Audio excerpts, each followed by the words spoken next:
Going on, guys? Watching a little UFC right now. Knight is a absolute monster. He looks like he should be doing a bodybuilding contest, not fighting in the UFC right now. This is crazy how big he looks. Ganja, what's going on? Jordan, what's going on? Static, what's going on? Tall Kid, Mini. Should be a good night of fights, hopefully. I think Philip Hergovich should be soon. Trek, what's going on? Jojo takes it. Hey, after this year, anything could happen. The amount of upsets this year, you just never know. And look, if Haney tries to get on the inside, that's the worst place he could be. Worst place he could be, by far. Peach, by the way, thanks for the follow. Appreciate that. If he gets on the inside, if Haney fights on the outside, he should win. But if he tries to get on the inside against JoJo, it's just bad news. It's just bad news if he does that. And JoJo's going to try to make this a dogfight. He doesn't want it to be an easy, simple, oh, just come and go as you please kind of fight. He wants you to absolutely work. And he's been under some really bright lights. He's fought some good fighters. He is not going to be nervous tonight. He is not going to be scared to engage. He's not going to be scared to get hit.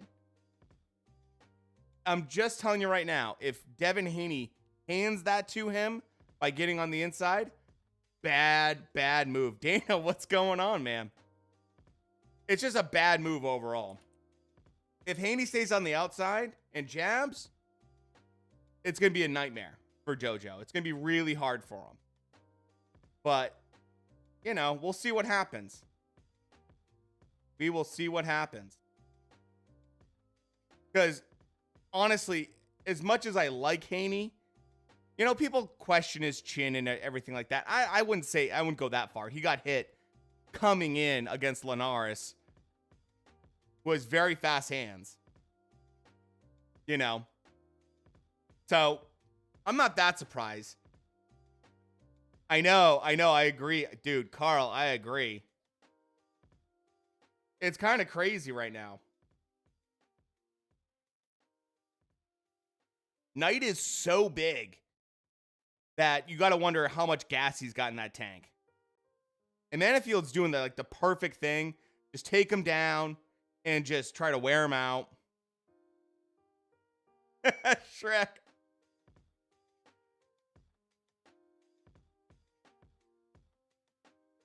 I mean,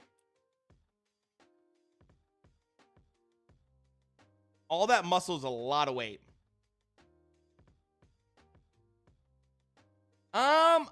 Great question. Bedford. So I could be an affiliate, but you guys would have to watch ads.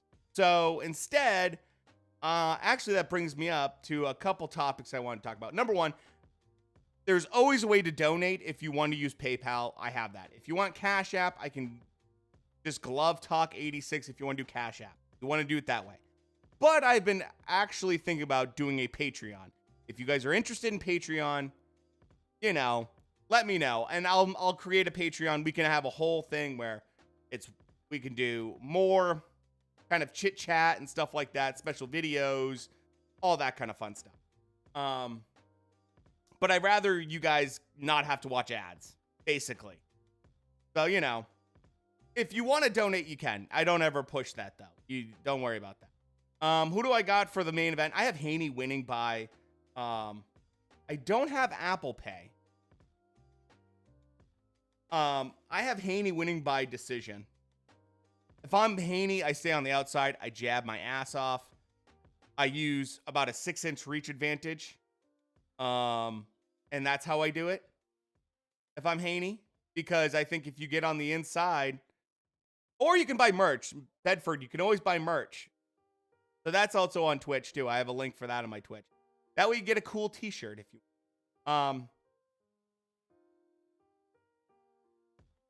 you know. So they had prelims starting really early, but there's no way to watch them unless you had DAZN. So it was one of those things. How long till main event? Probably a couple hours.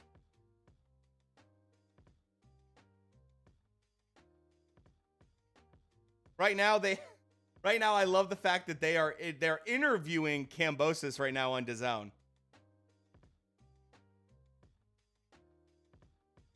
Dude, good for like Kambosos showed up, and good for that guy for winning. I did not see the weigh-in for Cruz or Davis, actually. I'm sure they both made it. Let me double check to see if I could find it. It'll be on Mayweather's Twitter. From what I understand, it's still going. Yeah, it's 135 pounds.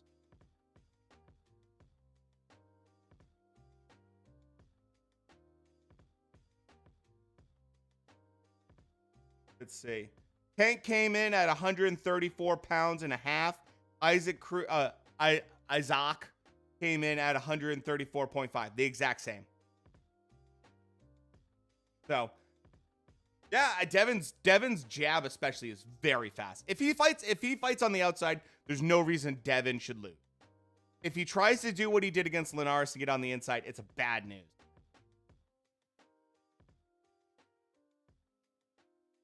Oh, they did Dana. Oh, I should have known that. Which is kind of smart of them to just give away those prelim fights usually. I have to say, the more Kambosos talks, the more I like him. By the way, Shrek, in particular, I got something special for you if you want it. And that is, you don't have to be on YouTube and you don't have to be on Twitch. We are now live streaming to DAZN. I'm sorry, not DAZN. DLive. We're watching DAZN. We're live streaming to DLive, which is brand new tonight. Let's see if it's working, as it should be. Exactly, tall kid. You and a lot of people. Fury versus Jake, I think it's a 50-50 fight. I really think it's 50-50.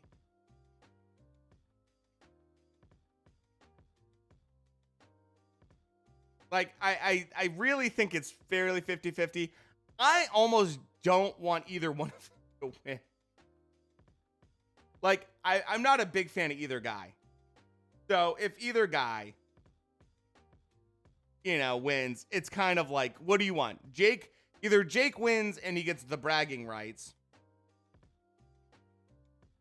or Paul wins, you know, I'm sorry. Either Jake Paul wins and he gets the bragging rights, or, you know, Fury wins and we got to deal with that ego. There's no real winner here. Honestly.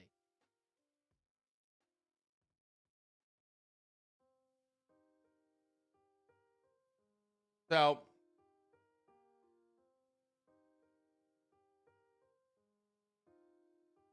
Kambosos after that fight, I mean, this is a week after the fight. He looks pretty decent.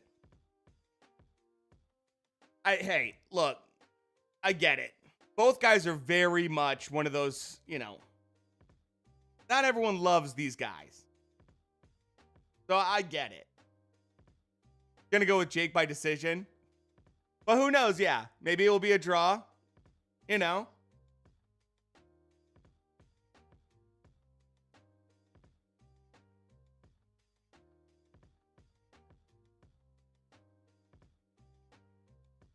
Like time. So right now, undercard's about to start.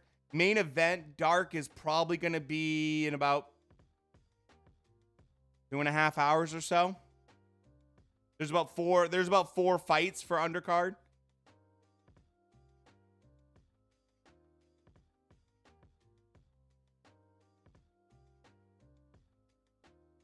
So,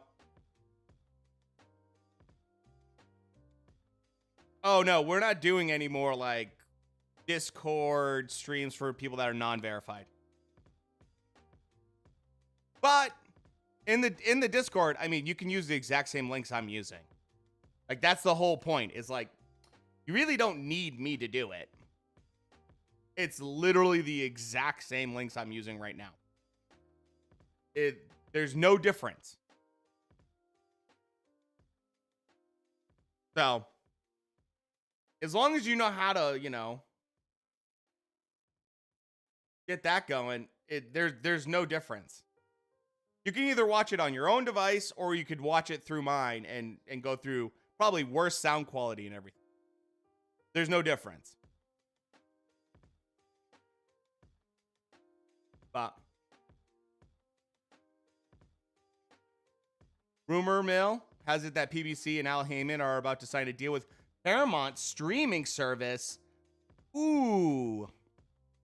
I will say that would be interesting, Dana. That would be interesting. Oh, no problem, man. That boy, thanks for the follow. Appreciate it.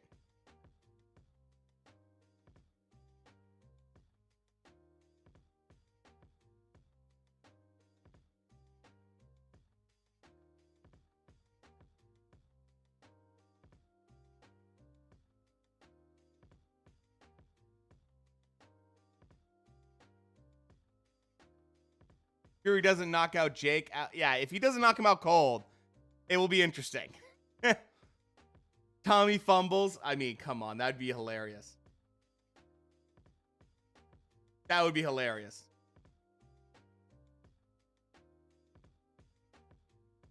It's very weird to see Sean Porter doing commentary right now with Todd and with Sergio. I kicked basically Discord needed to be reset.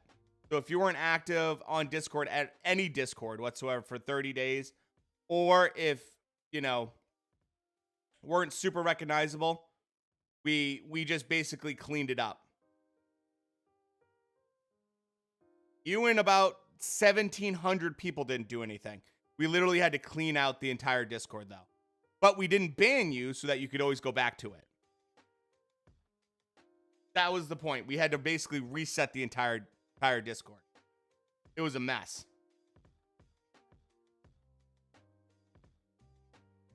So,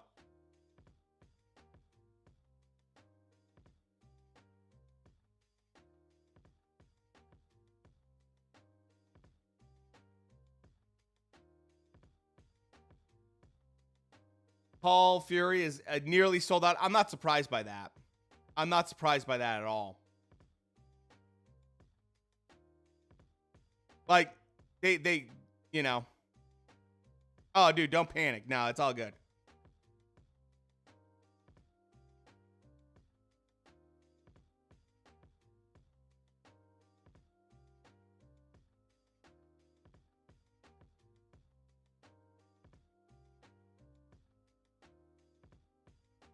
I was not able to see that.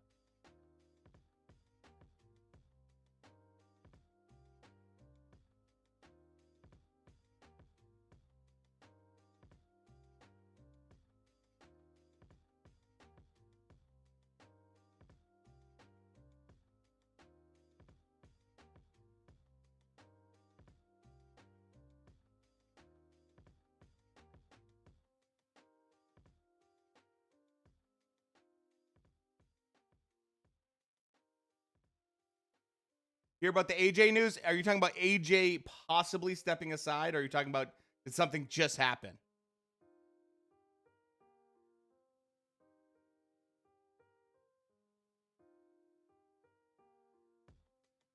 Let me see. I'm looking.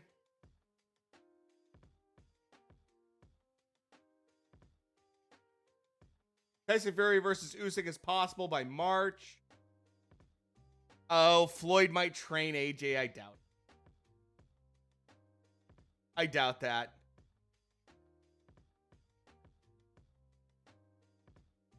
It's rumors. Okay. Well, that's fun at least.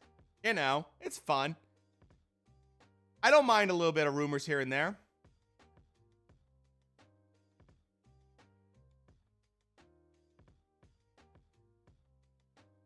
So, Mark Castro is the pretty boy they're trying to promote hardcore for this fight on the undercard. Let's see how he does. But Shrek, by the way, you don't have to be on Twitch anymore. Like I said, you can go to DLive. I'm live on DLive now, too. So that's a new platform that you can be on.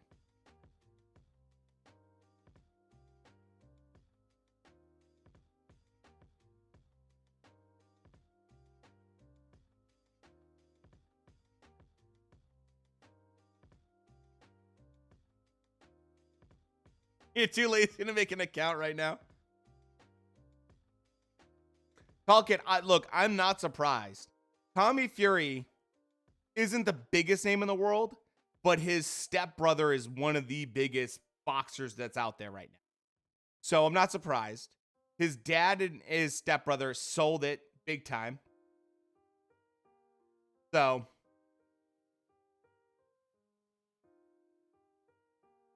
I'm not surprised. Like, I'm not surprised at all.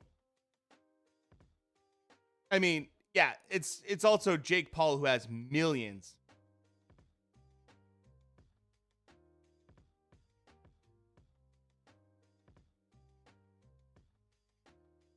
Mikey, you got to read the rules and information on the Discord. It tells you all about that. But we also have links there too, Mikey, so you can just go use the free links if you want.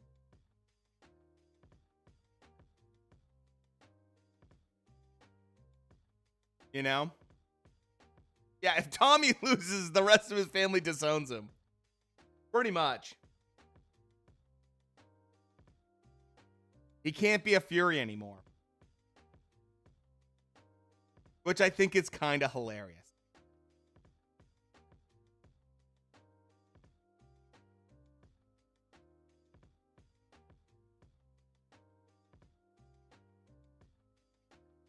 Like, I'll be honest. Jake is not supposed to win. Like, there's no reason he should win.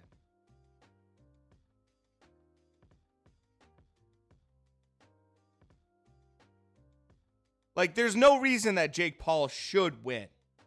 Let's just be honest. He shouldn't win. Tommy is being trained by one of the best heavyweights out there right now. And comes from a boxing family. He should have all the upside. There should be no reason for him to lose. So, honestly, if Jake loses, he's like, I lost to a real boxer. Oh, well, keeps on fighting. If Tommy loses, it's a massive deal.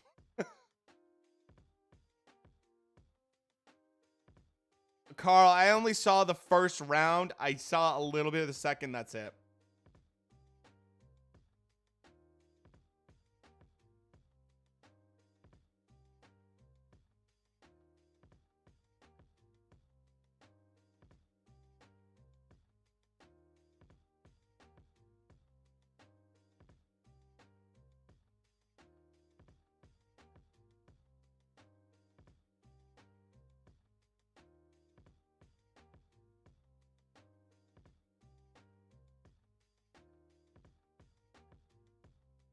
You know? For some reason, I keep visualizing in my head that Jake ducks under one of Tommy's jabs or hooks and lands an overhand, drops him. Hey, anything could happen, man. Anything could happen. If Tommy comes in and he comes in like really not like nonchalant, it definitely could happen. Logan Paul and Mike Tyson, is that going to be a thing? It's rumored right now. If it does happen, I'll tell you this. Butter, I'll tell you this. If it does happen, it's gonna be something where kind of similar to the Roy Jones Jr. And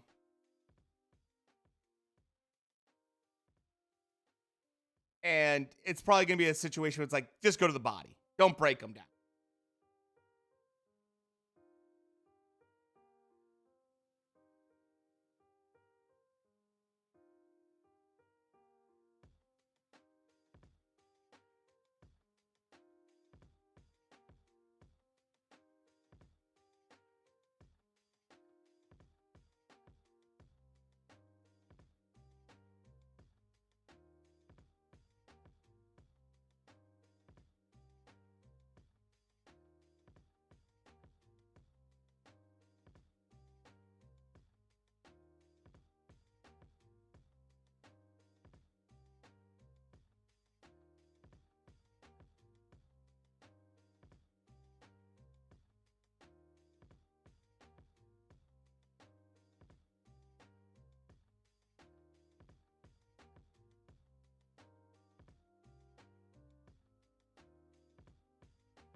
So let's see how Castro does here.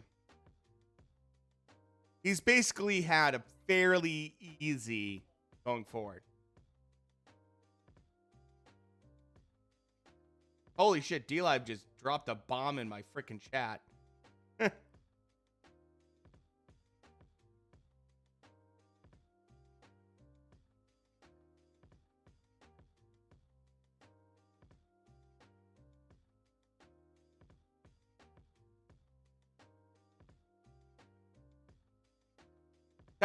Tyson, if he fights Logan, is going to murder him. If he were to really fight him. You know?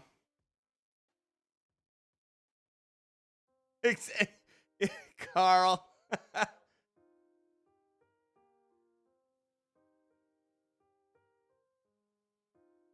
My goodness. Castro's fighting a guy that looks like he's maybe had one fight in his life. It's just so weird hearing Sean Porter do commentary, by the way. I kind of love it.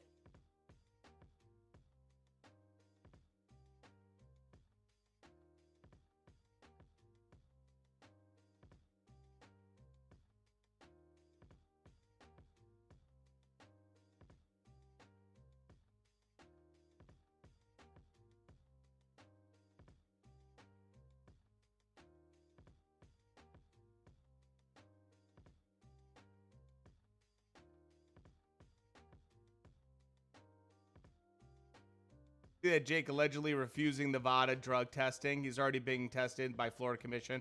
Look, I don't give a shit how much Jake is tested or not tested. If you think Tommy Fury is 100% clean, give me a break. Like, come on. It's not like Tommy's is exactly in a clean camp right now. Castro's fighting a bum right now, so this is super lopsided.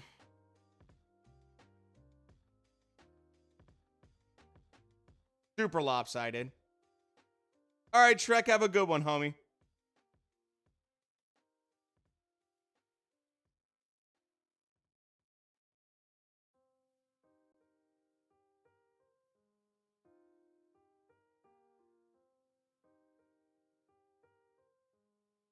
I mean, Tommy's around Tyson Fury, who's cheated. Billy Joe Saunders, who's cheated. I mean, that boar meat, exactly. So it's not like when people get on Jake about that, I'm like, come on. Let's just be fair. Let's just be fair about it, okay? If Tommy's not tested and if Tommy's not tested and Jake's not tested, guess what? I don't care because they're both probably juicing, and I don't care because they both can juice, and whoever has the most money and everything, good for them. Like, who cares? They both have the same opportunity to juice. I don't care. I love how people make it seem like, well, yeah, just Jake would cheat. Just Jake would cheat. It's like, what are you talking about?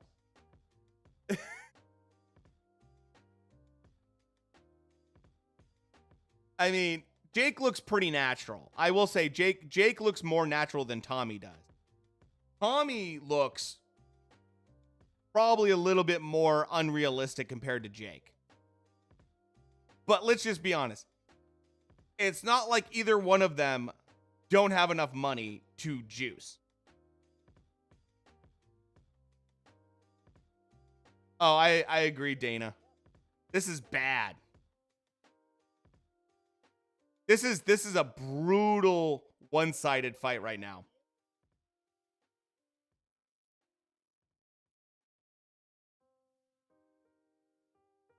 I mean, I understand them putting up like a kind of an easy fight for Castro because it's like his 8th fight. But this is bad.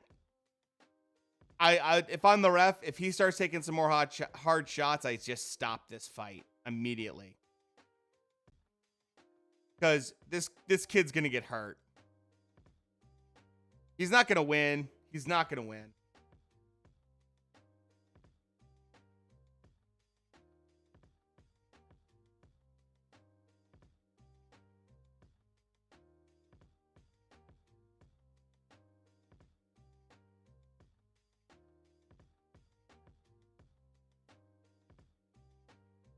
I mean, I don't think Castro's even facing someone that can even hurt him. Oh. Oh. Yeah, just stop the fight. Stop the fight. Yes, thank you. Thank you. Thank you. Thank you. That's what happens though. That was a brutal knockout.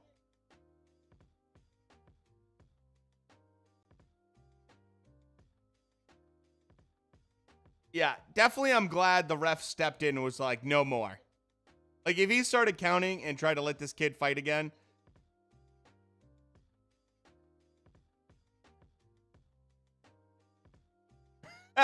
Jim, you definitely missed that. They all think they won. They definitely think that Tio won. Which is hilarious.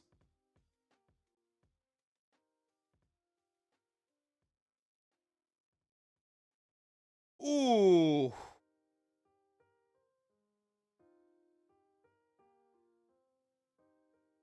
Tall kid, he seems okay. But he hasn't fought anyone yet. And he seems like a competent boxer. You know.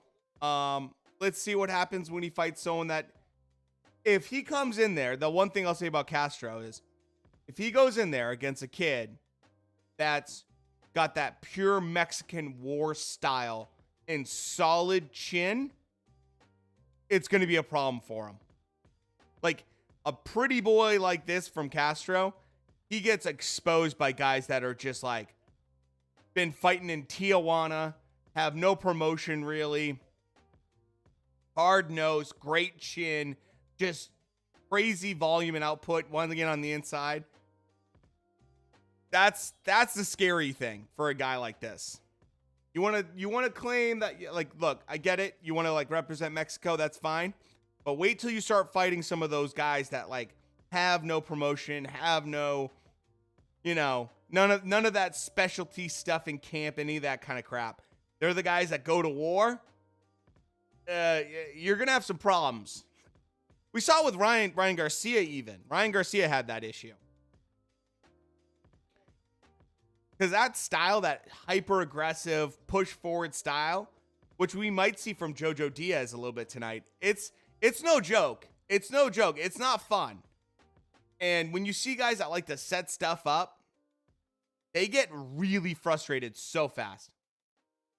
After, say, he won the fight, I know. His face was just thrashed. They have Cambosis right now, Jim. They're talking with him in the booth, which is funny. Not here.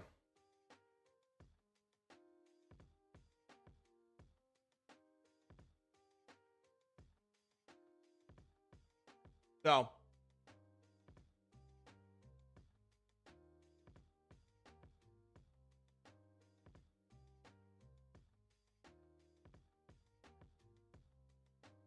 Like, this Castro kid, it seems like a very marketable kind of guy.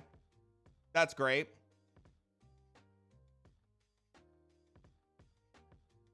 But he's getting fed easy competition right now.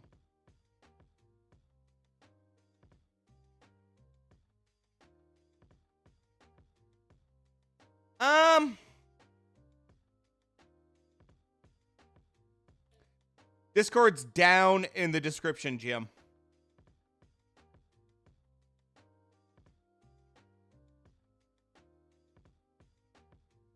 Robin Zale, what's going on, dude?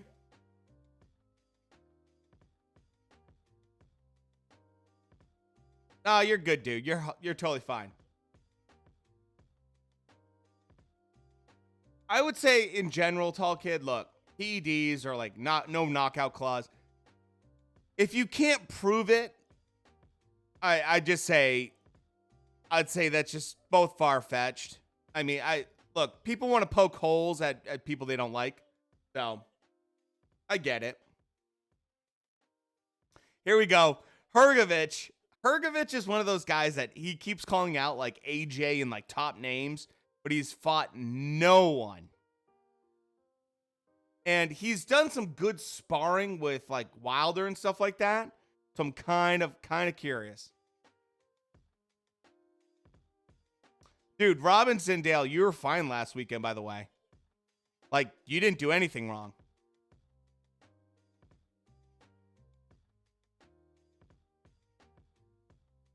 I actually made sure when I went through Discord that you did not get like last weekend was out of control in Discord.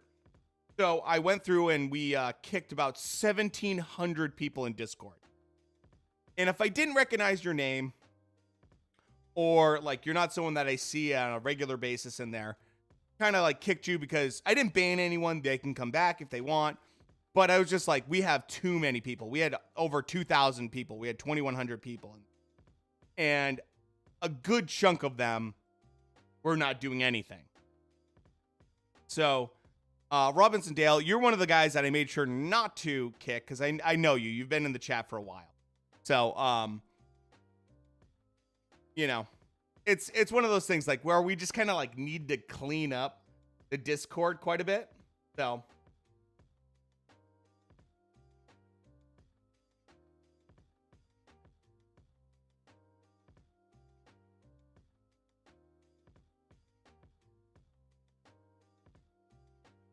oh, I got you.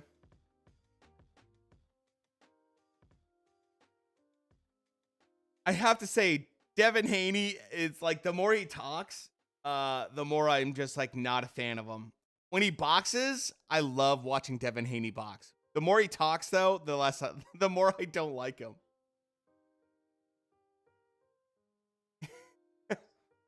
Like that's just the way it is. Dana, are you talking about Hergovich?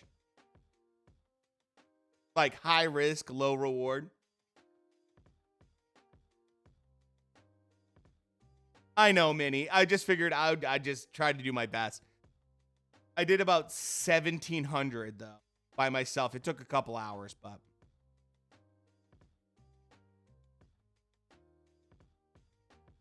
going on, Poppy?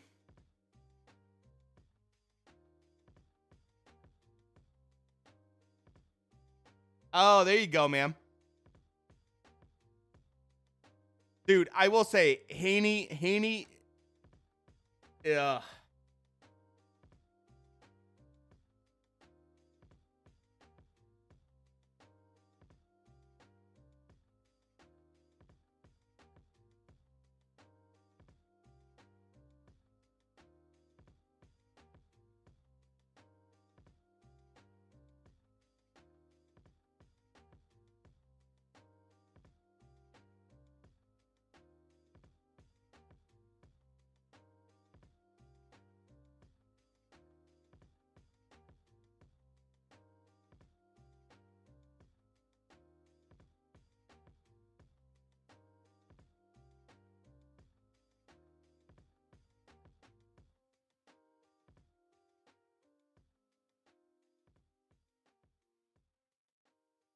So,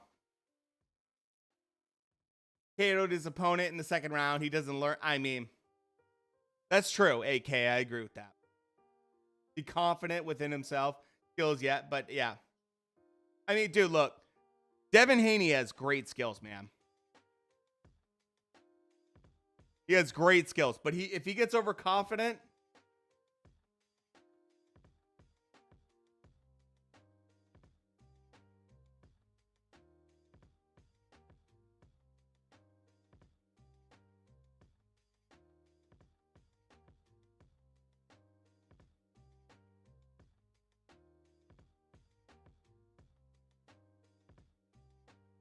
dude. I mean, Philip Hergovich just keeps fighting no names. It's just like, come on, man.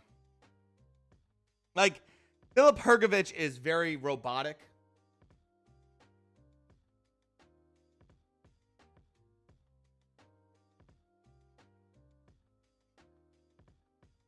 Like a young Frank Mir. There you go, Carl. I mean, we got that going on. We literally got that going on in Discord, too.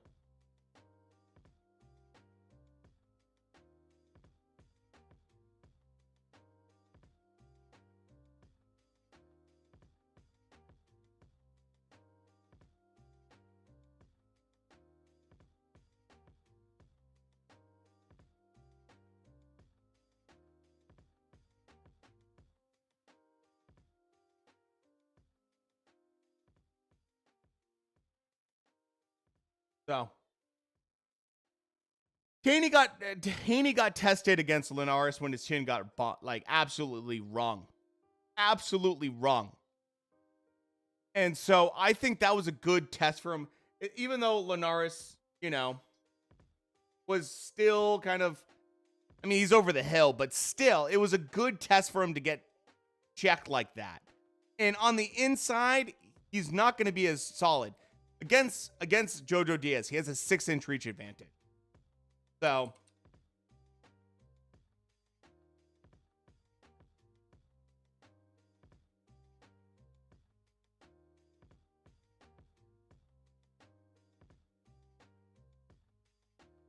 Jim. So yeah, by the way, guys, if you guys are at all interested in a Patreon, I would be more than happy to create one. Because I see people asking for like subs and everything else, and I don't want to really charge you guys anything.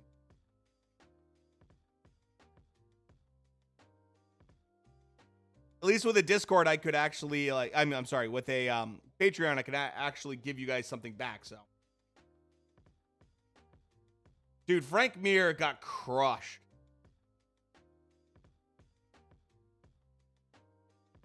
Frank got taught what real boxers are, and when you fight a 60-year-old boxer, it's a little bit different than a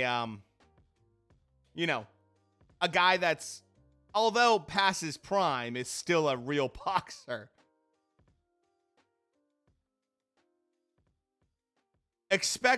Guys, I'm just gonna tell you right now, this next fight right here.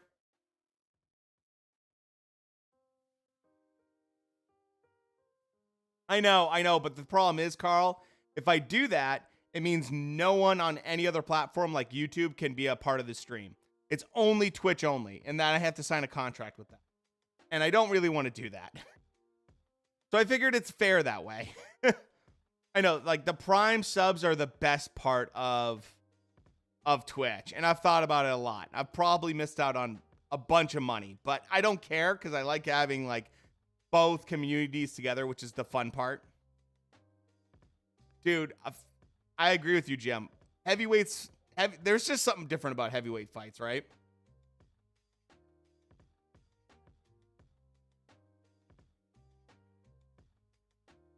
Imagine being a ref called Alan Huggins. Oh, saying he had air in his chest and he could have died. Dude, look, I'm just going to be honest, Dana. My favorite thing is everyone making excuses for T.O. and T.O. making excuses. And those same fans were like, fuck Lomachenko and his shoulder. And Loma made all the excuses that he wanted, all this other BS.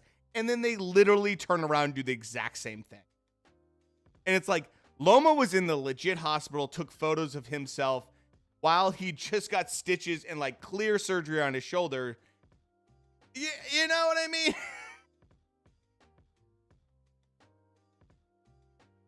Rampage and Shannon Briggs, absolutely, they know how to promote a fight.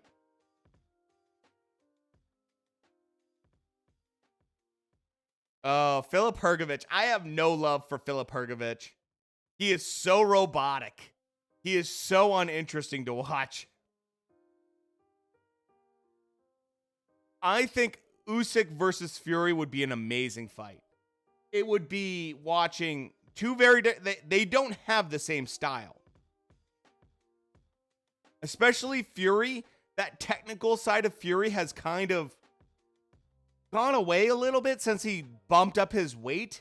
He's not as fluid and moving. Like, if you watch Wilder Fury 1 compared to Wilder Fury 3, there's a difference in Fury. He uses that physicality a lot more. Whereas in, like, the first fight, when he came in at, like, 244 pounds or so, he moved very different than he does at 275 pounds. I would agree, Robinson Dale. The only thing I will say is that they are not going to do that rematch because T.O.'s going to go up to 140. Loma is going to try to fight who has the belts at 135 pounds. I think that it would be a great fight, and I would absolutely love to see a rematch. Don't get me wrong. But I think if there's no belts on the line for Loma based on his age, they're not going to take the fight. And Tio has, like, him and his dad are both like, we got to get like out of Dodge. We need to get up to that higher weight class. You know what I mean? It's true. His training camp wasn't great, allegedly. I would love Filip Hrgović to lose this fight. I don't think he's going to, but my goodness, this guy is so robotic and so stiff. He's a perfect case for someone that can move and be pretty fluid to absolutely knock out. Millions of dollars with his Mary Jean's business. Oh, the same as Mike Tyson. Oh my God, dude. Guy with the white trunks. I know. I'll take the guy with the white and red trunks.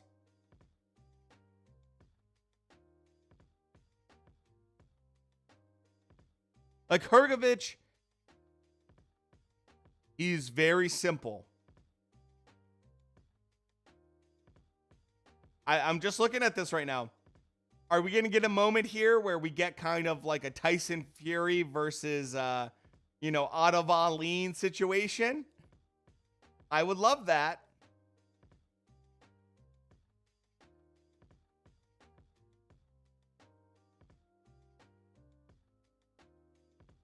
I'm telling you right now, Hrgović is loading up that right hand. That's all he wants right now.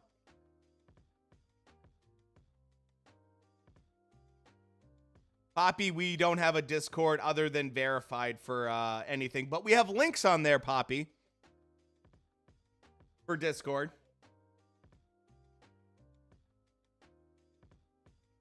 Oh, good right hand right there from Hrgović. Hrgović is definitely trying to make it a physical fight.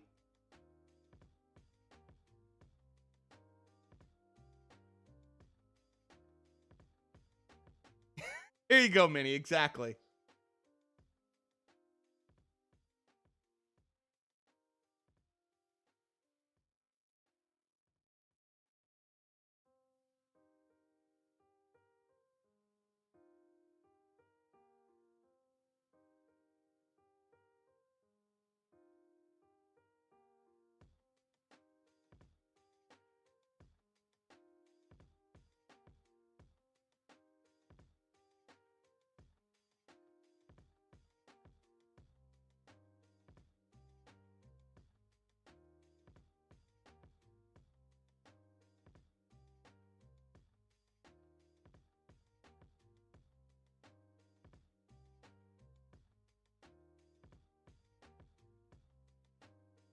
So,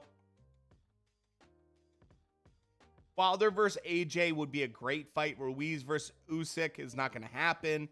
The big reason I say that is like Wilder versus AJ makes a lot of sense in terms of money.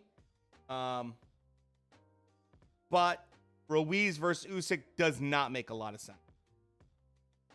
Usyk has the AJ fight, which is, I know they talk about step aside. It's not going to happen. If Usyk's going to fight again, he will wait. He will absolutely wait to fight Fury. If he doesn't fight in the spring, he doesn't care. Like, it doesn't hurt him. It doesn't hurt Usyk at all. Like, oh, I don't need to. So I feel like that's what Usyk's game plan is. He's like, I'm only going to take minimal risk. And Ruiz, even though he's not the hardest guy to hit, he does present somewhat of a problem.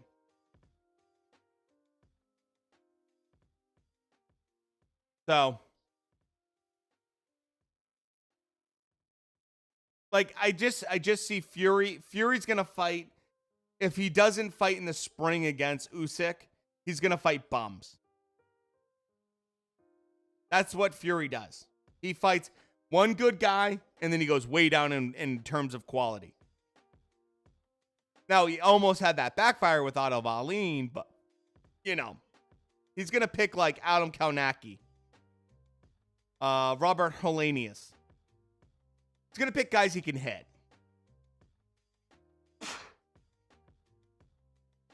He's going to pick guys he can muscle and use his size and just absolutely beat on. He's not going to pick someone that's hard. Marius Whack. He'll pick someone like that. He won't even pick up someone like a Chisora, because Chisora is just a little bit too wild, a little bit too unpredictable. Like he'll just pick up someone that he knows he can beat in the spring, and then hope to fight Usyk in the fall. Hrgovic is landing right hands and stuff, but this kid against him is just all game. And Hrgovic, you can tell, is frustrated. Hrgovic wants his opponent just to go down and lay down, but it's not happening right now.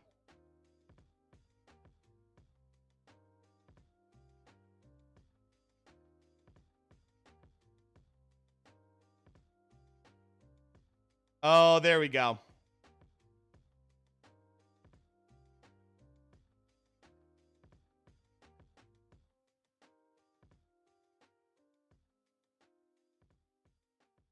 Hrgovic trying to get the stoppage here in the second round, probably. My God. I wonder how Hrgovic would do against someone like a Joe Joyce. That would be a really interesting / boring fight. Oh.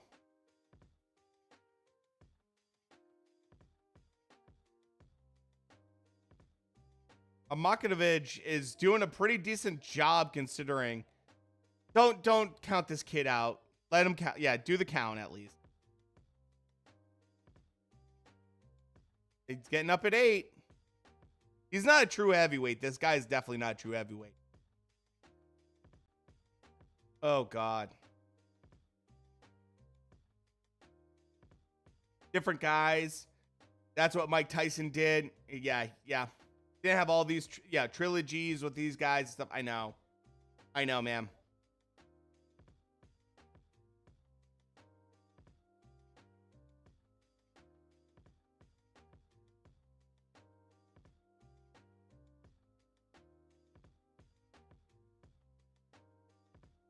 So, Fury, look, Fury's knows he doesn't want to fight that much longer. He just wants to fight for a little bit longer. Not that much. So,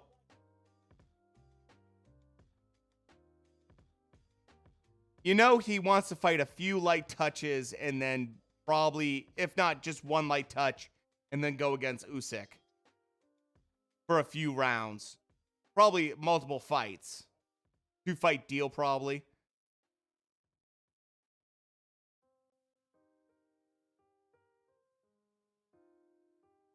Filip Hrgovic is going to probably get the stoppage in this round.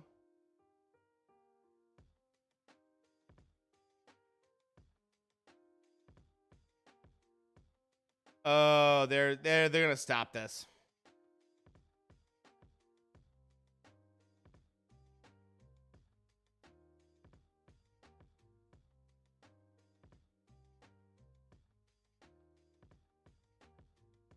Knockout Usyk. It could happen. The thing is with the Usyk versus Fury fight, how tall are these guys? Hrgovic is 6'6", and his opponent is 6'2".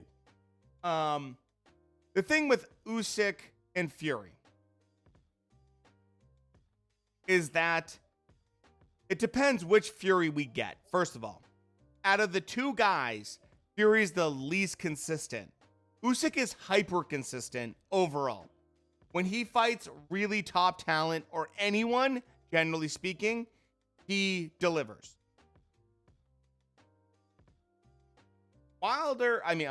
Fury basically goes based off of the opponent he's fighting. He's fighting Wilder, he raises his game. Fights Otto Wallin, he kind of is at the same level. It's just the way he is. So,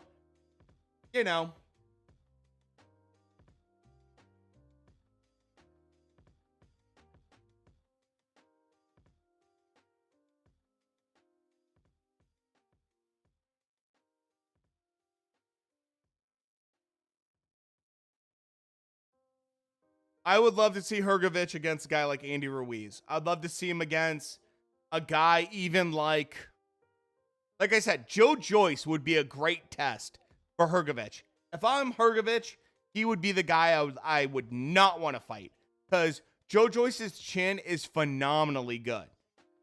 Like, you know, it would be interesting. Even a guy like Jared Anderson, I fucking love Jared Anderson. If Jared Anderson got in the ring against Hrgovic, I would pick Jared Anderson.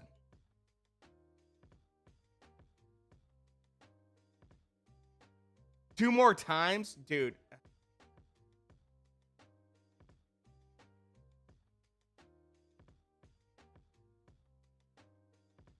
International champion means dick. Mini, yeah, that's true. Like, look, I will say this about Joe Joyce. The guy's got a granite chin. Absolute granite chin. And against a guy like this, like Hrgovic, who he doesn't really work that hard to get his wins, he uses his size, he uses basic fundamentals. You know, here's Sergio pumping out Michael Hunter. Sure, let's do Michael Hunter.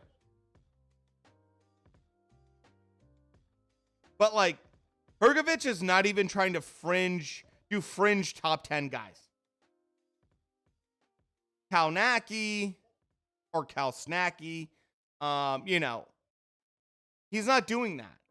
He's not doing that. He could, but he doesn't. It's like, come on, man. I mean, look at the stats, man. Usyk versus Wilder is one of the most crazy, interesting fights there is. Because it's always about styles. Styles makes fights, right? Like the different styles that you have in a ring, the better. And Usyk and Wilder have completely polar opposite styles, which makes it super interesting. Super, super interesting. We got, dude, McCaskill. Jessica McCaskill is a killer. Watch her. She's a really, really good boxer.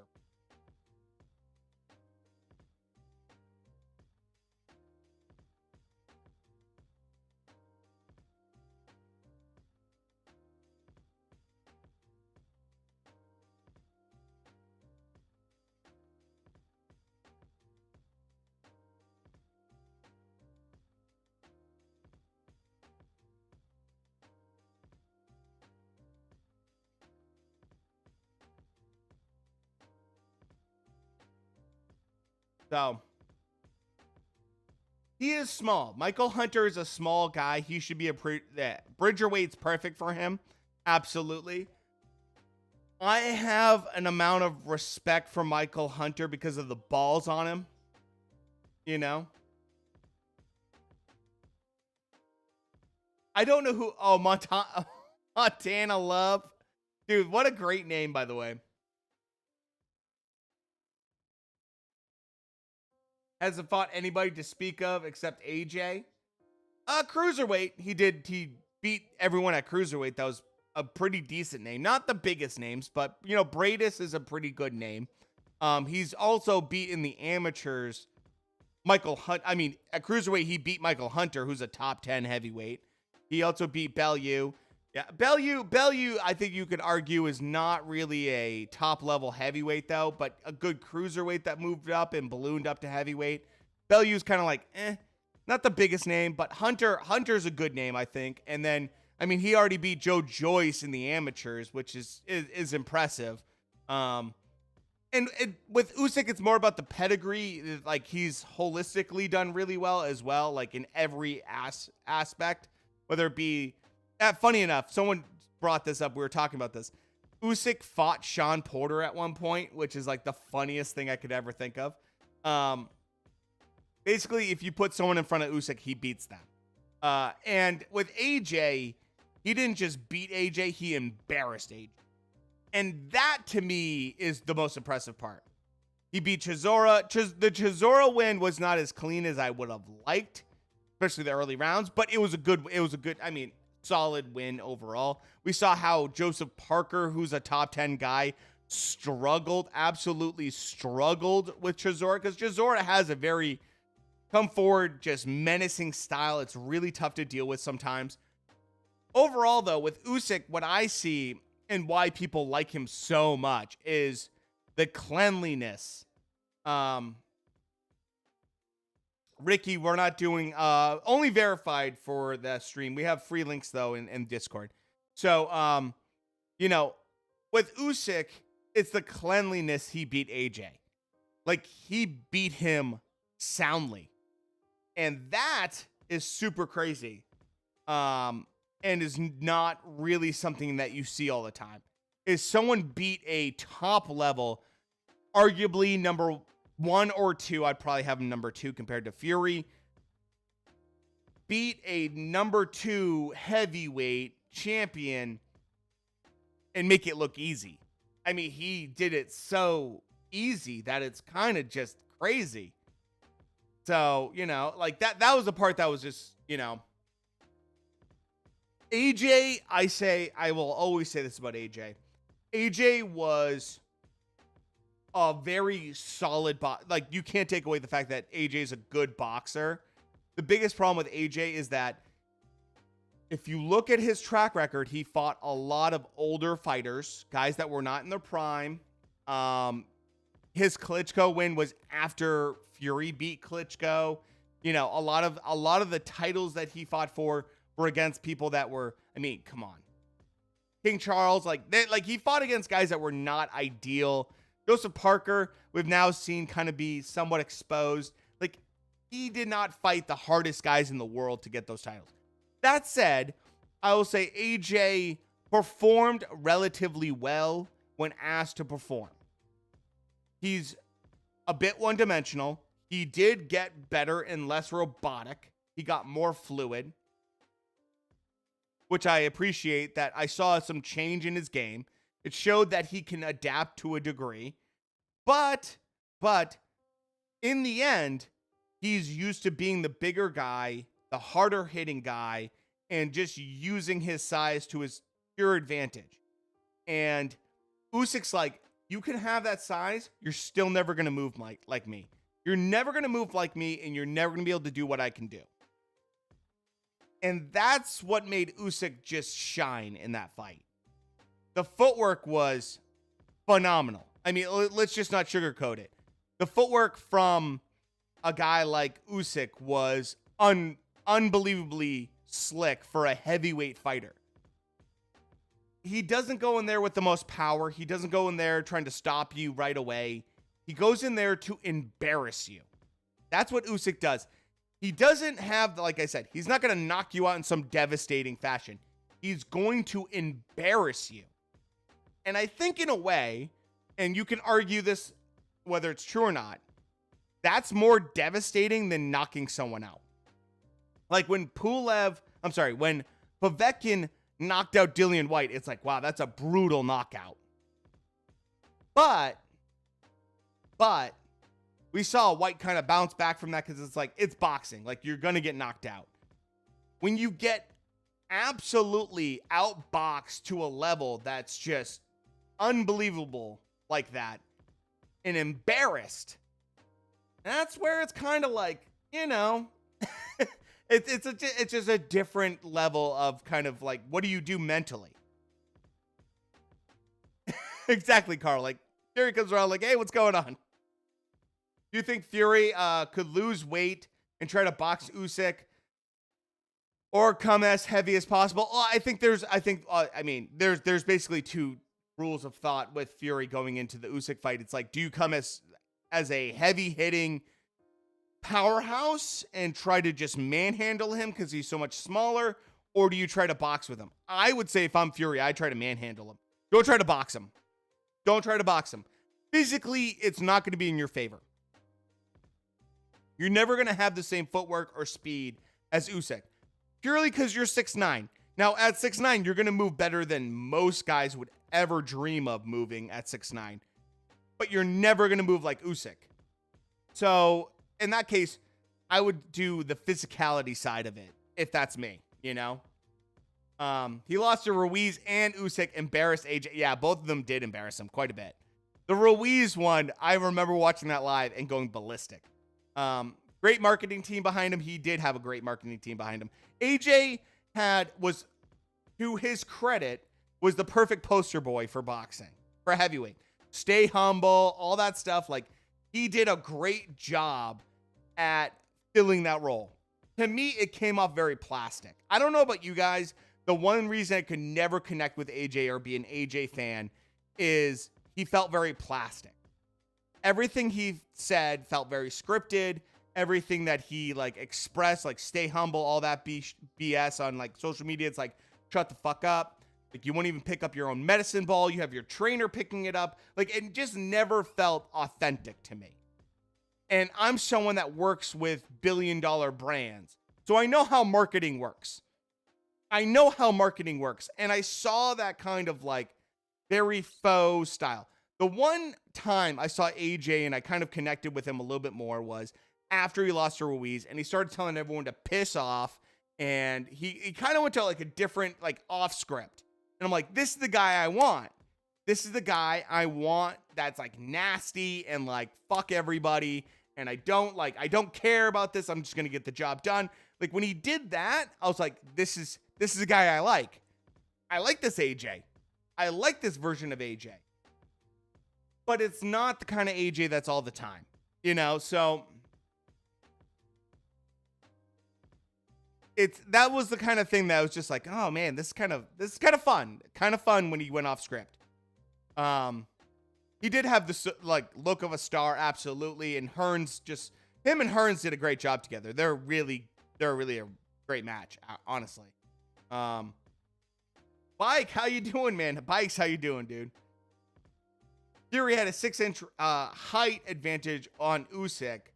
So I asked myself, can Usyk deal with that? I know it's like, I'll just be very blunt about it. And this is where you guys can always check me on this stuff. I don't BS anything about who I pick for fights because I make a video about it on YouTube. On YouTube, I make a prediction video. It holds me accountable for my predictions. So I can't sit there and tell you guys, oh yeah, like AJ's going to win. And then Usyk wins. And I'm like, I told you Usyk was going to win. I can't do that. I don't have that luxury.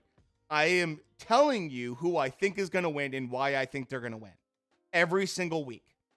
And I do that because if I'm wrong, I own up to it. I'm fucking wrong sometimes.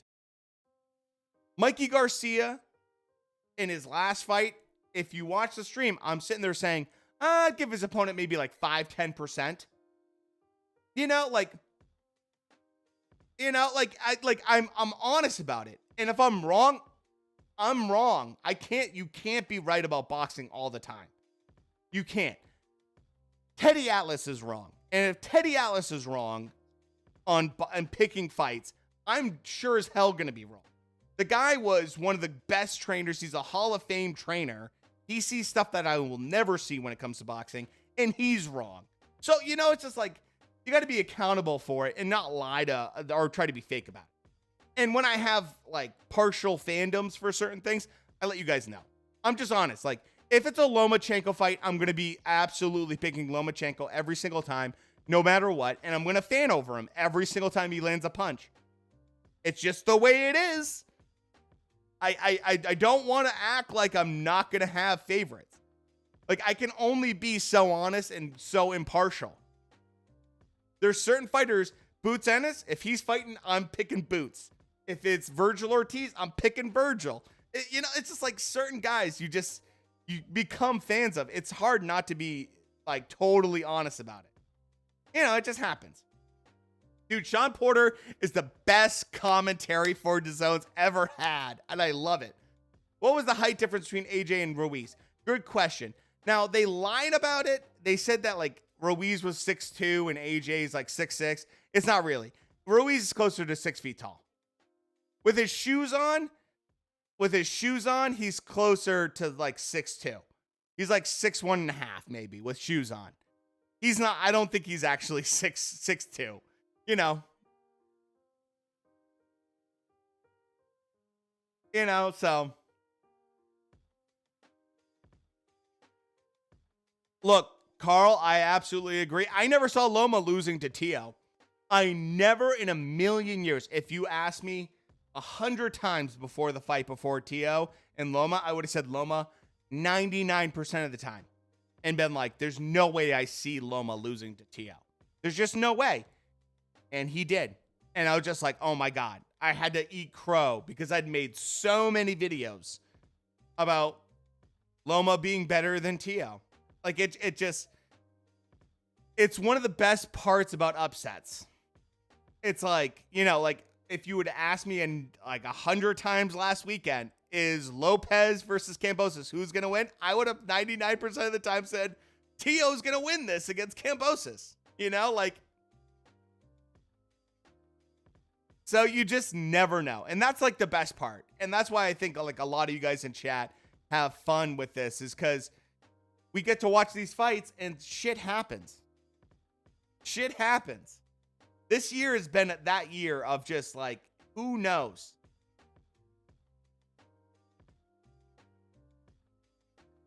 I know, Pizza. I know. He thought he had a draw or he barely won. He was close. I did have Tio winning by about a round, maybe almost two. If I'm being honest, I have at least one round over Loma for Tio. It was a good fight, and I saw so many people on Twitter being like, I saw recently before the Kambosos fight, people being like, you guys all really forgot the Lomachenko fight, and Tio easily beat Loma by like 4 rounds. And I'm like, I don't know about that. Like, I don't know about 4 rounds. I'm like, 2 rounds? I could see 2 rounds. 3 rounds? I don't know about 3 rounds. 4 rounds, I don't see. It's like, and it also depends on what you like to see and what you like. Like Andre Ward, Pizza, to your point, Andre Ward gave the second round to, or it was like, I believe it was the second round he gave to Lomachenko. And I was like, I don't see that. I see Lopez winning the second round, actually. So it's like, I didn't even agree with, Andre Ward, where he's like, yeah, I see Lomachenko winning this round. I'm like, I don't think he did enough work. I think the work that Lopez did was cleaner. I actually prefer the work that Lopez did. And I was honest. I was on stream for it.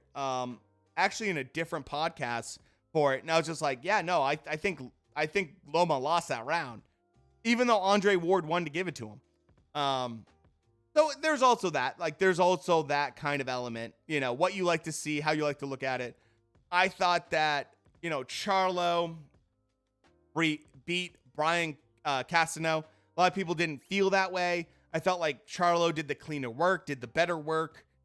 I think he squeaked it out. It was either a tie or a slight edge to Charlo in that fight. A lot of people feel like, Brian Castano got robbed. So, it's like, it all depends on what you like to see. And, there's different elements to every fight. Volume's a big thing. Sometimes people look at CompuBox and it's like, that's the Bible. If you land more punches, you win. Devin, what's going on, man? So it all depends. It depends on that. A good example would be Katie Taylor versus Pursoon. Both fights I had Katie Taylor winning. I think the first Pursoon fight versus Katie Taylor was incredibly close. The second one wasn't that close in my eyes. And people still said that Pursoon got robbed in the second fight. And I'm like, I absolutely disagree with you. Katie Taylor had incredibly better work than Pursoon. Pursoon was just throwing wild punches that were like half landing, kind of not really, all that stuff. So like that stuff happens, and like how you count that stuff. The best thing I can always tell you guys in terms of like scoring a fight or looking at a fight is, I remember, I believe it was it Steele that said it? Maybe it was Mills Lane. One of these like high end, refs talked about scoring a fight and how he notices judges score fights. And he said, it's always about the cleanest work. Whoever does the cleanest work is the one that usually wins. And I think that's a good way to kind of look at fights in general. The fact Sean Porter fought last weekend against Terrence Crawford and looks this good this weekend is amazing. Can we just appreciate that really quick? Like, Sean Porter fought like very recently and he still looks amazing right now. So I don't know if it's the makeup artist or what, but like he looks great, man. Well, Fury versus Usyk be in the US or UK? US, 1,000%. Tell kid, 1,000%. I can't believe it either. Pizza, I can't believe it either. CompuBox made Mayweather a star. He did good defense, but pity pat punches. He scores, but he doesn't inflict pain. I mean, one of my best kind of judges of it also is like, ring generalship is a very subjective thing. It's probably the most subjective thing you can watch in a fight. Because it's like, who wins based off of ring generalship? Offense, defense, you can kind of score a little bit more subjectively. Ring generalship is about who decides when the engagement's going to happen and in their favor. 3 fights, Ray. So we have 3 fights until the main. We have this fight, then we have co-main, and then it's the main event, I think. So that's the other part. Like, ring generalship is something that's very loose, very hard to define for some people, as well as some judges. So, you know, it's one of those things where you have to kind of have your own perspective on it. I like to think of it always as who controls the engagement. Who decides, I might be moving backwards, but I want to engage right now. Not necessarily because you're coming forward, but this is where it's optimal for me to have that engagement. So that's how I try to look at it.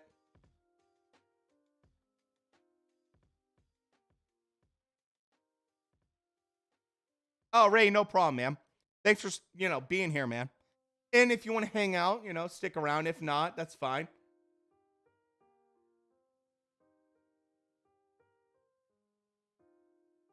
Jessica McCaskill is a phenomenal female boxer. And not just because she's female, but just in general, like, she's a great boxer to watch. I think she's one of the few female boxers that should always be watched. If she's on a card, you got to watch her. She's a great fighter. She's a lot cleaner in terms of a fighter compared to a lot of female boxers. Not trying to knock them, I'm just being honest. She does a lot of very clean work, high level skills. Estrade's another one. Serrano, obviously Katie Taylor. Shields is pretty solid as well. But like, I feel like there's this cream of the crop for female boxing where you just see them and you're like, wow. And then there's it drops drastically.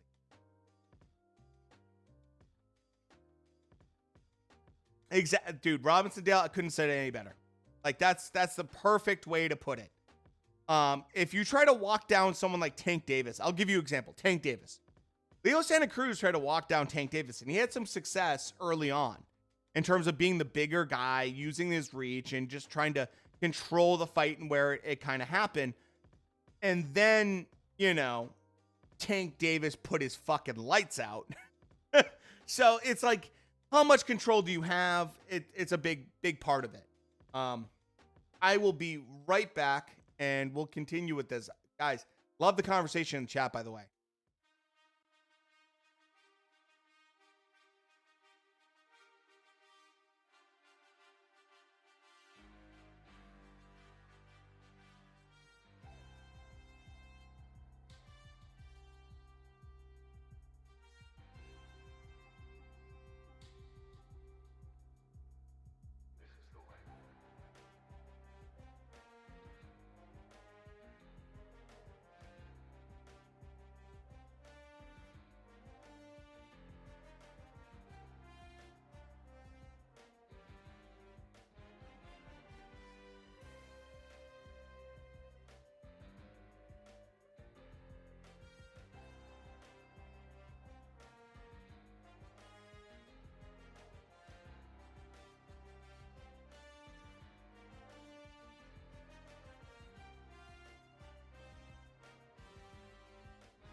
All right.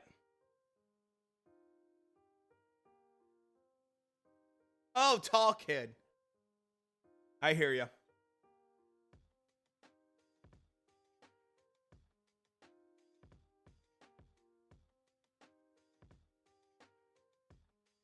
Calgary. Calgary. I don't know too many fighters from that area.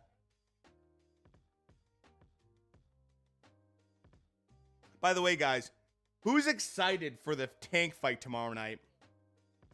Oh, boy.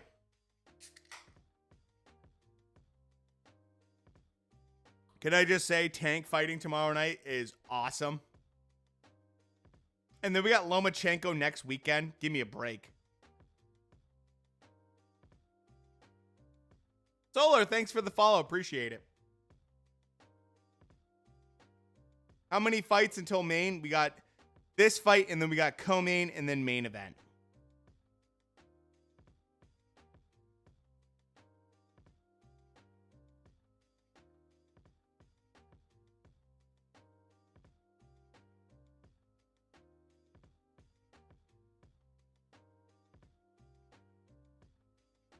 It's always weird having a fight on Sunday, for sure.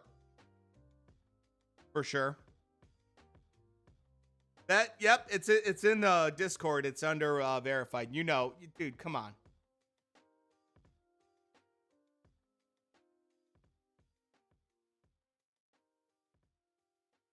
As a mod, it's right there for you. It's kind of cool that I kind of like that Tank decided not to fight on the same night as Devin Haney. I kind of like that. It makes it easier for me as a viewer, but you know. Oh boy, Jessica McCaskill's opponent looks a little bit soft around the midsection. Not good. Not good if you're going against her. Not good at all. I know, Trek. It's amazing. He needs to let it, dude. When his dreads flow, they go down to like his kneecaps. They're pretty insane.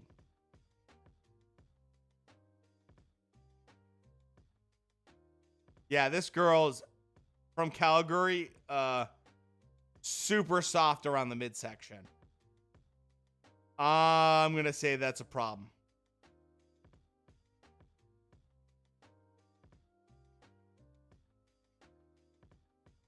I think McCaskill's going to get a nice win.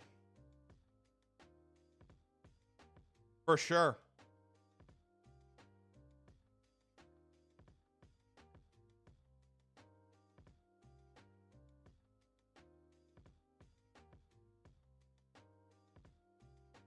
Ruiz is a decent ref.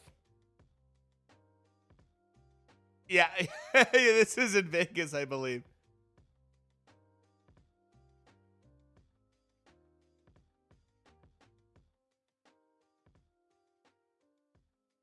Oh, she's 10-3. She's 10-3 with 3 KOs. Can you guess how this is going to go?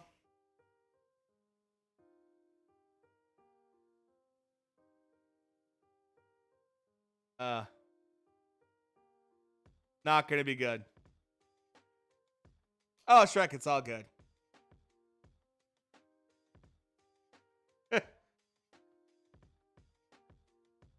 Shrek, like I told you, you can watch from D Live.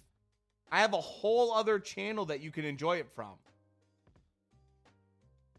You could just go to D Live and have it all to yourself.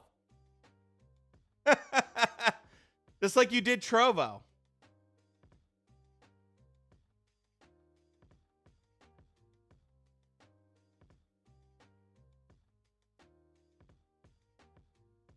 So, there is that.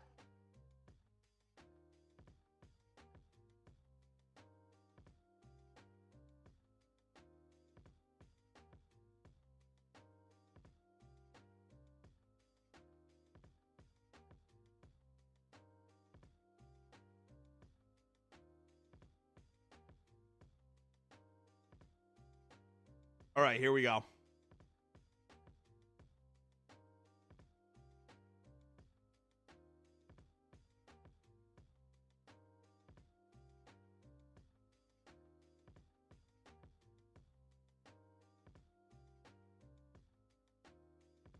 Askilla.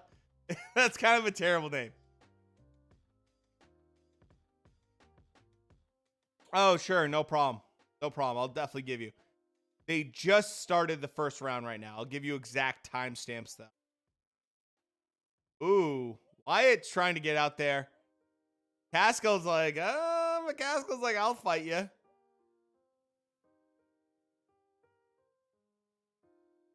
Oh, boy. This isn't going to last long. This isn't going to last long.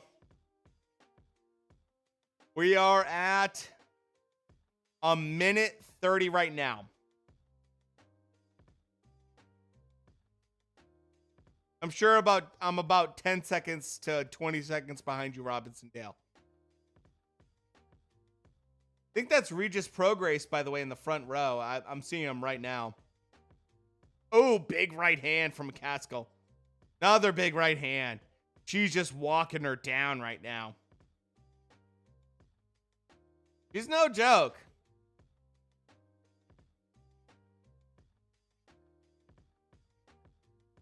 Yeah, we got Montana Love next, and then we got the main event. Oh, good straight right hand. Oh, she's gonna. Oh no, Candy's hurt. Wyatt's hurt.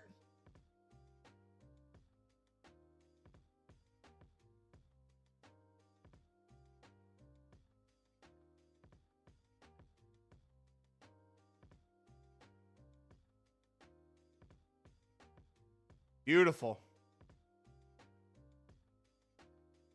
About 20 seconds left. 20 seconds left in the first round. A minute 30. Holy crap, Robinson Dale. That's a lot.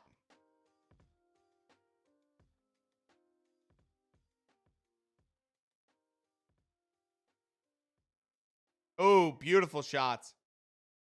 Oh, McCaskill. Punishing. Let's see if I can get a little faster stream. Let's see what I can do.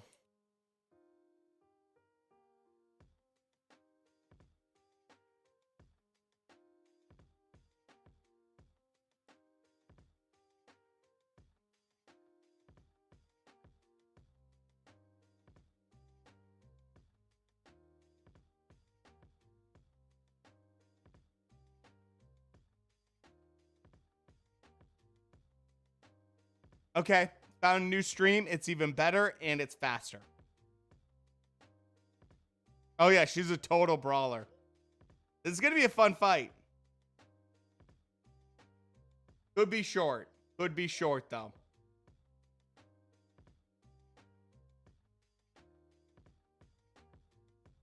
I mean, she landed some absolutely phenomenal shots in that last one.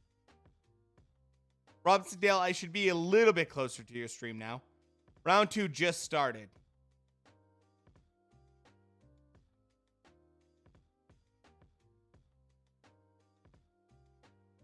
It's a minute 45 right now.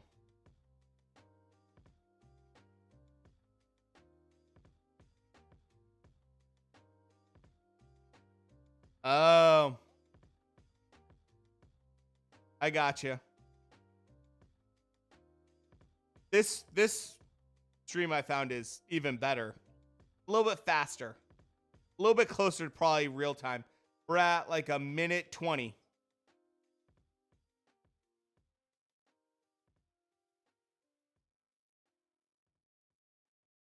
We should be closer. Wyatt is not a title holder. She's a title contender, meaning she fought for a title at one point.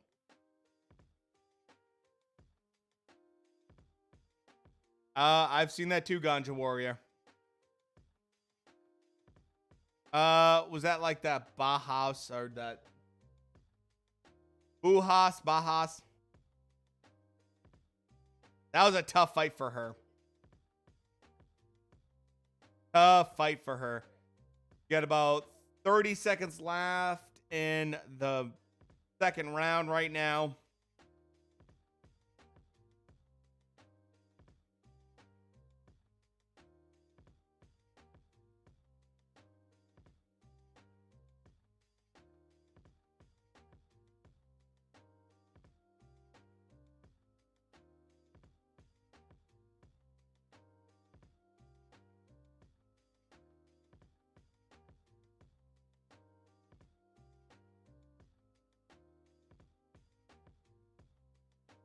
Here we go. End of the second round. I mean, McCaskill's doing really well, but there we go. Bacchus. Yeah, exactly, Ganja. Yep. And I thought she might have lost that fight. That was a really good one. Super close fight.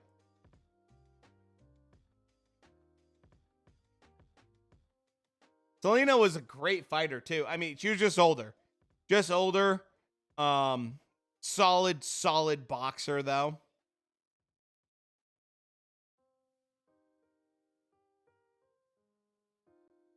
Round 3. Let's see how it goes.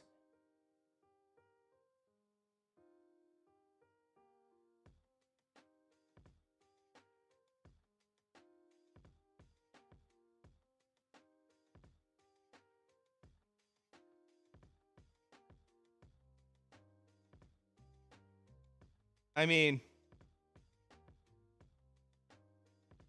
yeah, I mean, she did a decent job, but I think I thought she lost. It was kind of more of a passing of the torch kind of fight, but I don't think I had her winning, if I remember correctly. McCaskill right now is just balls to the wall, going at it. Wyatt, for her, I don't know how much she has in the tank or how hard she hits, but if I'm her, I'm just engaging right now, and this is a great way to slow down McCaskill for later rounds. Women's boxing fucking needs to be 3 rounds. Nothing pisses me off more than the fact that boxing for women is 2 minutes. It needs to be a 3-round fight. Would get so much better quality. And this is the big thing. I'll always say this. Look, I think women's boxing is better than it gets credit for. But I will say this. If you're going to make people pay for fights, right, with female boxing on the undercard or the main event, right? If it's a 2-minute fight compared to a 3-minute fight, that's 1/3 of my time. That's 30% less entertainment that you're making me pay for. I think that's bullshit.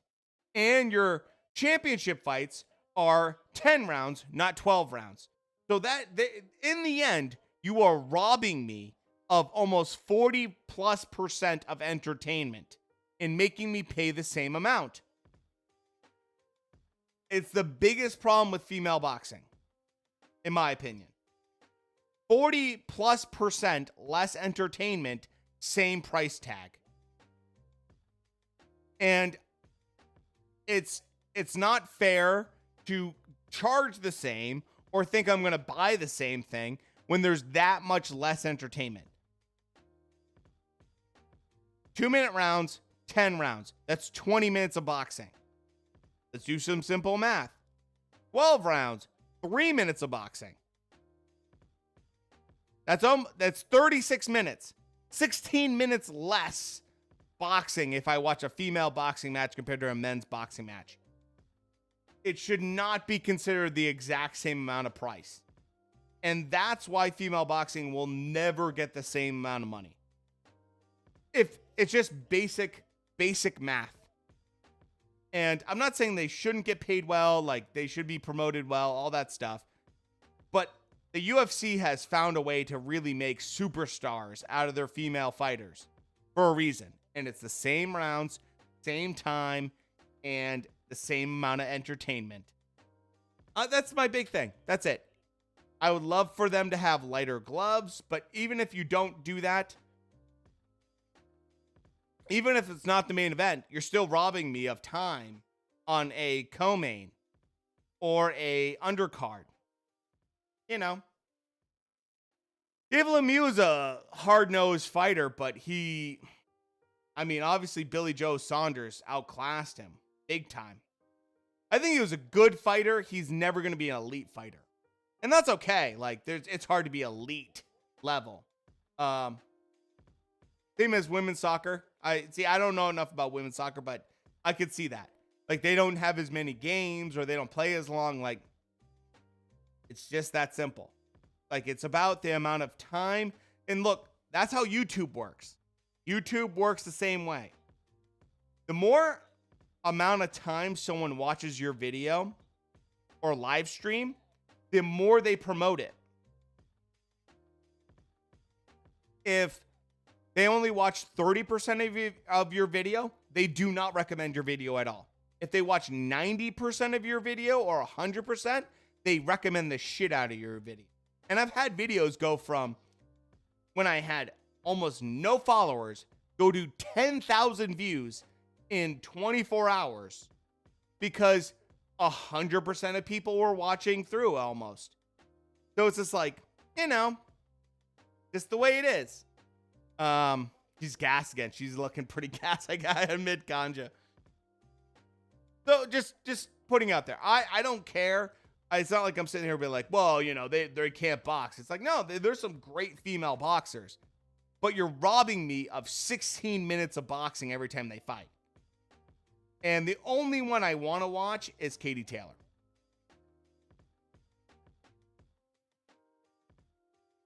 Dude, yeah, women's, especially American women's soccer in the Olympics is phenomenal. So, you know. Oh yeah, we still have Discord. What is this? What is this French bulldog with the stretching? What is this? I know who I think is going to lose now. It's the guy that's petting his French bulldog before a fight. Look, like I said, I have no hate for female boxing. Zero. I want all these women boxers to get paid what they deserve. And they deserve to get paid well, some of them. But if you rob me of entertainment, I don't want to pay the same. And you shouldn't get paid the same because you're not doing the same amount of work. That's all. No hate. No hate. Like, all these female fights would be better if they were 3 minutes. And 12 rounds. And some people are like, oh, you want to watch that garbage for that much longer and everything else? It's like, yes, I do. I want them to be 3-minute rounds. Because guess what? When people get tired, they get knocked out. And I think women's boxing gloves should be lighter weight than men's. But besides that,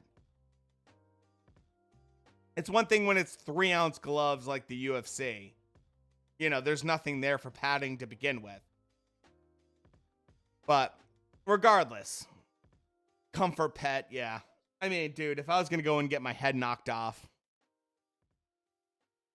I don't think I'd bring my cat, but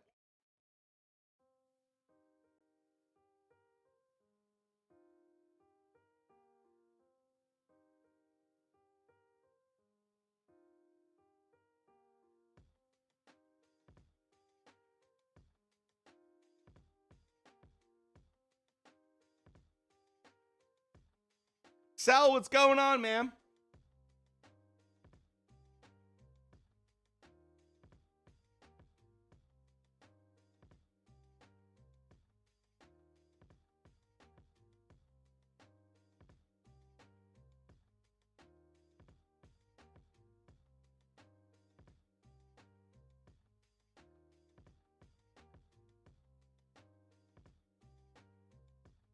Yeah, Excel, absolutely.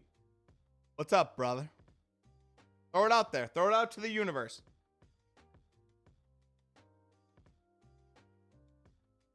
Just Booker, what's going on, man? And Booker, welcome to being verified, man.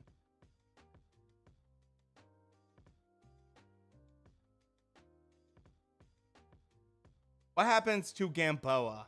Oh, he had so much promise. I'm very, yeah. Let me just take a quick peek before I answer that to you on BoxRec. I want to make sure I have all my stats. I believe he's getting up there.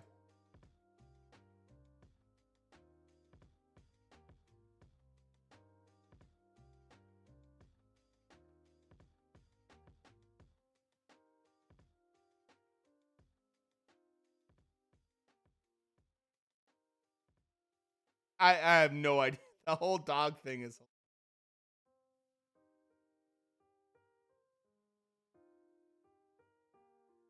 Oh, interesting.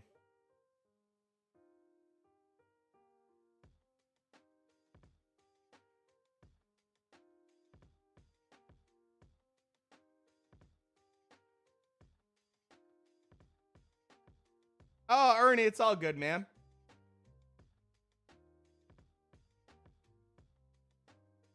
Still going on because she's still fighting and they still want to keep going.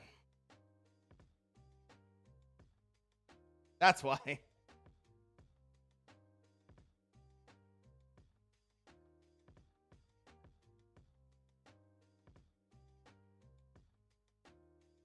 Oh man, I appreciate it. Any big fights you're looking forward to? Yeah, dude.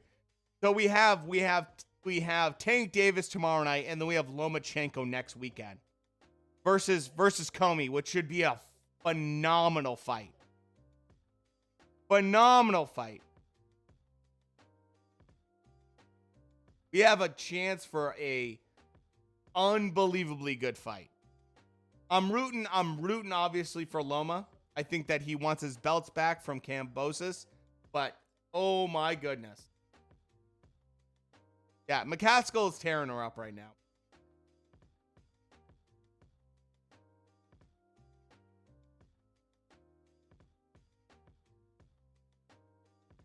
All right, let me look at Gamboa. Because I do like Gamboa. Okay, 30-4. When the hell was Gamboa born?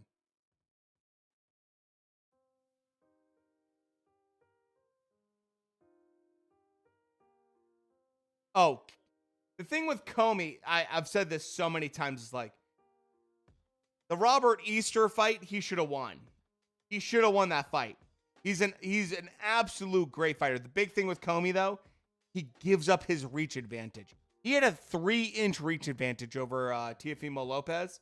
3.5, I believe, is the technical.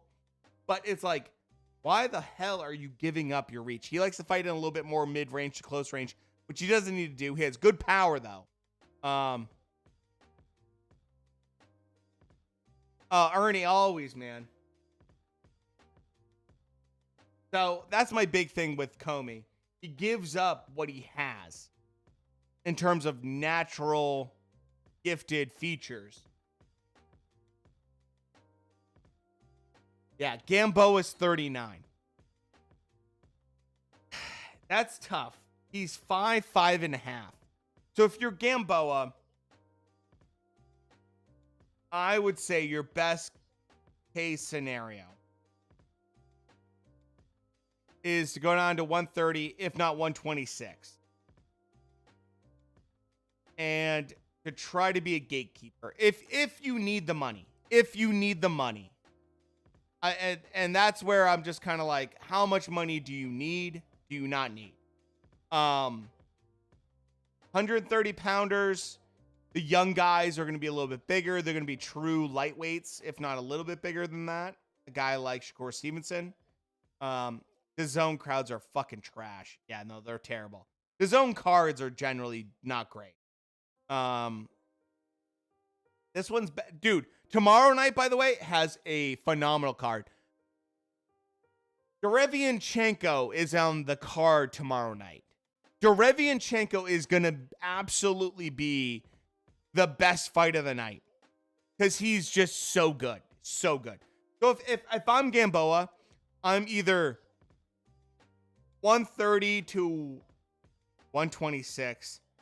Move down. I mean, Rigondeaux, that's what he did. He moved back down in weight. Back to bantam, and he's talking about fighting Inoue, which I think is a bad idea. He's 40 years old, and it's like you got to be one of those kind of gatekeeper kind of guys if you want to still box.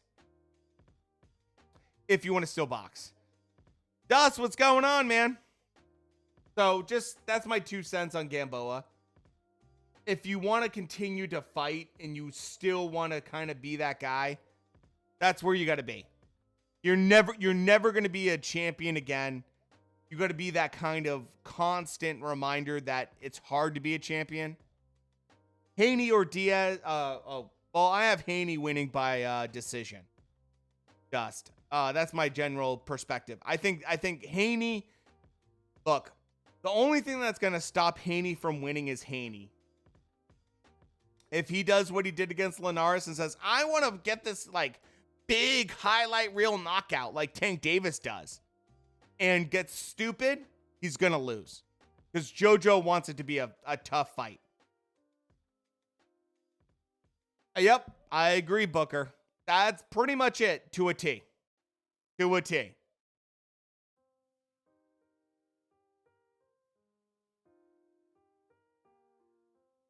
Fandora?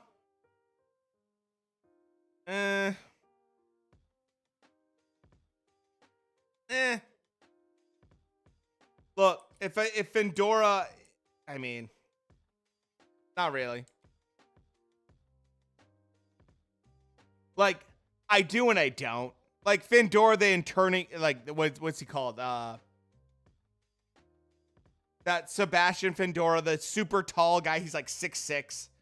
I know I said T.O. last week. He should have won, but he didn't.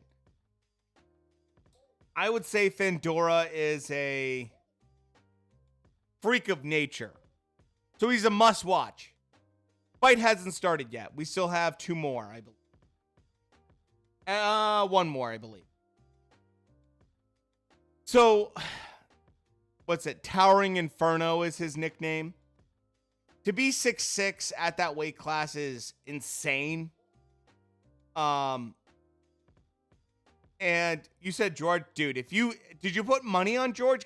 Look, I'm not calling you out. I'm saying, like, if you put money on George, that would have been amazing because he was like 13-1 odds. I would have loved that. I know. He's 6'6" and he fights in close. Trying to catch the fight. Your best bet would go to Google and type in 6 stream. 6, the number 6 stream, and you can probably find it that way. That's where you can do it. That's what we're watching right now.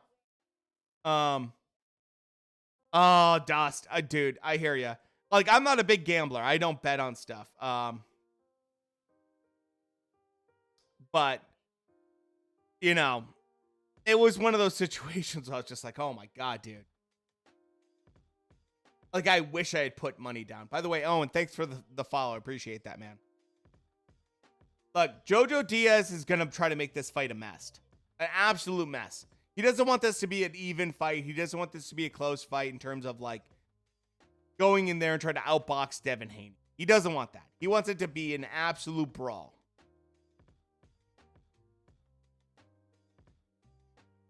So, let's see how it plays out. If Devin Haney's smart and jabs his way to a win.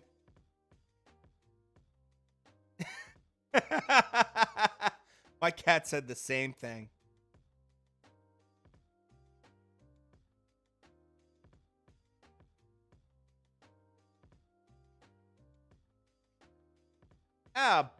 Booker, it's always one of those things, like, there's so many people.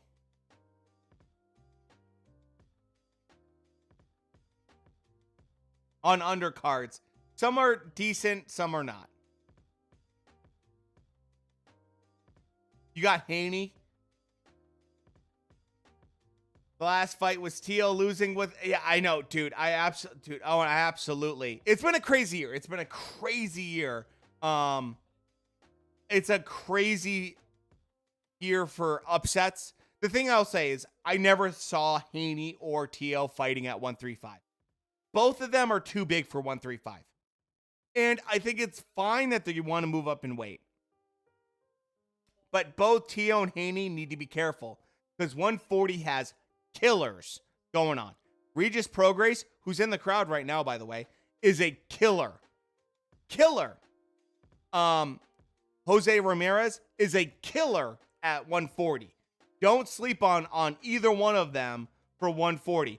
And if you think you're fighting Josh Taylor, good luck. I think both of them are really, really good fighters. I would say Tio, he has issues with more his corner, his camp, and focus. Haney, I would say the big thing for him is He doesn't have big stopping power. That could come in, though. He's 23 years old. That could come in. He could train to it. When he gets a little bit older, it could come in. He could get that little bit more man strength. It's not that it's impossible for Haney to be a little bit stronger. But it's harder to fight guys at 140. And then when you go up from there, guys get really big. Welterweight's full of just monsters. And if you think Virgil Ortiz or Boots is going to let either Haney or Tio step in and take that kind of like contender status away from them, good fucking luck. Because Boots and Virgil handle both those boys very easily. You know, it's just like, I like Haney if he's smart. His jab is gorgeous. It's a beautiful, beautiful jab. You can't beat it. In the lightweight, it's the best jab in the lightweight division if Haney stays at lightweight. Tio is super skilled, great fighter. His corner's a little bit of a mess with his dad. Mixed signals. And I just think that he needs to be focused. He needs to be super focused. He needs to stop quoting DMX and Gandhi and everything else like that, you know? It's just like, I'm just being honest. Like, just Tio needs to be focused. And he looks big for a lightweight. Like, his physical build of him compared to Kambosos, when I saw that at the weigh-in, I'm like, holy shit, Tio's gonna, like, blow up to a welterweight for this fight. He's gonna be huge for this fight. And I like both of them. I like both of them. There's very few fighters I don't enjoy. One of them's Boo Boo. I'm not a big fan of Demetrius Andrade. You know, you'll hear me talk trash to Joe Joyce a little bit, but like, there's very few fighters I don't enjoy. And I feel like Devin Haney, and I feel like when it comes to Tio, even though I'm a Lomachenko fan, I have a lot of respect for the kid. And I want to see him succeed because it's not, I don't want to see him lose because of arrogance like he did against Kambosos. I want to see him lose because he legit lost. I want to see him lose to like a Lomachenko rematch kind of situation, not to Kambosos kind of situation. You know what I mean? It's just like, that's just me being real. That's just me being honest. You know? That's just how it is. Should Fury and Wilder and Fury fight for all the belts? Wilder is too dangerous at this point to just plug him in. If you're a fighter at heavyweight, you don't want to mess with Wilder. If you're a top 10 guy, don't mess with Wilder. I'm just going to put that out there. Like, so many people overlook Deontay Wilder based off of the fact that, like, Tyson Fury did really well against him. Guess what? Most heavyweights are not Tyson Fury. Most guys are not 6'9", 275 pounds, and can move like a freaking middleweight. Most guys can't do that. So guess what? If you want to hate on Deontay Wilder for being not perfect with his footwork and everything else, that's fine. The fact is, even a very solid in the first fight, and especially the third fight, Deontay Wilder landed absolute bombs. And I mean bombs on Tyson Fury. If you don't think he can land that on AJ, if you don't think he can land that on Usyk, if you don't think he can land that on Ruiz, you're dreaming. Like, he is able to, like, he's a one-trick pony. Wilder's a one-trick pony. But his one trick is really fucking good. It's really, really, really, really good. And he's really good at it. So I just hate when people dismiss him. Like, oh, he has no chance. It's like, well, like, what are you looking at? Because he's like 6'7", 6'8", and like he has the fucking Thor's hammers for his right hand. He just has to touch you once.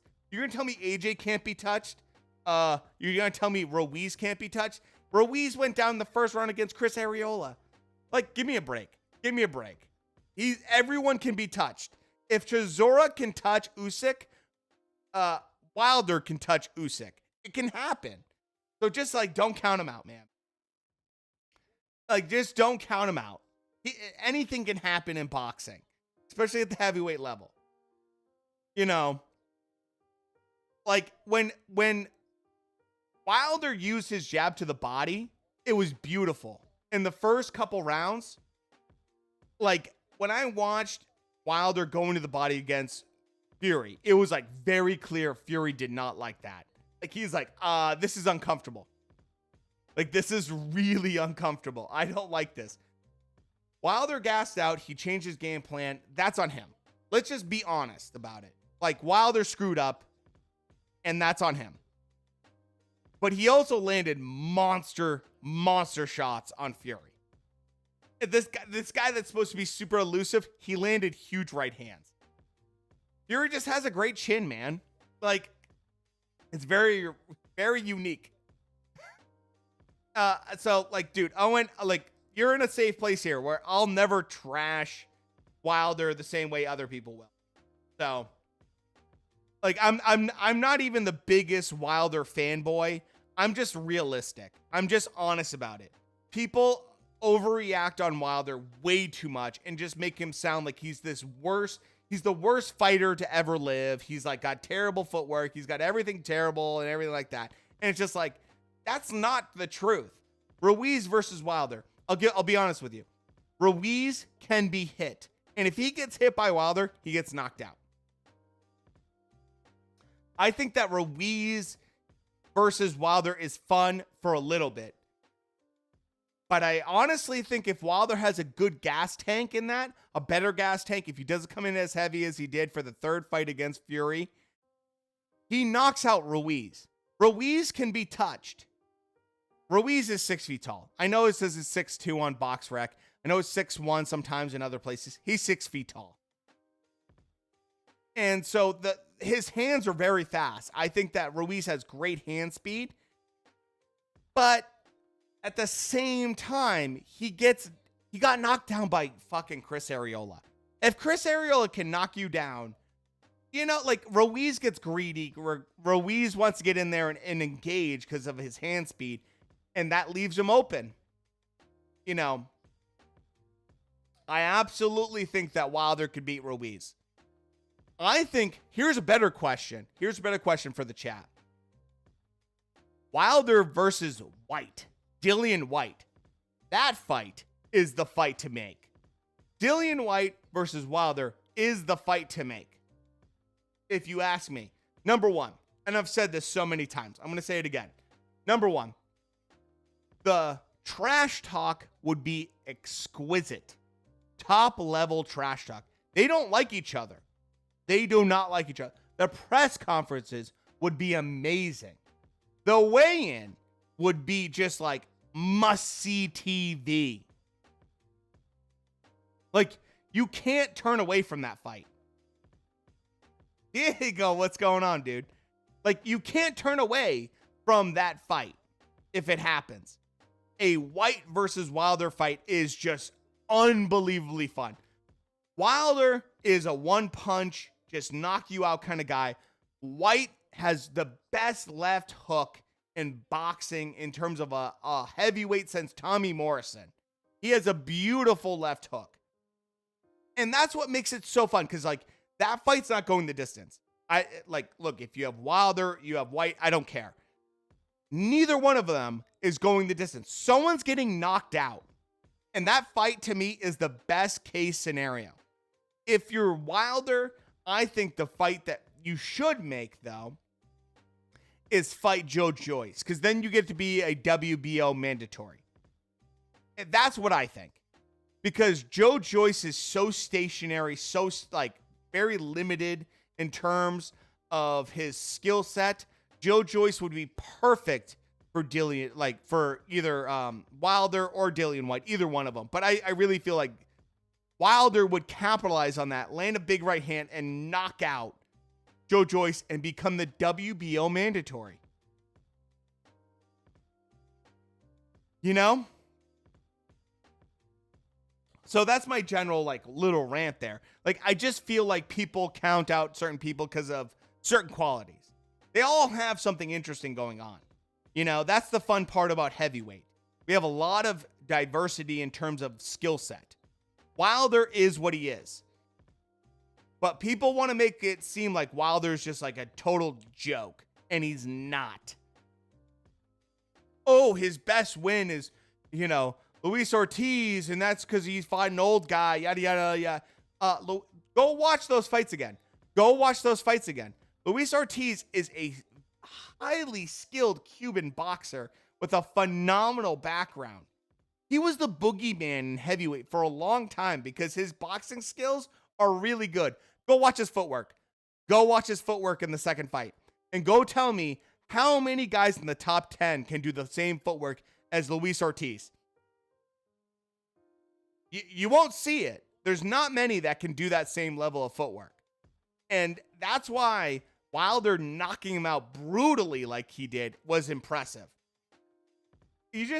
I'm sorry. I don't follow that kind of, like that kind of BS. I just don't. Wilder, I'm not the biggest fan of him. I think him and Malik Scott is a good pairing. I think that's good. He got away from DJ. I think he should have taken up Mayweather in terms of like training to see what would happen just for fun. Who the hell knows? But let's not count the guy out. Let's not just be totally oblivious to what he can do.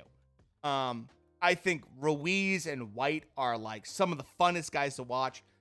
I think that Dillian White might be the funnest heavyweight to watch, period. In my opinion. He is going to get absolutely blasted by whoever he's fighting, but he's going to give it just as good as he gets. And that's why, like, the Povetkin knockout was so good. Like, so good. And I remember watching it live, and I had it a fairly close fight. Canelo versus Charlo. I'm gonna pick Canelo in that fight. Because I don't see anyone beating Canelo right now.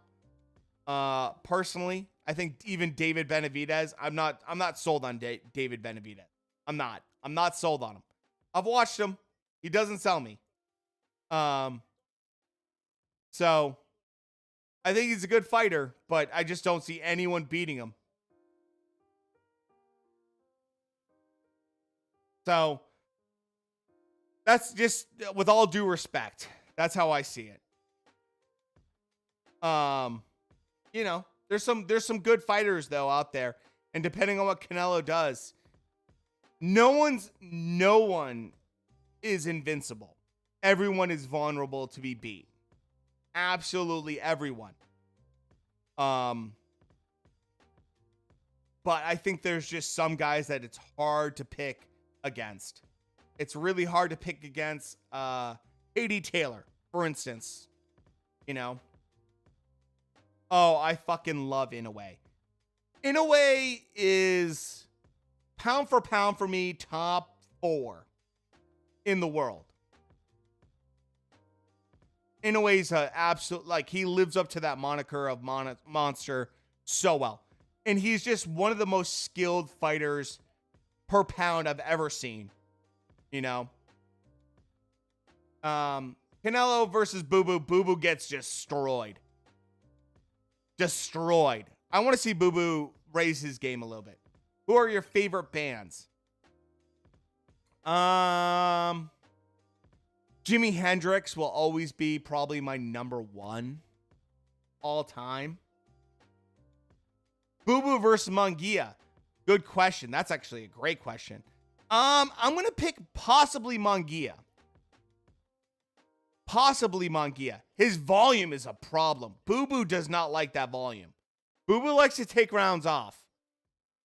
He likes to take rounds off. And Munguia, if he keeps up with that pressure and that level of like just unbelievable pressure, nonstop level, he's going to be an absolute issue. Other bands. I'm trying to think of other bands really. I don't listen to a ton of music. I'm more of a podcast guy. I listen to a lot of podcasts. I like Logic as a rapper a lot. I like some old school stuff in terms of like old school Black Keys back in the day. In particular, not their new stuff. To name a few.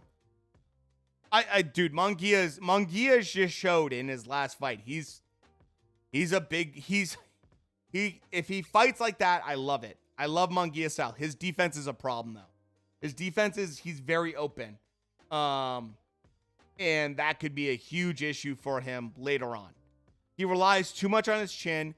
Gabe Rosado landed huge shots on him. I mean, massive shots on him.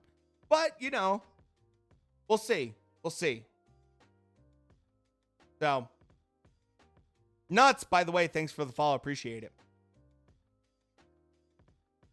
Funny people call him Doo-Doo instead of Boo-Boo. Yeah, they do. Like, look, I don't want to hate on Boo-Boo, but he just doesn't do it for me. He just doesn't. I think he has a great, phenomenal, like, lead uppercut, but he just takes so many rounds off. And if he were to fight against Virgil Ortiz or, like, I'm sorry, Virgil's out of his weight class. But if he was to fight against, like, Triple G, like, I want to see Triple G against him. And let's go from there. Charlo, I think, beats him. Although Charlo, 160 Charlo compared to 154 Charlo, not the same. 154 Charlo is a better fighter. Still great in shape. I know, dude, I will say this. Mayweather keeps in phenomenal shape for his age. I mean, Mayweather never gets in the ring if he's not going to win. G-Fig, what's going on, dude? By the way, thank you guys for being here. If you're new to the channel, we do boxing news on Wednesday. We do live classic fight night where I put it on the screen and you can all watch it with me on Friday. And then, you know, classic, you know, regular fight night is always on either Saturday and sometimes Sunday, which we're going to do tomorrow. So, Spence Jr. versus Crawford. That's an excellent fight. I'm going to lean slightly towards Crawford right now, but this is the thing I always say about that fight. I always lean towards the guy that last fought almost, because I get to a point where it's like each guy impresses me so much, and it's so hard to pick that fight. I think Spence and Crawford is a pure 50-50. I love both of them so much. Spence's style and everything is so right up my alley. Crawford has unbelievable timing and control of distance. I just think that it's a true 50-50 fight. Like, I always bounce back and forth. Like, Spence will fight, and I'm like, oh, Spence is going to win. And then Crawford will fight, and I'm like, well, Crawford's going to win. I just bounce back and forth all the time. I can't help it. Like, I can't help it. All the Mayweather keeps in good shape, even though, yeah, I mean,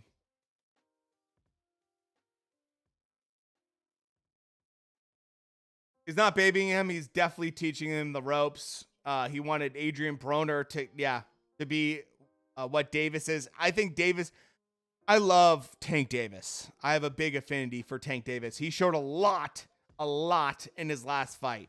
And I think he showed he has a better ring IQ than people want to give him credit for.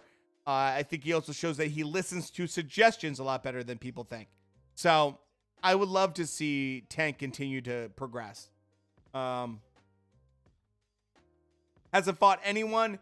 I would say that's arguable to say that, like, Tank has fought some actual champions at various weight classes. Although I will say at current lightweight, he hasn't fought anyone.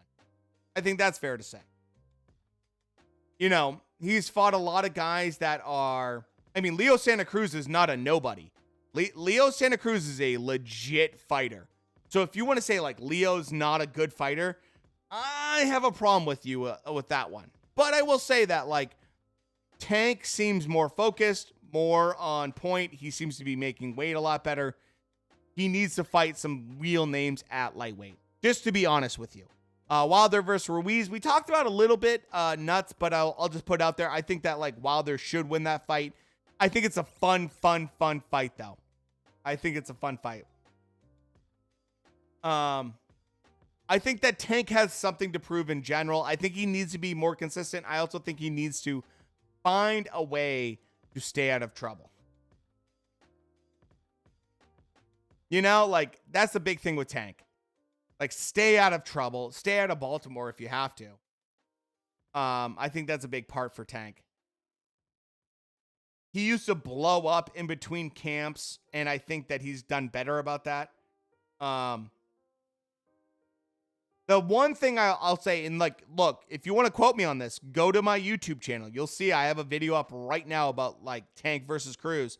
My biggest criticism of Tank is going to be Floyd Mayweather. Floyd Mayweather running over to the corner and yelling shit in between rounds is a problem. Like, that's not going to do anything good at all. I think that there needs to be clear boundaries that he can't do that at all. I think that's a terrible, terrible system for Tank in close fights. Like, don't have Floyd screaming at you in the corner when your corner's saying something else. Like, that's just bad news. That's just a really bad situation. If Tank seems to be focused and making sure Beto, by the way, thanks for the follow, appreciate it. We have right now the co-main event, so probably in about 30 minutes, 40 minutes, the main event. So that's my big thing with Tank. Like, I like Tank a lot. There's not pound for pound power is hard to find, and Tank is that guy. Like, pound for pound power is a real thing with him, but he cannot allow himself to get unfocused. Can't allow himself to balloon up in between fights. He can't allow Floyd to distract from him. He needs to be focused. He's 27. No more excuses. No more bullshit. Like, that's the reality of it. You know? That's what I really think. Tank pound for pound is not on my pound for pound list. Plain and simple. He doesn't make my top 10. He doesn't make my top 10 for pound. I don't know if he'll leave Floyd one day, but I do think that there's some weakness there. And I think Al Heyman will know it even better than anyone else. Gamer, thanks for the follow. Appreciate it. I think that Al Heyman and PBC is a better fit possibly for him. The biggest problem I have with Floyd is he's always like, well, we want to keep it in-house with Tank. Want to keep it in-house, which is PBC primarily. But no one on PBC has a damn belt at lightweight. It's all top rank. Well, I take that back. It's Ludabella who has Kambosos and Devin Haney who's, you know, Eddie Hearn essentially right now, but is still his own private thing. You know, Haney has not started yet. So, like, it's one of those things, like, he got mad because of Canelo gloves? I believe it.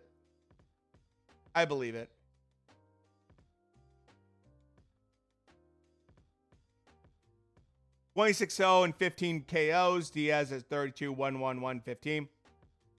Yep.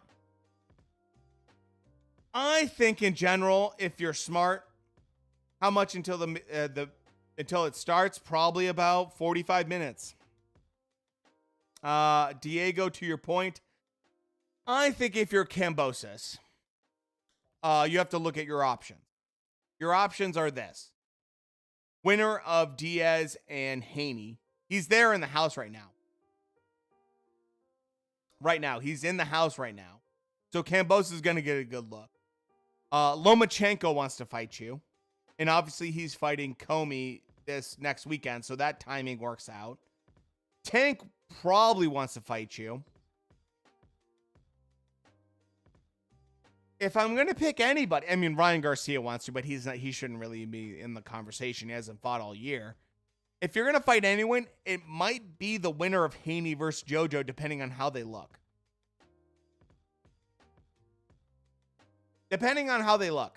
Because Haney, if he fights on the outside and has that beautiful jab, it's going to be a nightmare for Kambosos. You got to have someone that comes forward a little bit more. It's a tough situation. Kambosos he's never going to move up in weight, I don't think. This is his weight class now. So let's see.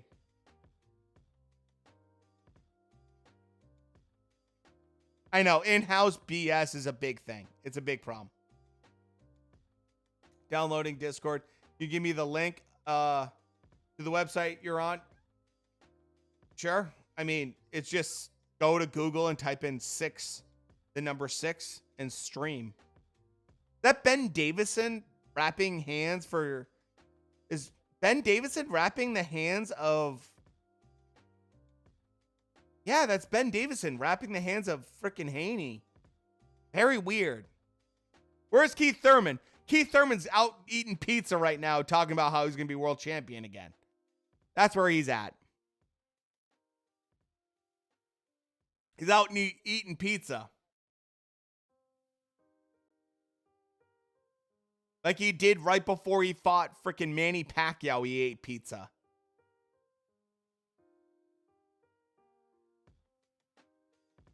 Like Kambosos, you know.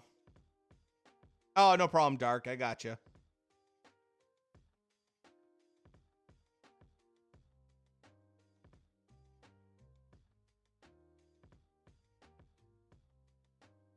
Thurman, we all want to like Thurman, but he's just a joke.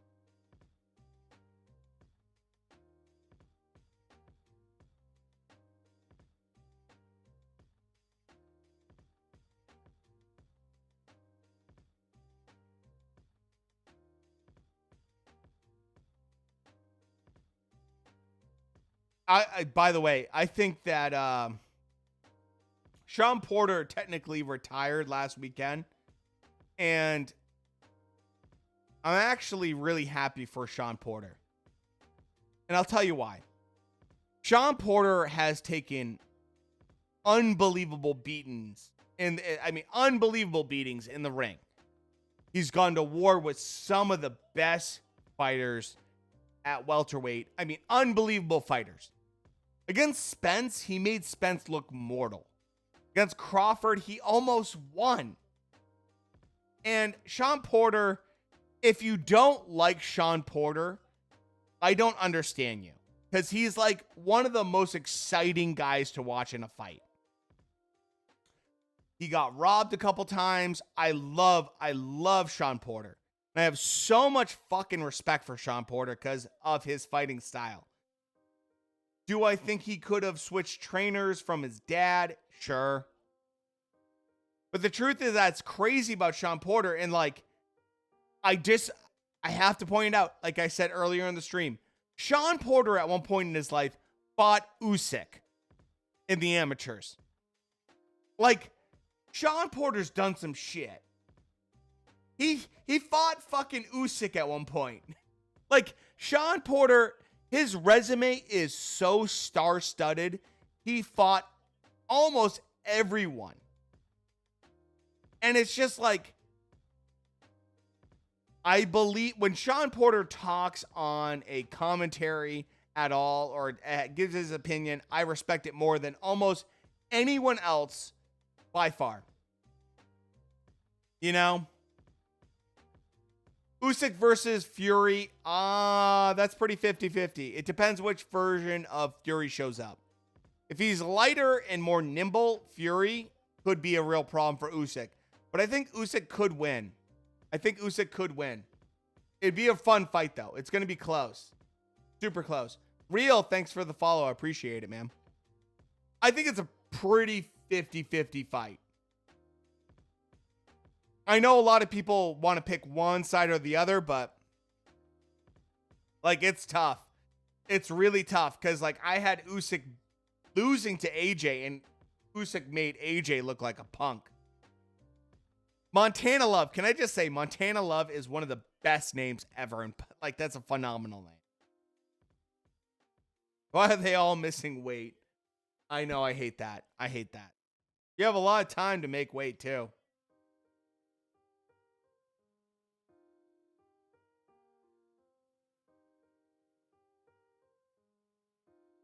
This could be an upset right here. Let's see how it goes. Montana Love. I know they're trying to pump this kid, but oh, Usyk and Wilder. It's just so crazy different. AJ is mentally destroyed. AJ is just completely destroyed. You know he's completely destroyed because he's now done 2 trips to the U.S. to look for a new boxing coach. Like, the fact that AJ is now looking for a new boxing coach from McCracken is huge. I think honestly, this is okay. I've said this before, and maybe you guys will agree or not agree, but I think the perfect coach for AJ is one guy in particular. There's one coach that should train AJ right now, and that is Teddy Atlas. Teddy Atlas needs to be the coach. Oh my God, this guy's bringing out his fucking Frenchie. Teddy Atlas needs to be the coach for AJ, and I'll tell you why. And if I'm Eddie Hearn, I'm throwing a ton of money at freaking Teddy Atlas. The reason is, number one, he's trained multiple heavyweights to be a champion. Number two, AJ needs no fluff. No fucking fluff anymore. No, like uptick. No, like no one picks up your medicine ball, AJ. You pick it up yourself and hand it to, like, no trainers pick it up and hand it to you and you throw it against the wall. None of that crap. Teddy Atlas is going to be so hard-nosed and tell you exactly what you need to do. All the ring girls want that Frenchie, by the way. And so it's like, he needs someone that's going to be honest with him. And the worst part is, in the fight against Usyk, McCracken and his team said to AJ, beautiful boxing, over and over and over again. And Usyk's kicking the shit out of him. Teddy Atlas is going to give you that fucking fireman, ring corner conversation. If you're Teddy Atlas, he's going to sit you down in the corner, you're losing, and give you that fireman speech that you need. If you're AJ needs to stop with the bullshit of yes men. He needs to get that out of his life for a corner.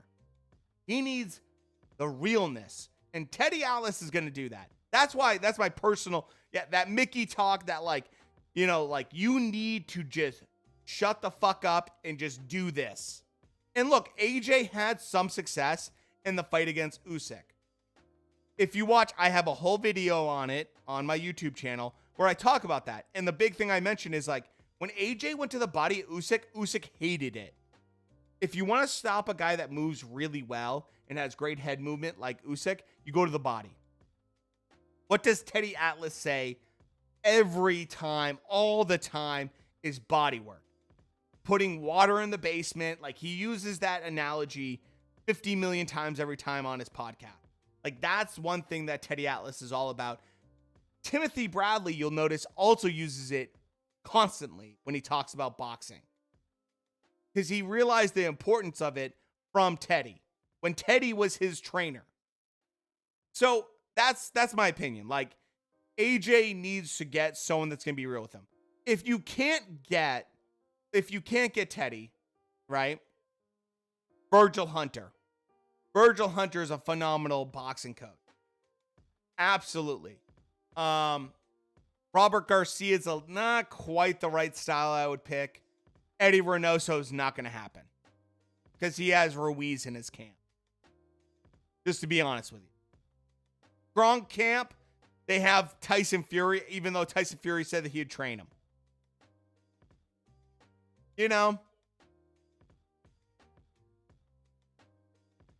AJ's team was like Tiafimo's dad. Yeah, pretty much. Got winning this fight, Love or Cruz? I'm sure that they've already made sure that Love is going to win this fight. Teddy's too old. He's pretty old. But that's why you got to throw a lot of money at him. He's young enough. He's still got enough in him that he could be effective. But he's pretty fucking old, Jim. How many headbutts in this fight? Probably about a dozen.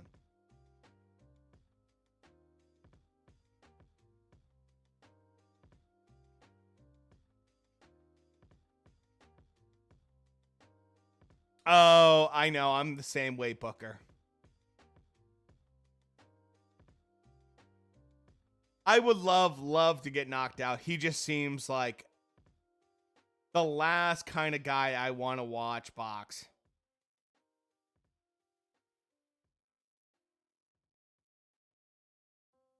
Love missed the weight class? Come on. Broner 2.0. Way too cocky. You're bringing your dog out for a ring walk. I want you to get knocked out.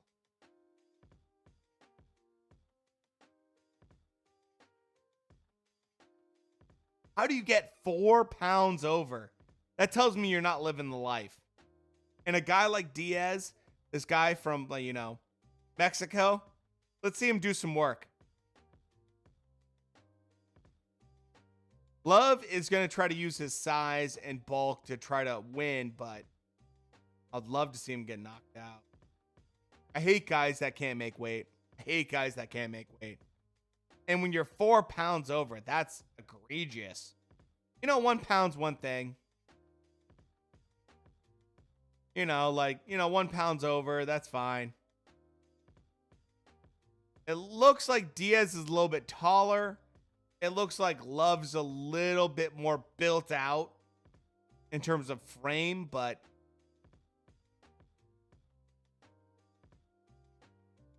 I mean, you can't, I mean, if you miss 4 pounds over, you're not even trying to make, you know? Yeah, he called, yeah, broken. Yeah, dude. He called out Tank, and Tank just puts him to sleep. I love guys that do that. I love guys that do that to a degree, because it's just like, you're just trying to get your name, you know, recognized on Twitter. I get you.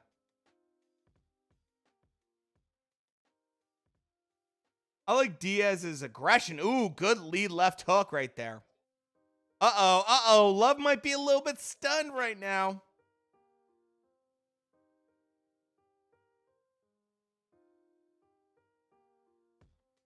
Carlos Diaz is rough around the edges in terms of style, but headbutt number 1.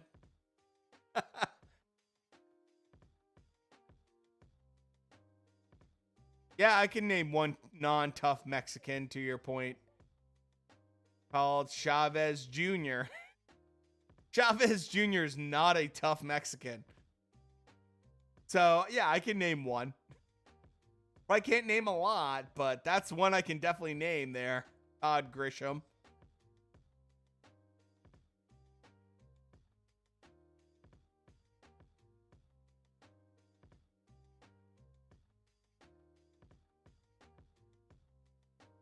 All right.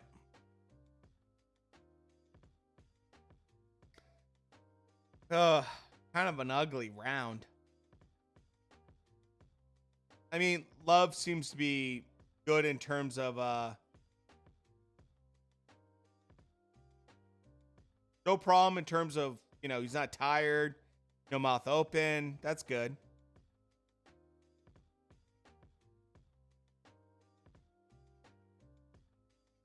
It was a solid round. Solid round.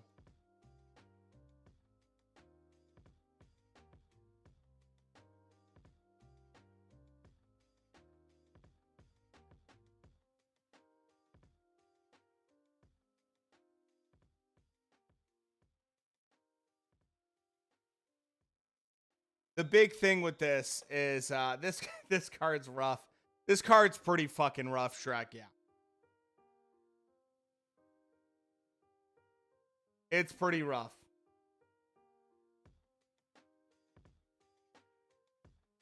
McDonald's has the best fries. I don't know if they have the best.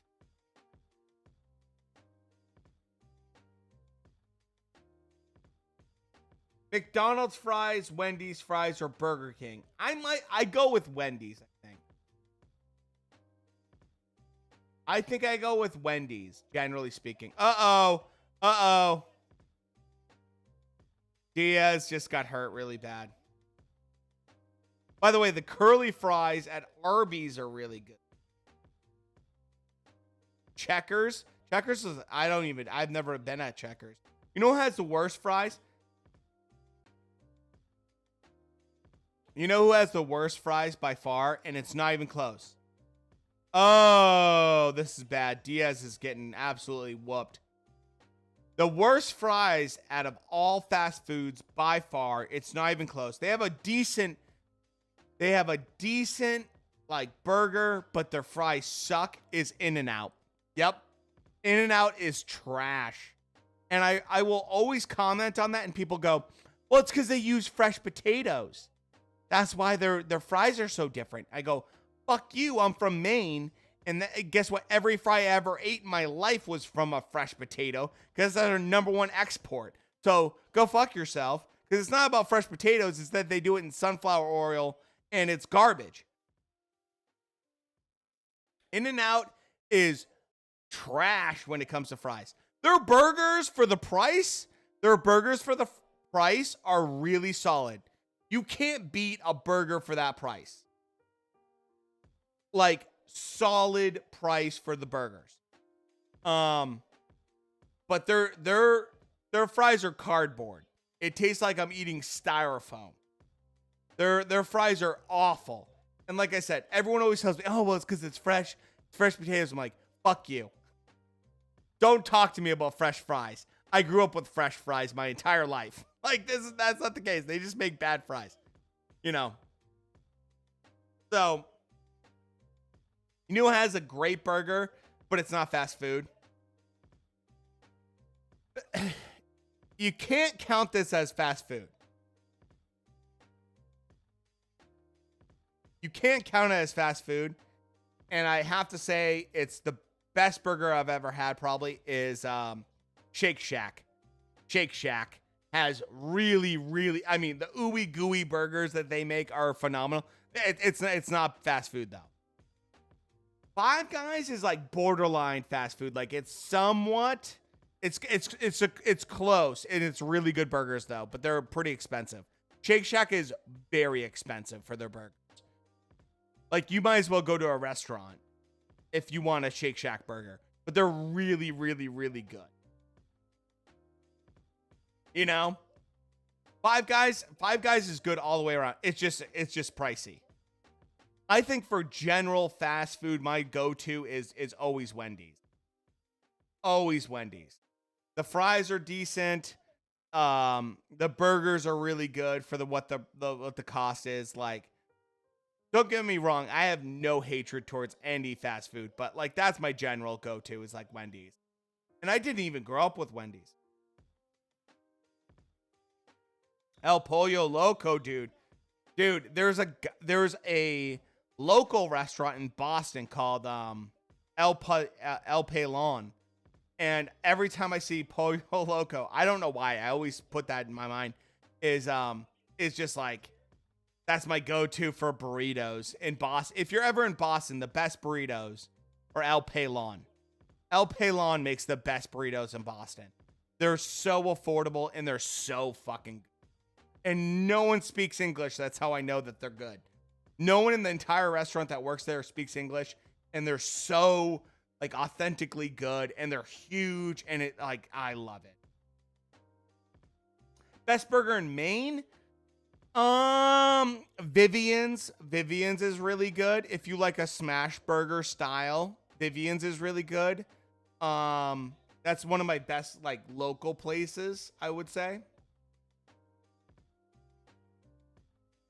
Circle, thanks for the follow. Appreciate it. Vivian's is a great local place that you'll never hear about. If you want good fries, Duck Fat. Duck Fat in downtown Portland is phenomenal. Really, really, really good. Duck Fat is one of my favorite places. And yes, they use duck fat to make their fries. It's awesome. That's a bullshit stoppage.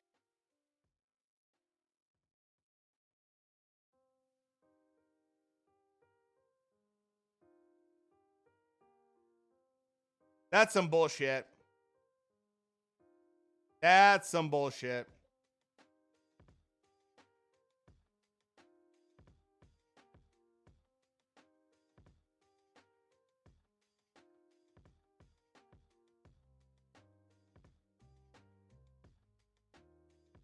That's some bullshit.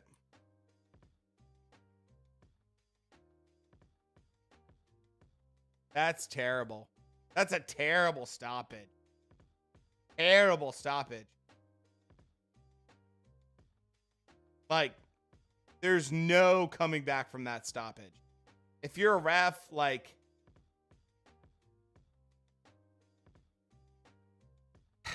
Look, you got to let the guy try. Yeah, granted, he was losing, but my God, man. I agree with that. Robinson Dale, that's a good take. Like, this is the big thing I'll always mention about Jim, by the way. In Portland, Maine. People sleep on Portland, Maine. Portland, Maine has the most restaurants per capita in the entire nation. Most restaurants per capita in the entire nation. So there's a lot of good food, and it's hard to find a bad place. Local 188's one of my local like favorite places in terms of like just good food overall in Portland, Maine.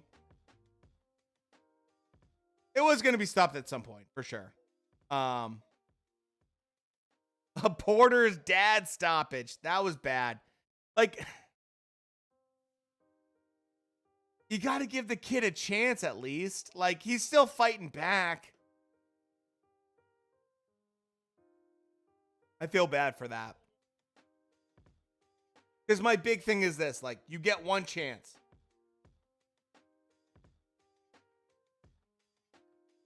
Possibly at, like, big limelight. And he gets his dog. Like, oh, God.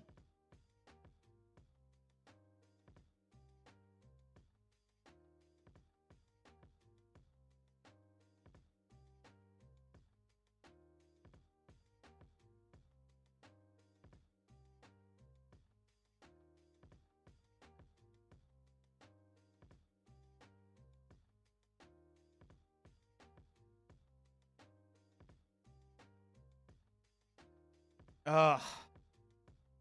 Want to see the dog again?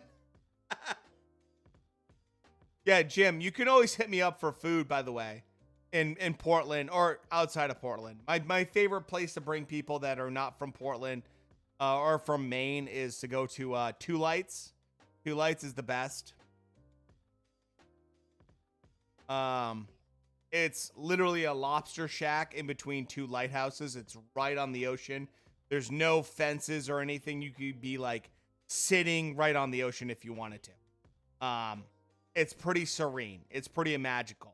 If you've never been there, it's kind of like everything you want from that kind of Maine experience. So,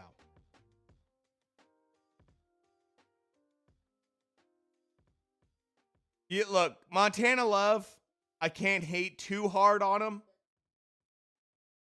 but he's going to get fucked up from someone that actually wants to fight him. He's going to get messed up by someone that actually wants to fight.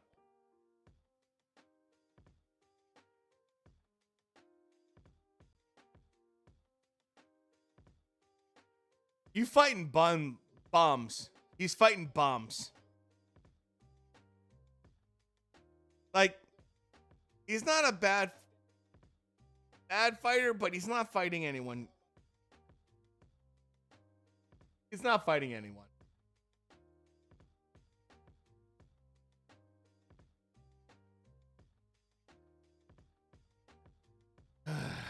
You're gonna get sadly disappointed once he moves up in competition.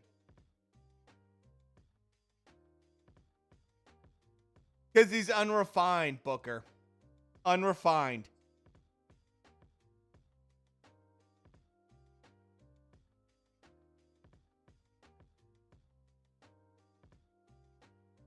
Oh, it's not impressive. Chris Mannix, shut the fuck up. Oh, dude, Jim, always hit me up. I have plenty of places. Plenty of places to eat in Maine. You know? Street and Company, if you want like high-end food, Street and Company is like one of the best restaurants in the entire world. 555 is considered one of the best restaurants in the entire world. You know, there's a couple of them. There's a couple restaurants that are just the front room's phenomenal. One of the best restaurants in the entire United States. Stuff like that. What has Boxing come to with a dog and his kids? Oh, his kid's there too. Oh, come on.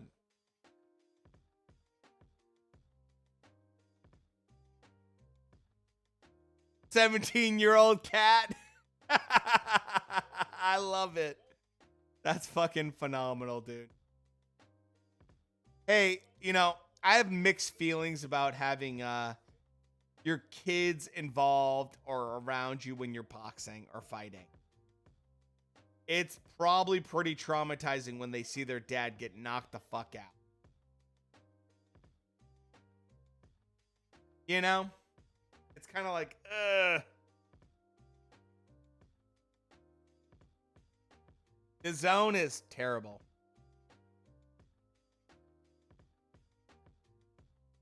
The zone always puts on a poor product in terms of undercard. Their undercards are trash. Their main events can be really good, like Canelo versus Billy Joe Saunders. Like, they can have some really good main cards, but their undercards generally are just terrible. Nate Robinson. There you go. There you go. Prayers in the chat. Here we go. Main event.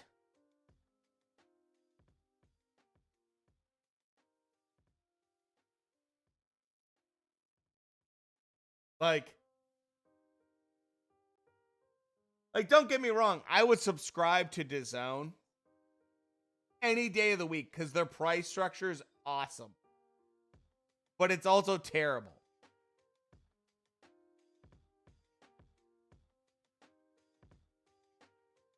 See Chris Eubank Jr. talking trash and fuck you. Chris Eubank Jr. is a joke. Like, DAZN has the best price structure in boxing.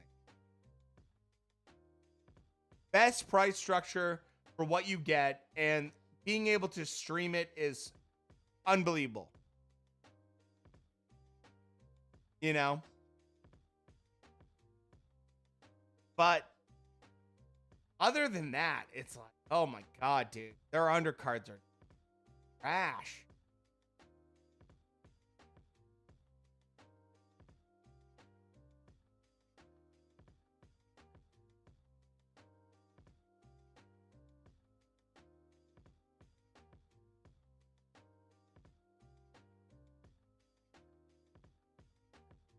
Main event should be fun.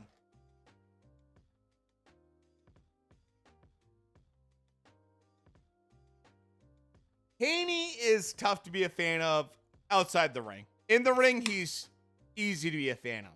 When you watch him box, it's like, God, he's great. When he's not in the ring, his mouth just, it's terrible.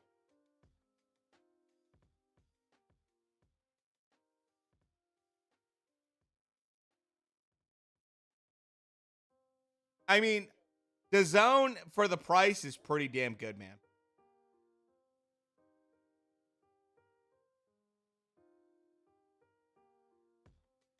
Shorter guys struggle with weight. Depends on the guy and how they're built.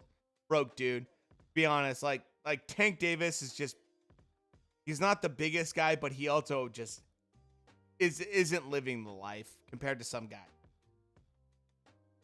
T.O., it's tough because T.O.'s not built for 135. Ultimately, with it, now that he's growing into more of his like man body.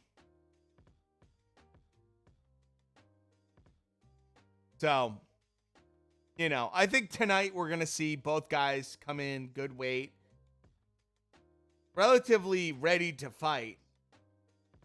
So,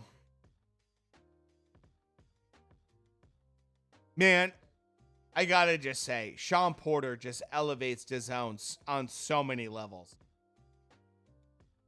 I love having Sean Porter here. Like, someone that actually knows what the hell they're talking about is really nice.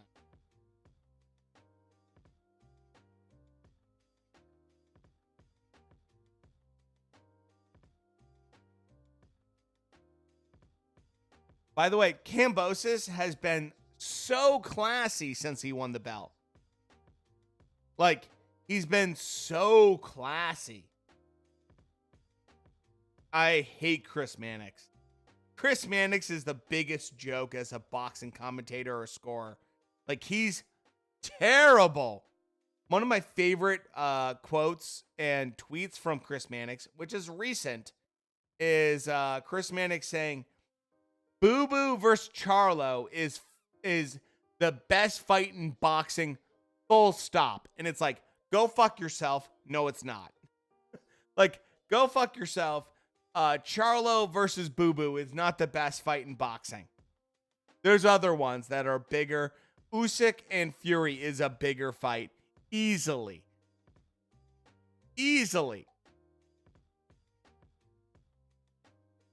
David Benavidez versus Canelo is a bigger fight.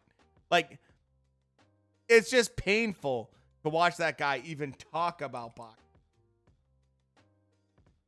And Chris Mannix is just a dumpster fire when it comes to boxing. His scoring is terrible. He had Billy Joe Saunders winning like 6 rounds. It was just like, what are you doing, man? Like, he's just so bad.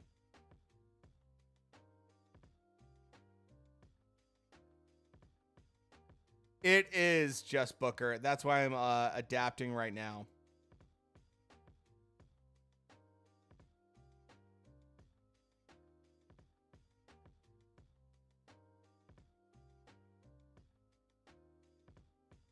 Got to be adaptable. Got to be flexible. Triple G versus Canelo 3. Good question, by the way. Great question. I think it depends on which version we get from, honestly, from watching what happens with Triple G in his next fight. Because if it's bad, it's really bad. It could be really bad for him. Oh, I found a great source, by the way. This is like HD. Wow, I found some HD shit. Awesome. Hold on. I'll put it in chat. Even though it might get me in trouble.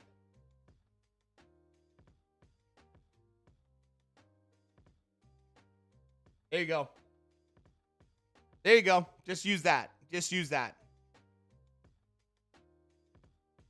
I'm not going to delete after Booker. I'm too gangster for that shit. Come after me. Twitch.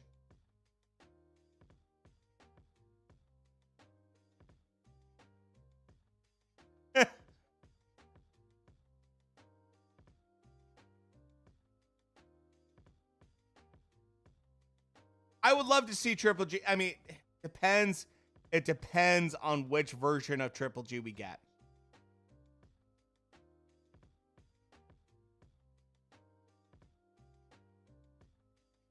Oh, PlayStation 5. I could see that.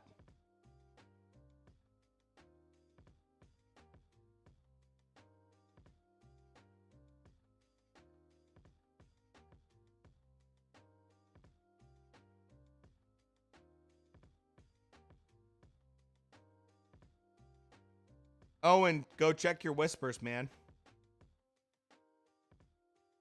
Look, I love the console war. I love that. I have Haney winning. I think Haney should win. Lace, by the way, thanks for the follow. Appreciate it. I think Haney should win by unanimous decision if he boxes on the outside and doesn't try to get cute on the inside. Yeah, Owen, go check your chat real quick. I got you. The only thing with PC that I don't like is the exclusives that I miss out on. Like Ghost of Tsushima, like I want to play that game, but like Sony's so garbage, and so is Rockstar at putting games on PC.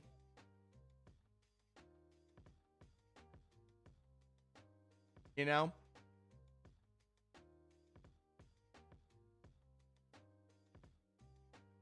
Normally I don't do this, but you know, go check your whispers. I'm just at this point where I'm just gonna help people out at this.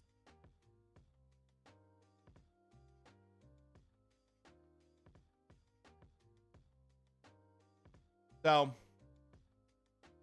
like, I remember waiting for like Red Dead. Like, Red Dead took over a year, and I remember waiting for Red Dead like nobody's business. It was just so painful waiting for that. So, like, I love PC. I think it's a fantastic, but you know,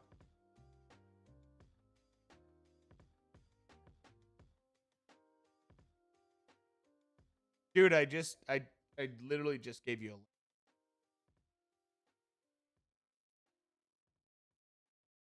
So, oh, dude, no problem, man.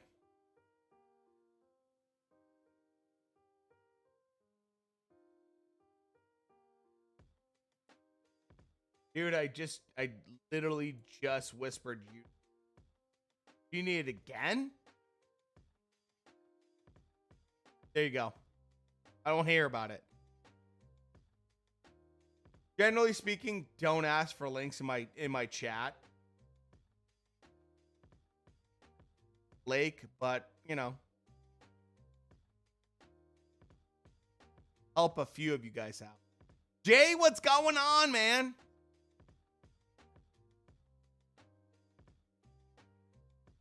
Dude, I love Red Dead. I love Red Dead so much. It's totally up my alley in terms of like the stuff I enjoy and everything else, but Drop King, thanks for the follow. Appreciate it, man.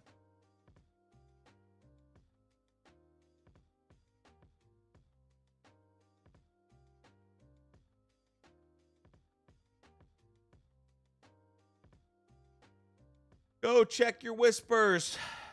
Gotcha. Need some help? I gotcha.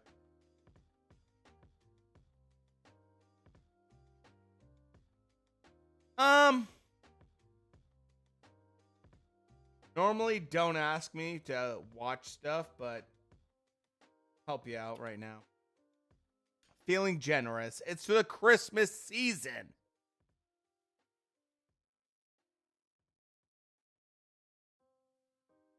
You know, Red Dead in particular was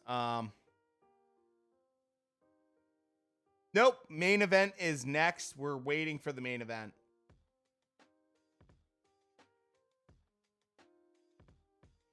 NES. Oh, first PlayStation. I have, yeah. First Xbox, PS3, PS4, Switch, PC. Oh, man. So I have NES. I have Super NES. I have first PlayStation, second PlayStation. I have Switch, and I have PC. And I have Xbox 360.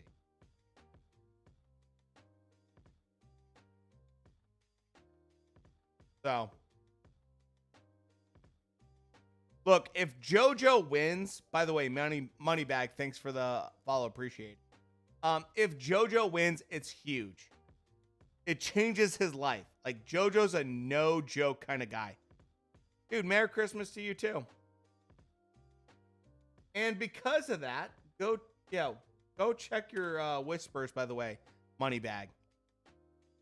I know why you're here. I know why you're here.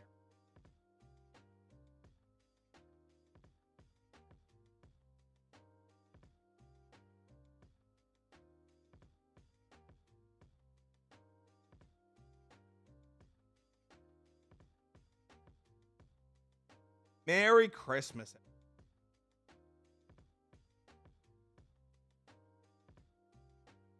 Who do I like and why? I would probably pick. I'm not a Vikings fan. No, 0%. I'm a Pats fan. Who do I like? I would like Devin Haney. I think Haney should win by jab and unanimous decision if he fights smart. If he gets on the inside, I see fucking JoJo is absolutely win. It depends on the game plan that Haney wants to do. Jim, course, man. I even though I live in Minnesota, I'll never be a freaking Pats fan till I die. It's like Haney needs to be on the outside. I know. Look. Haney wants the kind of highlight reel of Tank Davis. He wants that highlight reel. He loves those big knockouts. He wants to be that guy. He's not that guy. He is not that guy. And he'll never be that guy right now. So it's just better for Haney to box the way he is. And look, phenomenal boxer. Great jab. Everything about him is just absolutely fantastic to watch from a boxing standpoint. If he does that, he wins the fight. If he tries to get on the inside, he's going to get pieced up. He's going to have some big problems. Oh, yeah. Diaz versus Farmer. I remember watching that too. That's when I started to get impressed with Jojo Diaz. You know? I know. DAZN's just trash. Oh, get ready. Yeah, get ready for Queen Garcia tweets. I could never be a Vikings fan. I would need blood pressure medication if I was. It's tough to be so good, and it's so tough to be a Pats fan and just constantly win. Constantly win. It's just tough. You know?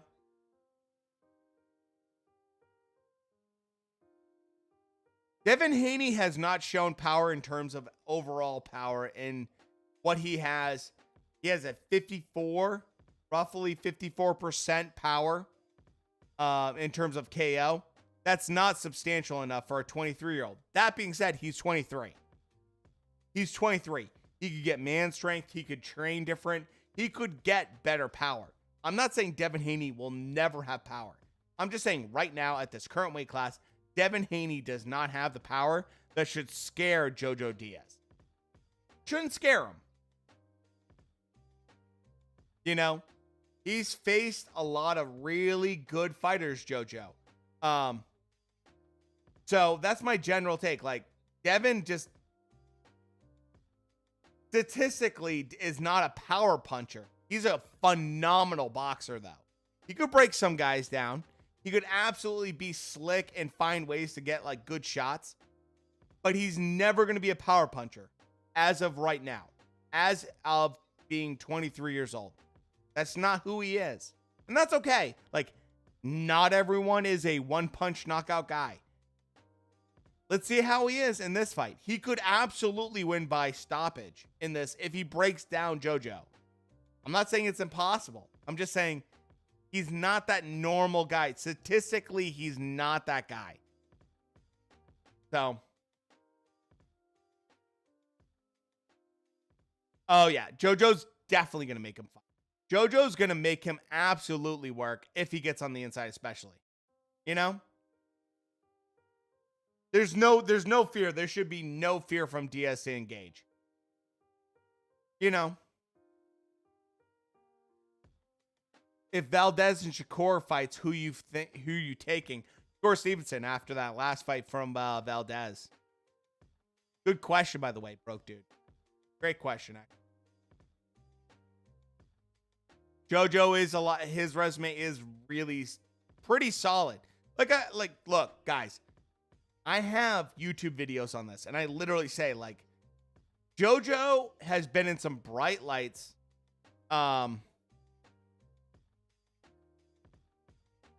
And there's no reason that he should there's literally zero reason.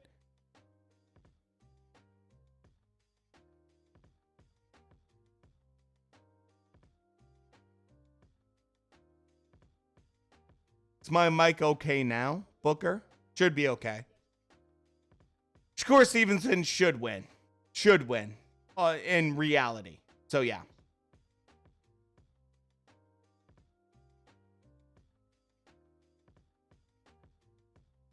I was somewhat skeptical of Shakur Stevenson after his last fight.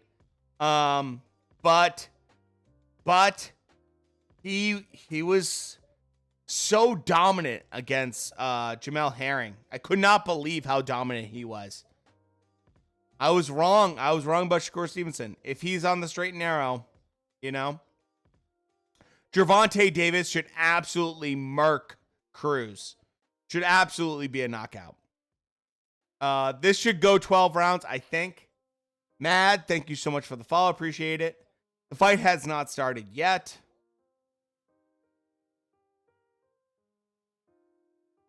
Manic's boxing knowledge and insight among the best in the boxing arena. Jam, I know you're not serious. That's like saying Max Kellerman is the best insight commentator on on the Patriots.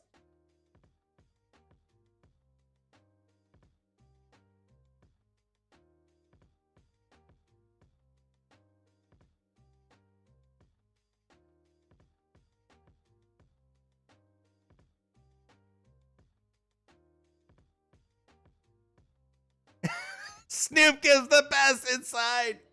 It's true.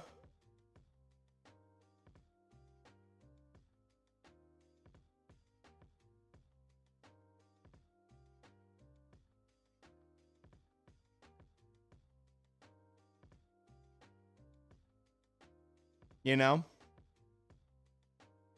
Gotta have an exclamation point for the Discord. I know what you're trying to do. I know, Jam. I know you're messing.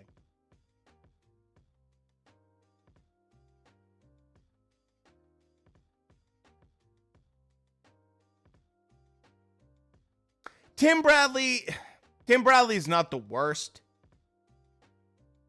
You know.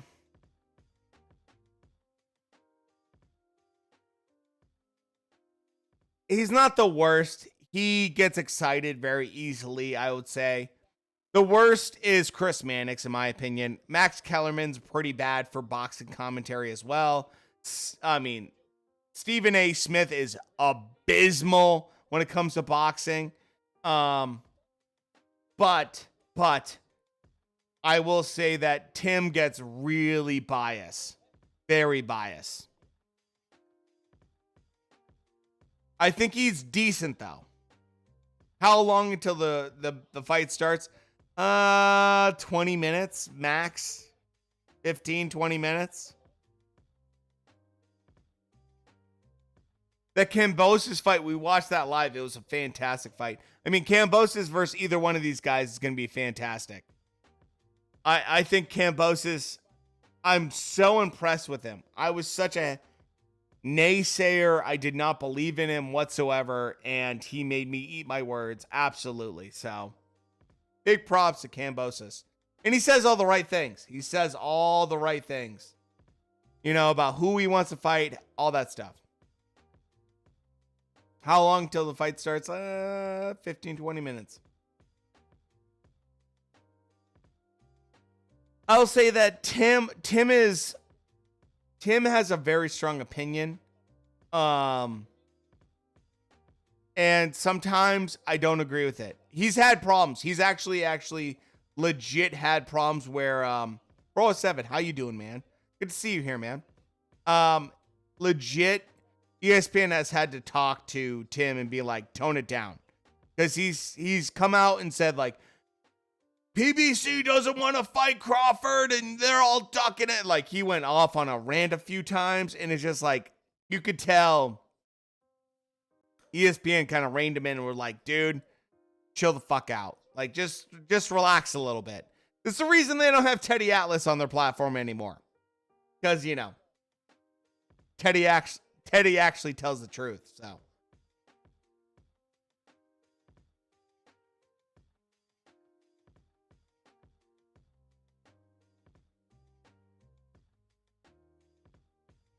Kambosos, since he won the actual belts, has said everything right. He's like, I just want to fight the real fighters. I just want to fight the real champs. You know, like, I wish all the best to Teofimo Lopez, and like everything that you want to hear from like a real champion, and people being like humble and being honest and being like, you know what? Teofimo Lopez is a great fighter. It was a good fight. I'm glad that like I got to experience that, all that kind of shit.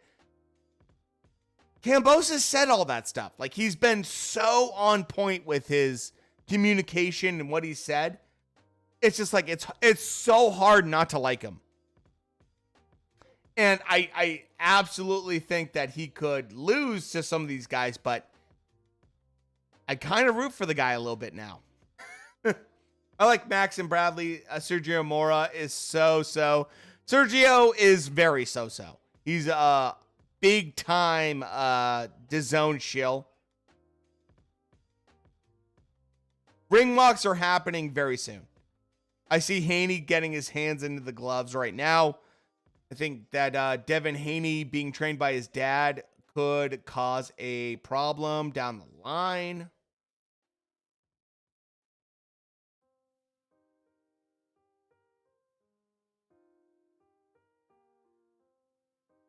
That's my general perspective. I think that it's great that Haney's done some work with like Floyd and stuff like that, but let's see how it is. Let's see how it goes.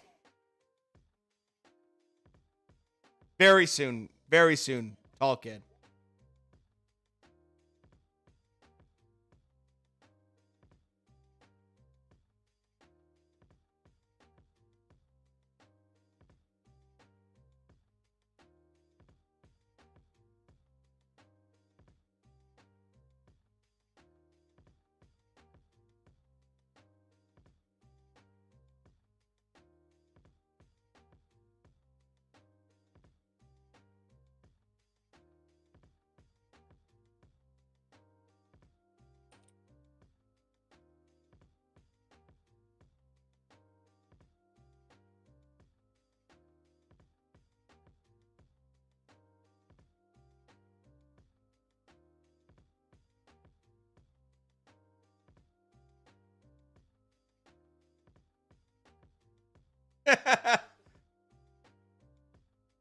It's crazy, man. It's crazy. I'll be right back really quick.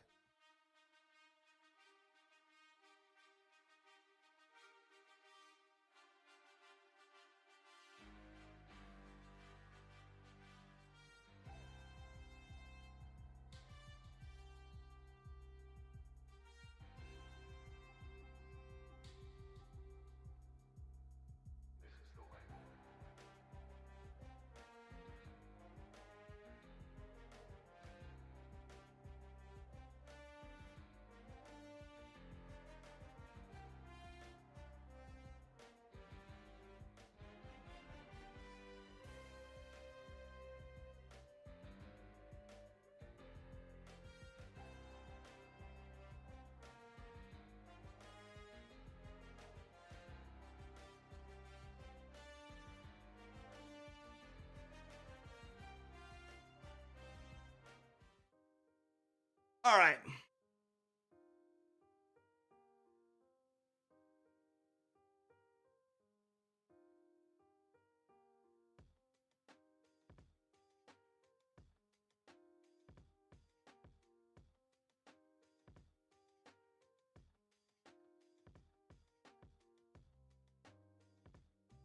Okay. So we got a bunch of PR right now. They're trying to delay the fight a little bit. You know, they're trying to extend things a little bit. Hold on. Sorry for the delay. Haney was delayed on arrival, and we had to fill for 15 minutes. This is from Eddie Hearn right now, 25 minutes ago on Twitter. I have Haney winning by decision.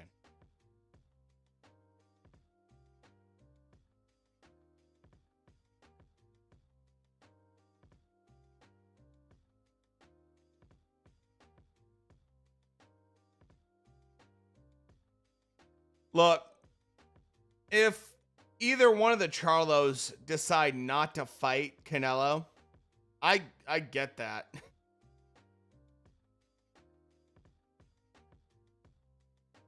I absolutely get that. Like, Canelo's a dangerous dude. And if you're at 160 and could easily make 168, it's kind of dangerous to fight Canelo.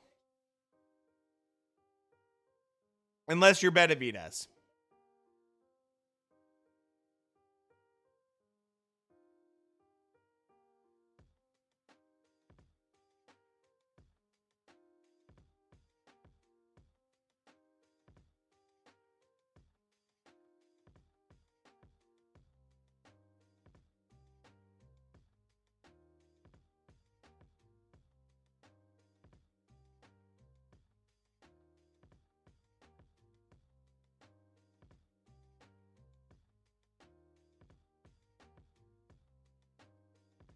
They're talking about, Loma right now, and I'm like, yeah.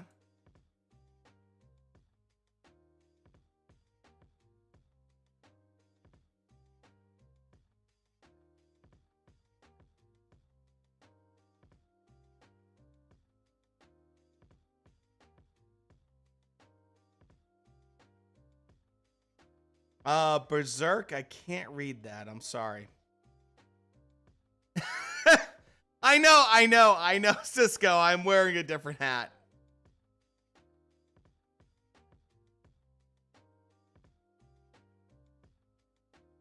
Let me catch up. Sorry, I had to do one thing really quick on Discord. Their pet. Okay, let's see. Early fights ended quickly, so they had to fill time on the program. I know. I hate that. Oh, he says hi. Okay. Cool. Well, hi to you as well.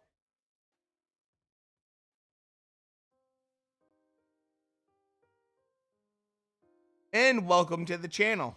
So, Berserk, thanks for being here, man. What doesn't Charlo fight Benavidez? Honestly, risk. It's risk. What happened to Ryan Garcia? Is he even? Yeah, I mean, the thing with Ryan Garcia, number one, Anthony, if you're verified, we are, but if you're not, I can help you out.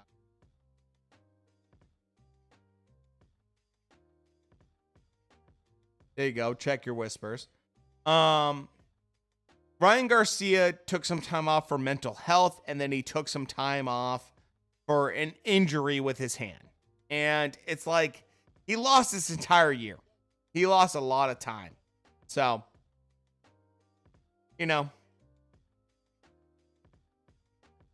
sadly, that's the deal.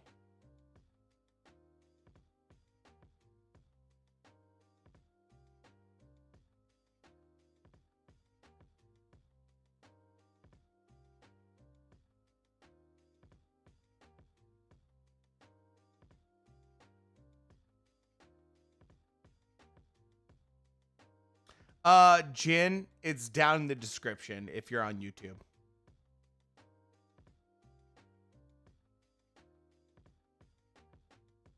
Oh, there it goes. It actually pops up. Good. Stream Elements, thank you for working.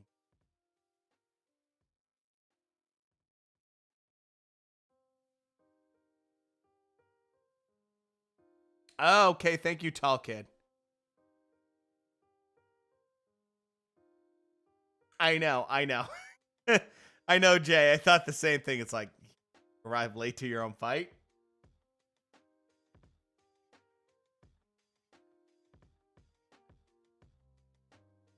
Look, I'm not the biggest Haney guy, but he should win.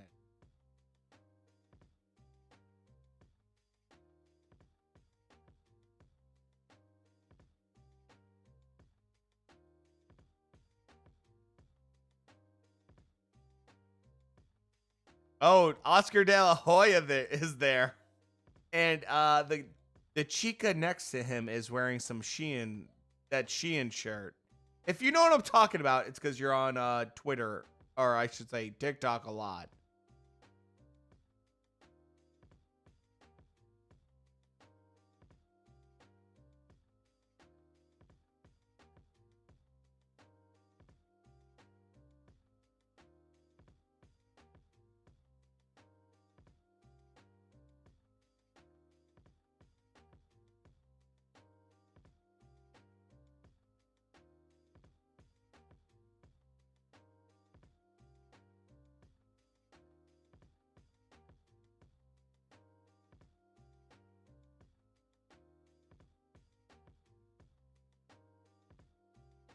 Okay, national anthem is done.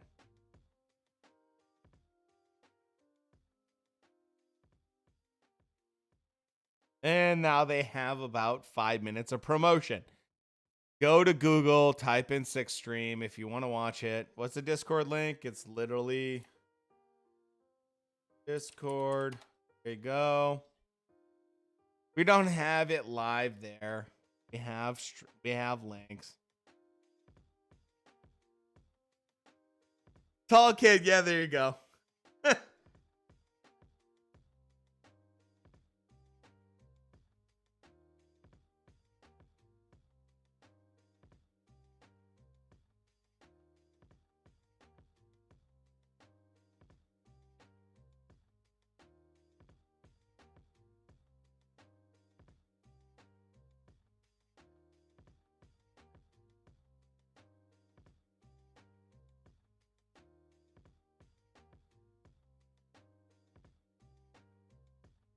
Okay, boys, here we go.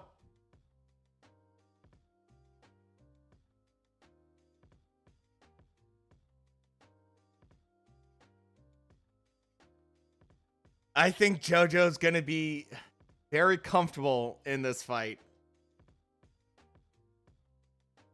I think he's going to find a certain amount of comfort.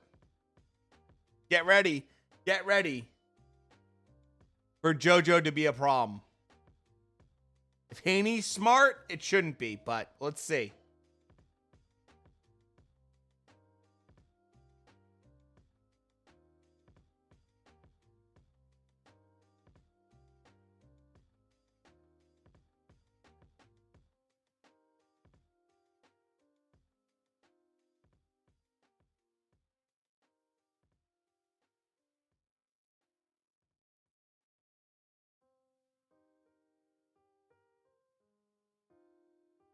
Like, JoJo is no joke. He's going to bring it.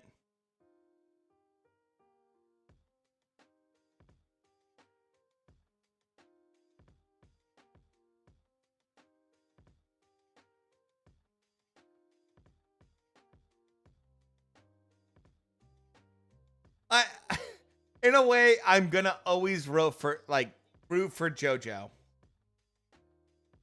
How do I watch on Discord? Go check out the rules and the information. You can't watch unless you're verified. Otherwise, use the free links. We have a channel full of links on Discord. So,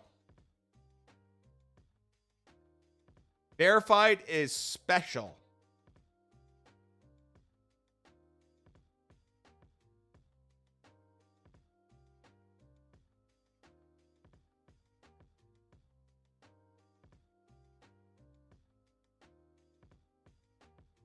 Yeah, UFC does. And I mean, I've seen a lot of boxing at UFC. I mean, and that T-Mobile as well.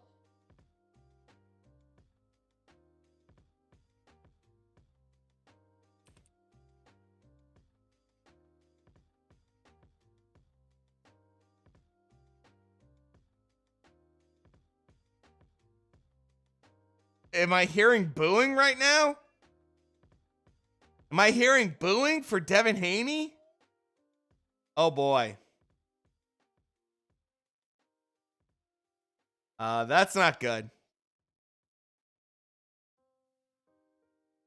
Is Haney getting booed? Oh my God.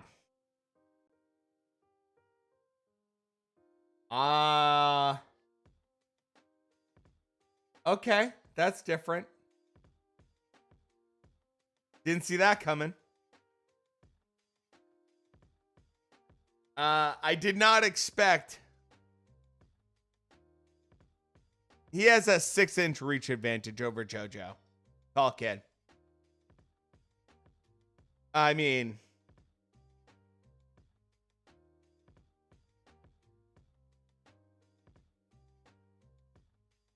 if Haney fights on the outside, it's going to be a big deal. He gets on the inside. You're late to your own. Yeah, exactly. Matt, I don't know what you're crying about, but I can assume what you're crying about.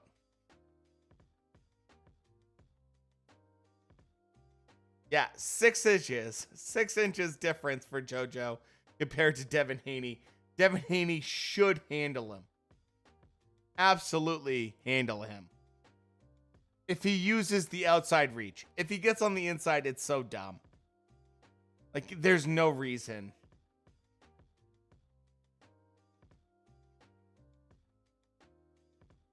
Not going more than 6. Ooh, flash Rob. I love the confidence. I love the confidence right there. That's a pretty bold statement for Devin Haney, who has a 54% KO percentage. Not sparkling. Not a great KO percentage, but I like that. I like the confidence. I can appreciate that because you're trying to go out there and not just be safe about it. You know? That's not easy.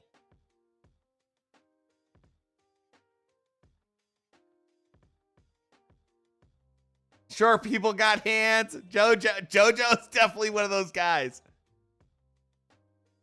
This if it's done right, Devin Haney should dominate for 12 rounds. I'm just gonna be honest. Devin should dominate for 12 rounds if he doesn't get cute. He gets cute and tries to do some stuff that he shouldn't try to do. That's a different situation. Oh, Haney versus Davis. Oh, yeah. Especially because Davis is fighting tomorrow. I agree with that, Flash Rob. Love that. Love that. By the way, Flash Rob, if you're not a follower, I highly recommend it because I'd love to hear some more insight from you, man. You've had some good takes. I like it. Let's see how Tank looks tomorrow, because that would be a great fight for Haney versus Tank. Let's say 135, because Tank has not been consistent with his weight. Michael Buffer only does certain fights for DAZN. Otherwise, they do, you know. Tank should win. Tank should win. In all theory, I have him winning by the 9th round by knockout, or stoppage. Big fights, we get Michael Buffer. They bring him out of the, cryogenic, freezer and bring him into the ring for that.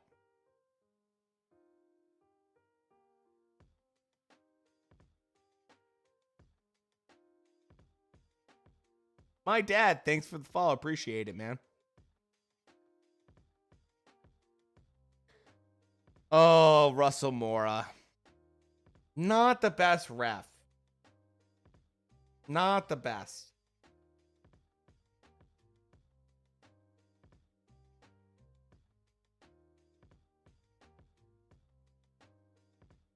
I mean, DAZN and Canelo seem to have no hate. It's more Canelo and Golden Boy have a lot of hate. So he doesn't have a problem fighting with DAZN, which is a good thing. It seems like DAZN and Canelo actually don't have a big problem.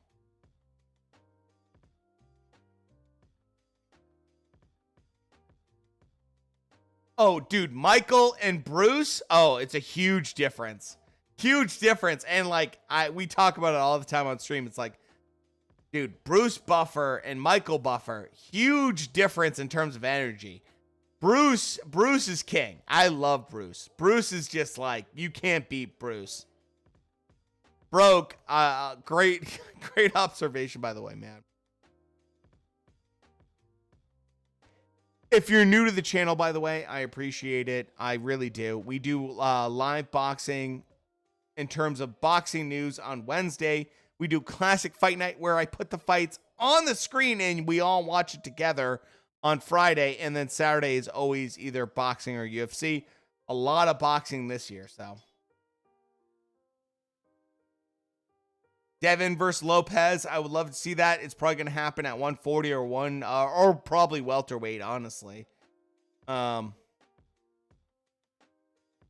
Michael Buffer back in the day was different compared to Bruce Buffer. Very different. Very different. Michael Buffer was way better back in the day.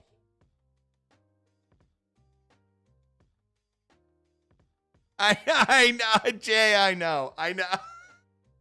More Kenny Bayless, I know. It's so true. Or Bird. Or Bird is one of the refs. Oh my God.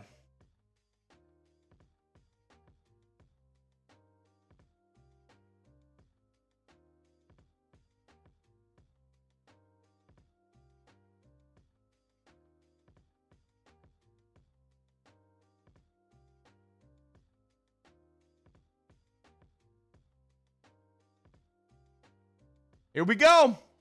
Here we go.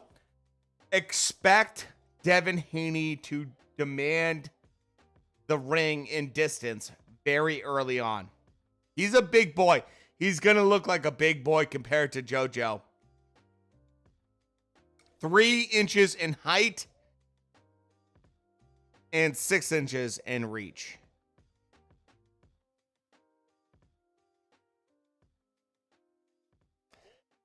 Here we go. JoJo's not going to make it easy, though. Let's see if JoJo can absolutely make this a nightmare.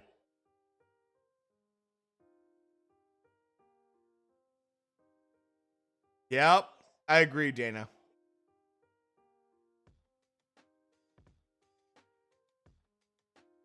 Ooh. Already off the bat, Devin looks calculated. Both guys came right to the middle. Very calculated. Let's go.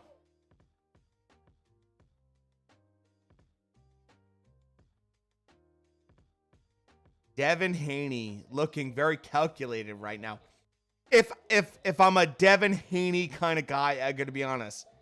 This is good. This is good right now from Devin Haney. This is what you want to see. If you're a Devin Haney guy, this is good. This is exactly what you want to see. Nothing dumb.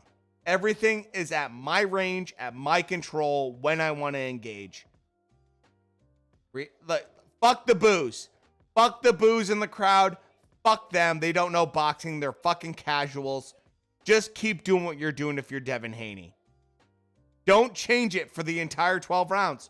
Keep doing this exact same thing. Fuck the boos. Fuck those casuals and the fans. This is beautiful work from Devin Haney. I mean, this is exactly what I want to see from Devin Haney. Devin Haney, and I'm just going to say it. Devin Haney has one of the best jabs, if not the best jab, at the lightweight division. His jab is fantastic. Like, screw it.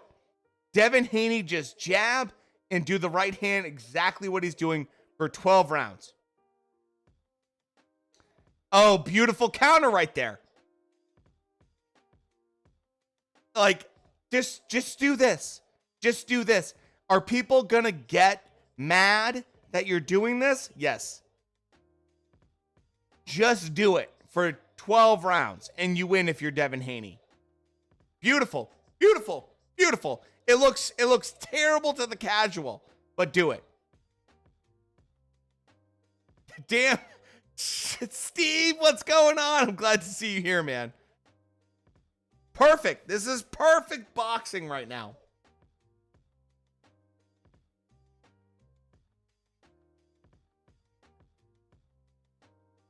No, I will not let you in the stream. Never will I let you in the stream when you demand that. At all. Fuck that. Read the rules. Dude, JoJo is gonna want to get on the inside. Perfect round for Devin Haney. Just do that. That's all you need.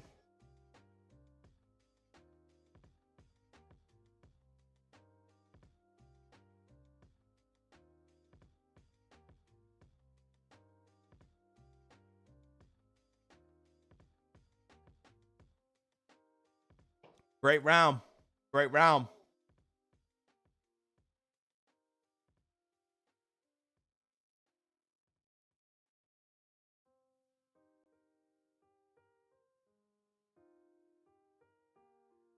"11 minutes ago." I know. The chorus of boos was pretty crazy. I I have to agree, man. OMG, that was nuts. I did not see that happening. A pro Diaz crowd is shocking.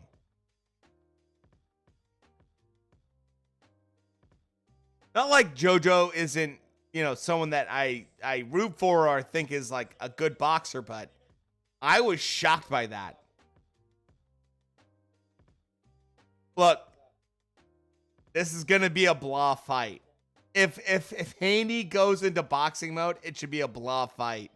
Like, people are gonna criticize. I'm just gonna tell you right now, people are gonna criticize Devin Haney if he makes this a blah fight and just does what he has to do. This is gonna be a blah fucking fight. You're not gonna like it. You're not gonna enjoy it. It's pure boxing. I'm better than you at boxing. Devin Haney. 2012 Olympian has love. Dude, Devin Haney is a phenomenal boxer. He's just going to box.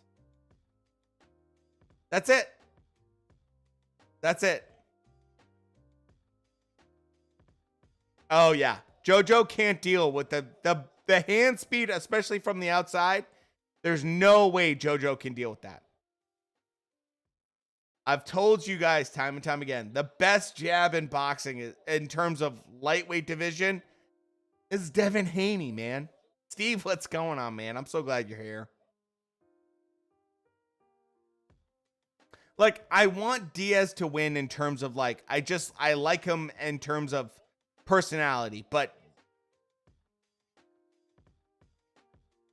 you're not going to beat Devin Haney on the outside when you have a 6-inch reach disadvantage. And Devin Haney can just do what Devin Haney does well.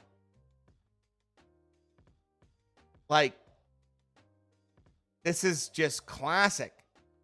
The blueprint from Linares is applied right here. Just take exactly what you did to Linares in the first 6 rounds and apply it to JoJo. No difference. That makes your training camp so easy and straightforward. JoJo just wants to make this an ugly fight. Haney's like, nope, you got to come in. You're going to eat double jabs. And, like, it's simple. It's simple boxing, but it's sophisticated boxing from Haney. He makes it look so easy. Scorecards right now, Haney easily has the first round. We're looking at the second round ending right now. That's 2 rounds for Devin Haney. Well, the problem with, Tank, the thing with Tank is that not only does he have a great reach and he's southpaw, but Tank has the one thing that most lightweights don't have is pure one-punch power. So,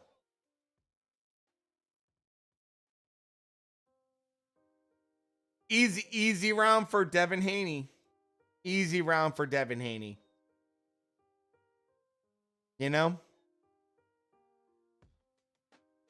No damage is fine. You don't have to.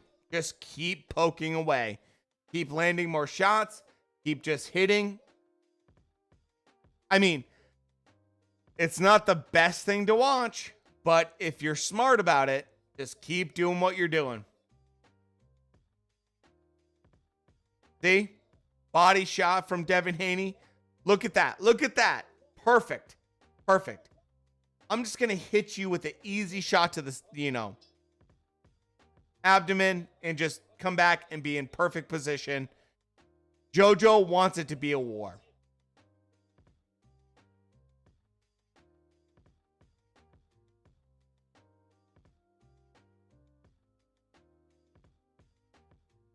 Devin Haney is doing a great job right now. JoJo's trying to make it ugly. And I think that's great. Like, that's exactly what he should do.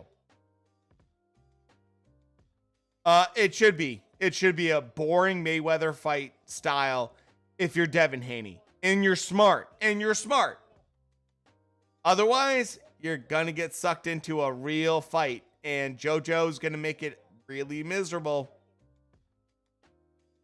I literally said this in my YouTube freaking video of this.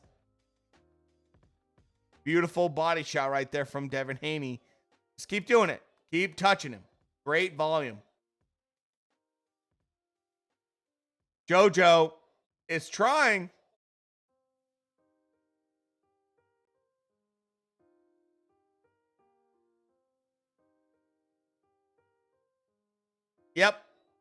Yep. This is exactly how the fight's going to go if you're Devin Haney. Fuck the booze. Fuck everyone else. Just box and win. And then you're not a mandatory. Your mandatory's done. And you can get Kambosos and just go to town. And do the same thing. Do the same thing to Kambosos. No different. Yep, Dana, exactly.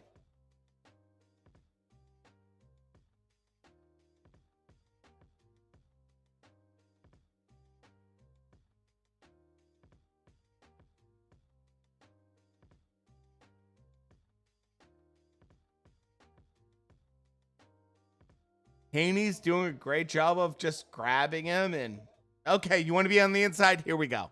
Let me just grab you really quick.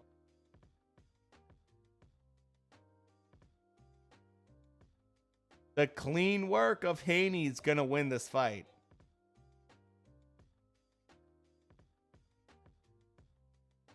I mean, Diaz can't do anything. He can't do anything without risking big risk versus reward situations where he could get knocked out or hurt really bad from punches. Diaz is trying to be smart and just trying to be patient and get on the inside. But that's not going to happen.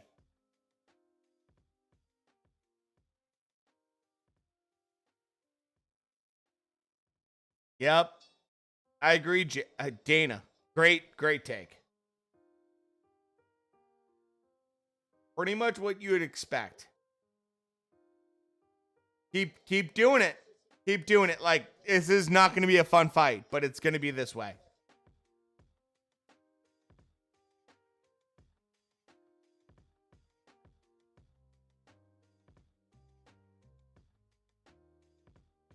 Mini.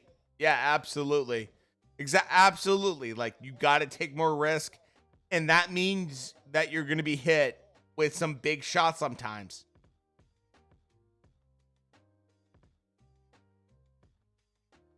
Look at that. Look at that. Uppercut moves right out of the pocket.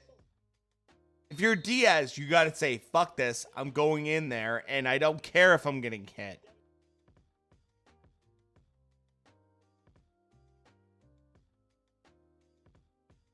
Okay, this is where Devin could get in trouble. If he tries to scrap too much with JoJo, don't try to scrap.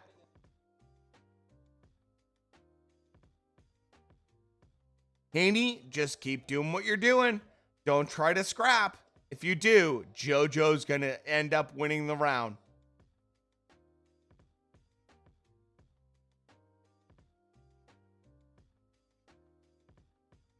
Good body shots from JoJo. That's exactly what I said. Exactly what I said. Like, don't scrap with fucking JoJo, man. Look at this. What did I say? I literally said this in my freaking prediction. Like, don't get physical with JoJo. If you give up that mid-range to close range, JoJo's going to win. Big left hand from JoJo. And Devin looks fine right now. Yeah, JoJo. I wonder why it's a JoJo round. Because Devin Haney decided he wants to knock someone out. Fuck that if you're Devin Haney. Just box. Oh, big shots from JoJo. Look how he's making this so uncomfortable and so... Oh, man. I'm guessing that you're asking about Trevante Davis versus tomorrow night's Cruz in terms of Pitbull. I think that Trevante Davis should win by a 9th round stoppage, to answer your question. And Dora, I'm sorry, I don't speak Spanish very well, but I'm just being honest with this. If JoJo gets more opportunities like this, it's gonna be a problem.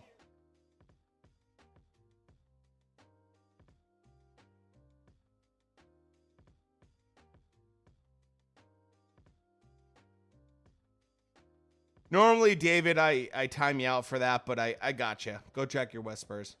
David Park, go check your pack. Go check your whispers. You know?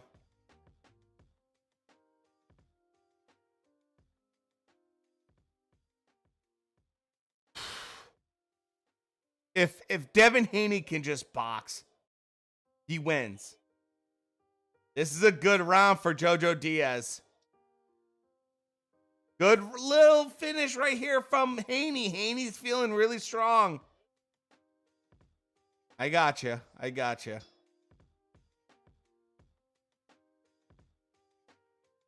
gonna be right back. I gotta pee really.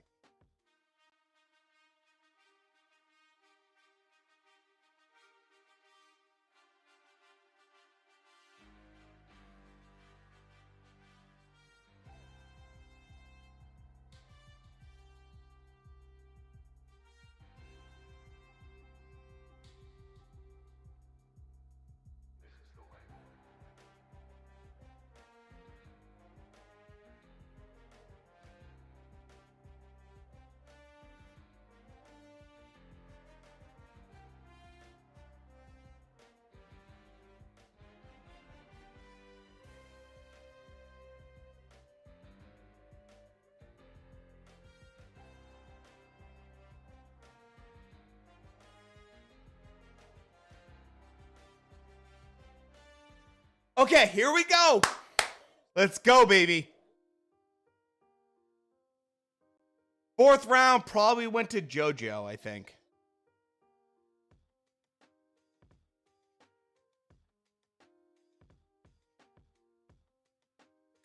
Verified is if you read the rules and information on the Discord, it tells you all about it.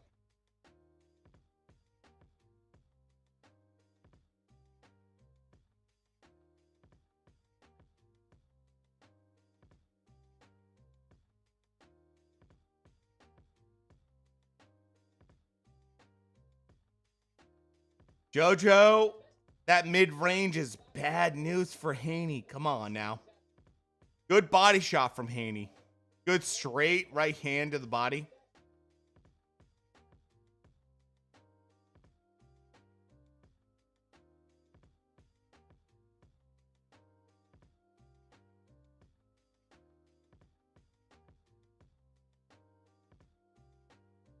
Oh, JoJo right here. I told you guys he was going to make it scrappy.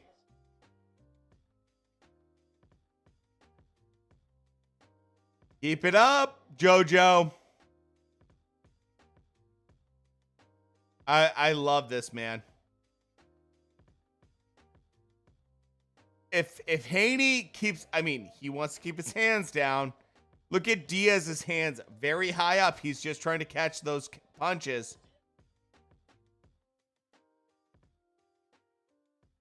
He doesn't have a huge record against Southpaws, but I will say that he does pretty well either way.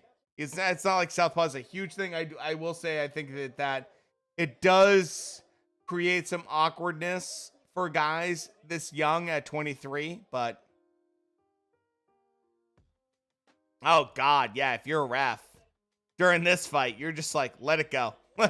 Fucking let it go. Exactly, broke dude. Just like, let it go. No big deal.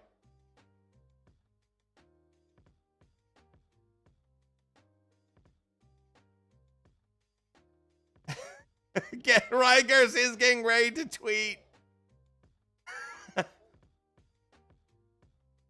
Yeah, I agree, Dana. I agree, Jay. Absolutely. I would have loved if Linares did this. Because Linares is so good on the inside. His hand speed is just phenomenal. I think Devin Haney's going to steal this round, but it's a good round. Here we go.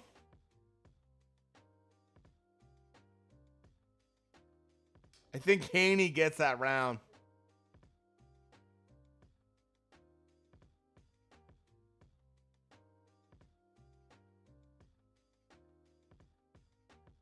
If I'm Diaz, I'm getting a little bit nervous. A little bit nervous.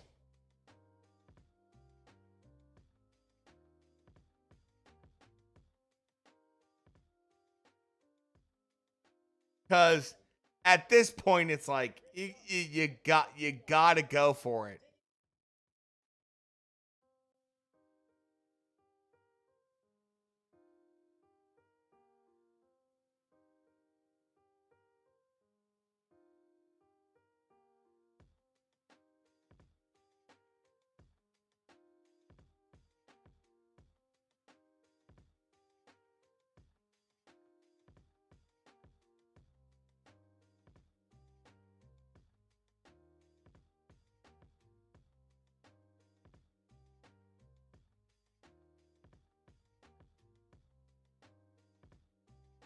What round? It's round 6.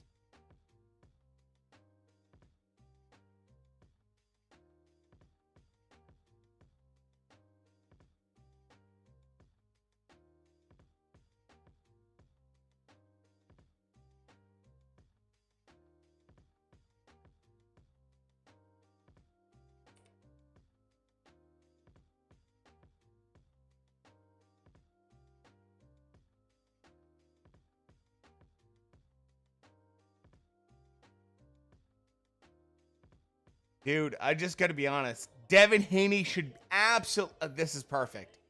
Perfect round for Devin Haney.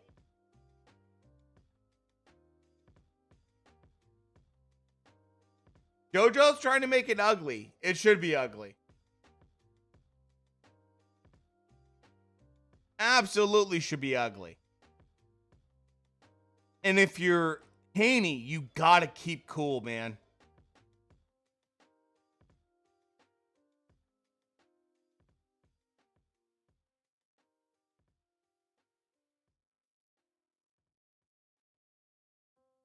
Devin Haney does not need to get in this like close clinch kind of fight at all.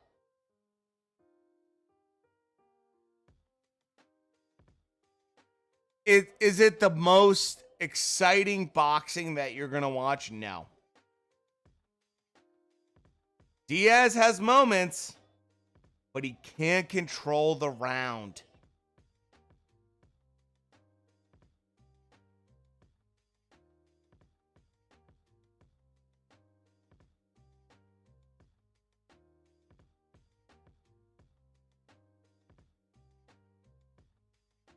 Oh, good straight right hand from Haney. Good straight right hand. There we go again. Good combination from Haney.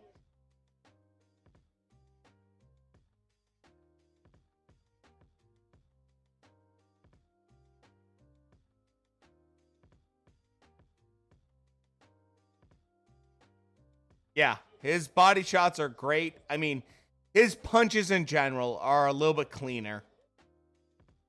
I love that JoJo's scrapping with him, but it's not enough. It's just not enough.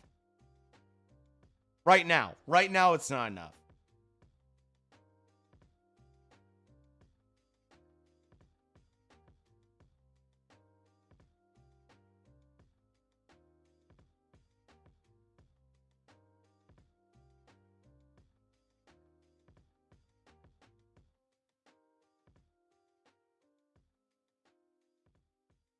Great round if you're Devin Haney. Great round if you're Devin Haney. JoJo needs to get more aggressive.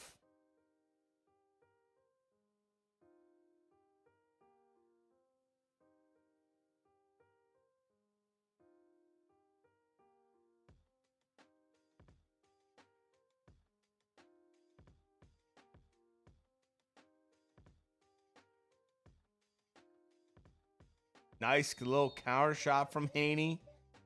It's just like, look, I'll be honest. Haney doesn't have the power to really hurt JoJo. He just doesn't have it. And that's okay. Like, that's okay. You don't have the power to, like, knock a guy out. But you can win. You can win this fight very clearly.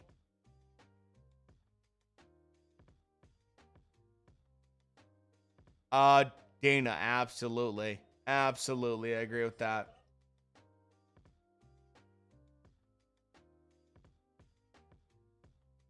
Like, JoJo wants to make this an ugly fight, but Haney's just not letting him. It's like smart boxing. And I said this. I said this so many times on YouTube. It's just like, if JoJo wants to box him, he's going to lose, man. I agree. Dude, that's a great take, by the way. Fantastic. And thanks for following the channel, by the way.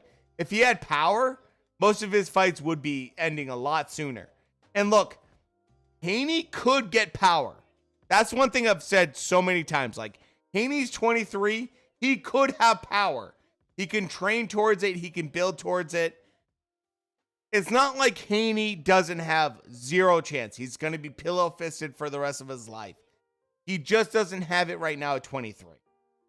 You know what I mean? Like, when he gets 26, it could be a different situation.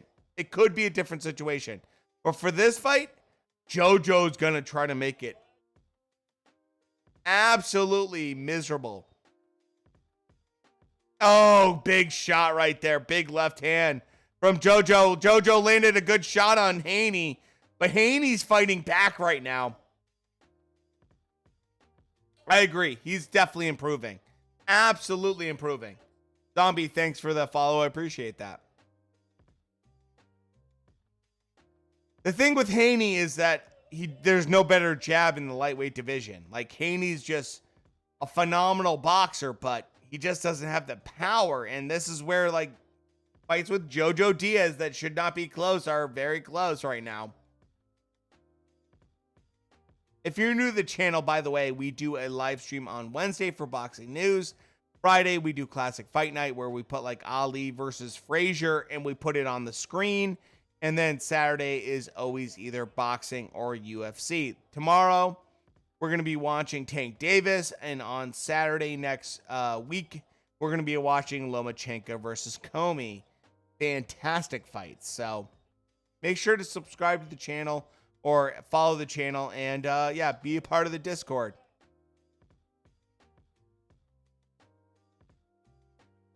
Haney's doing a good job right now, but still, it's like, it's a little nerve-wracking. Next week, I understand that. Dude, Mini, I get that. I absolutely get that.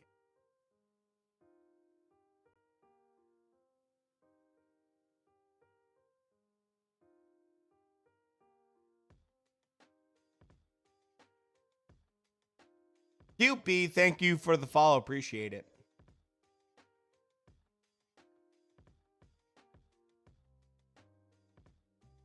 I mean, some of these shots from JoJo are just great shots. If they were from someone like Tank, it would be, you're done.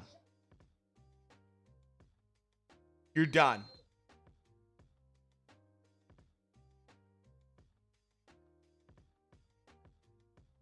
QP, check your whispers, by the way.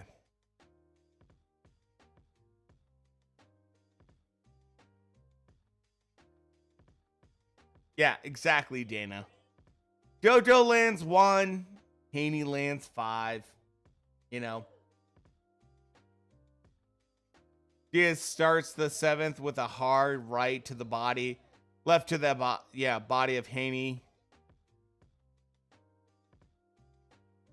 Because Discord is purely for verified. That's why.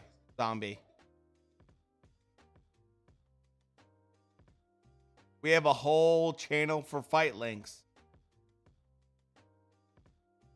Just go. There's literally a whole channel in Discord that has all the links that I'm literally watching it off of right now. So.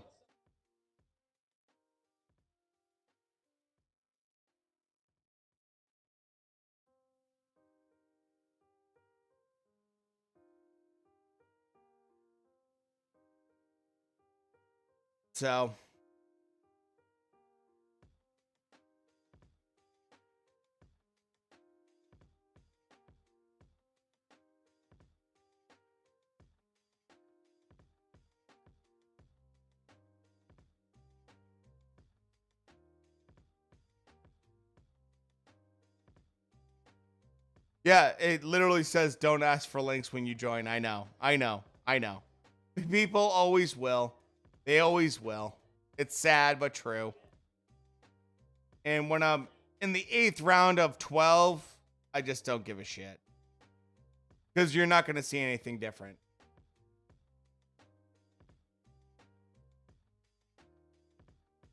Haney's winning right now in this 8th round, but JoJo is trying to make it a fight.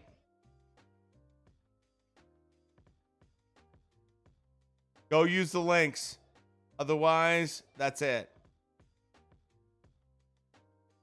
Yeah, go to Discord and can't watch it.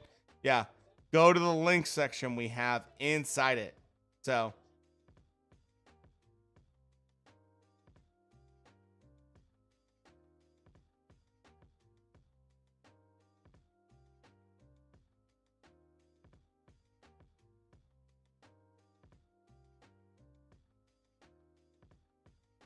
Haney's probably going to get this round. JoJo's making it more interesting right now on the 8th round.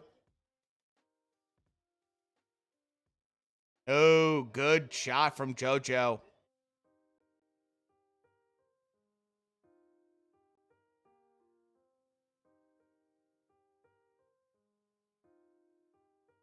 It looks like Haney's going to pull this away right now. Yeah, Haney's definitely more accurate. Definitely landed more solid shots. He's going to win this round right now and multiple rounds right now. If JoJo can't make it super ugly. Like, JoJo needs a knockout. And JoJo doesn't have the power for knockout.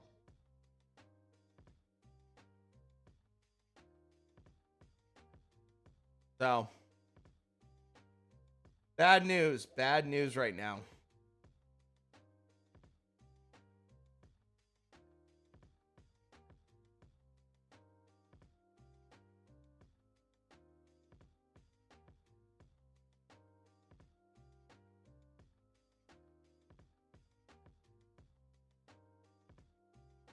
Look, if Haney is smart, it's just win. Don't worry about being flashy. Don't worry about having a big kind of fight. Just win.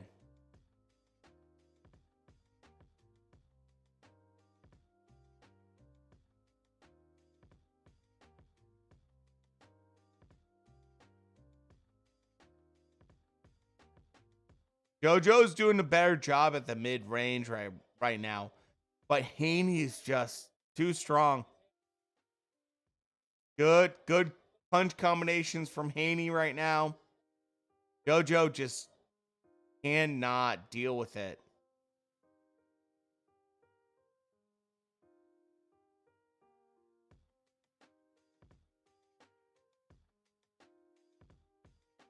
Oh, good shots from JoJo. Trying to unload the tank right now. Haney is trying to just weather the storm right now. JoJo just trying to absolutely batter him. I love that.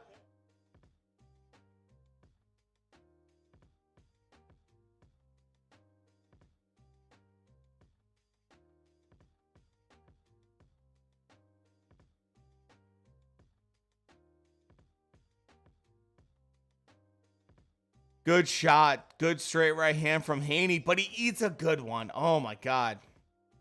JoJo is definitely rushing a little bit, but he has to. Like, he has to rush it.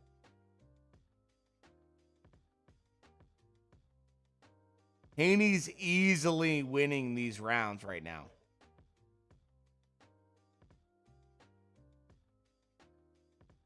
If you're JoJo, you gotta do something big.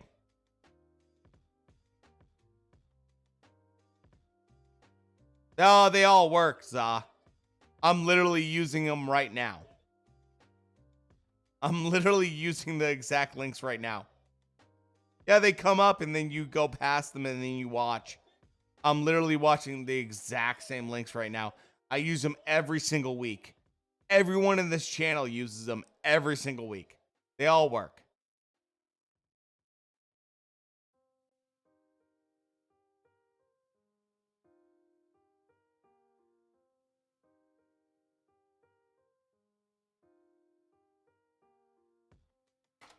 Go check your whispers. That's the best I got for you.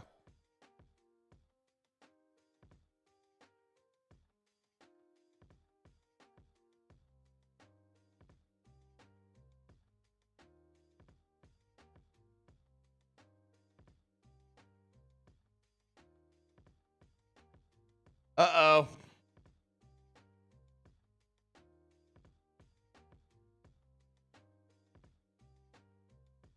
Seven rounds for Haney. Yeah. Yep. Pretty much. Pretty much, Jim. Pretty much. It's clearly Haney's round still.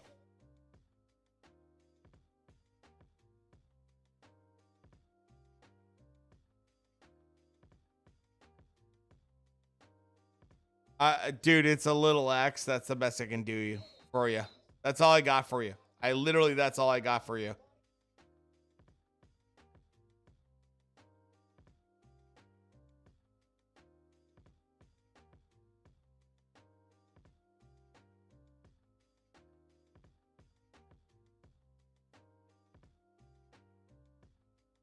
JoJo did not win that last round, I don't think. Devin Haney just needs a little bit more in this round, then he can coast that 12th round, no problem.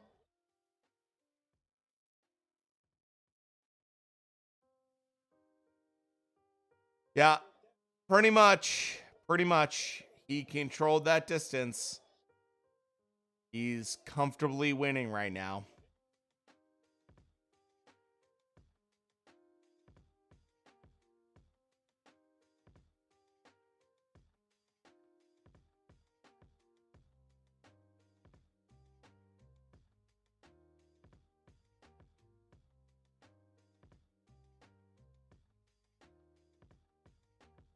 I mean, Devin Haney's now sucked 30% out of this round, if not more.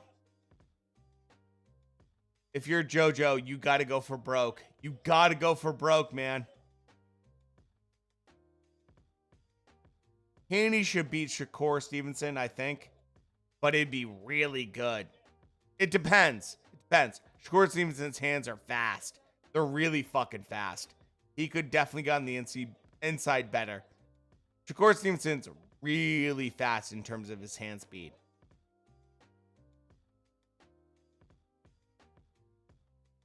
Look, once he gets the power, we'll see the power. Hopefully we do.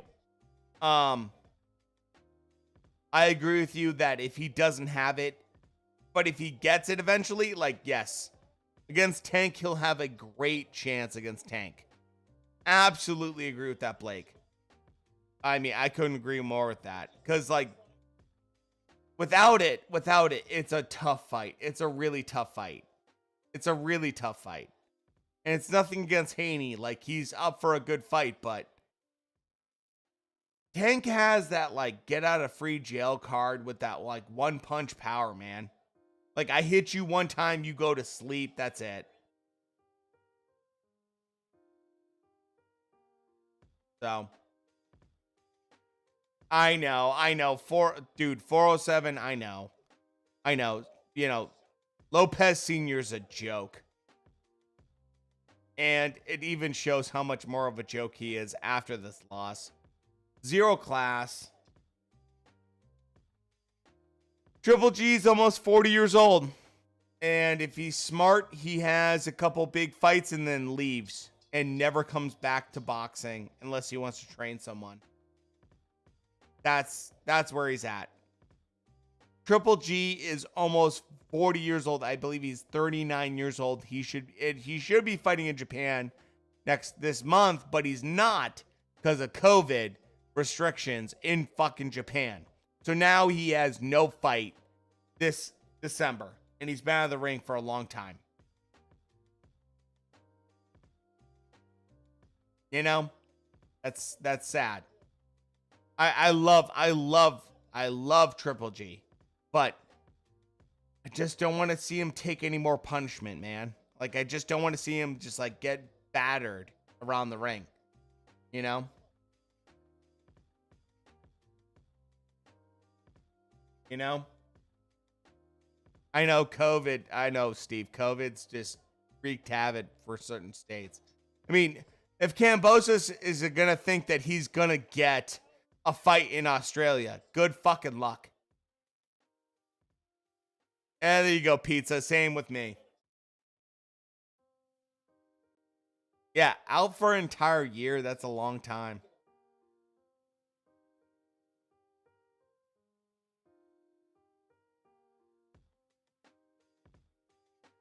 Jojo needs something big. Come on, man. This is your time. Good right, good left hand.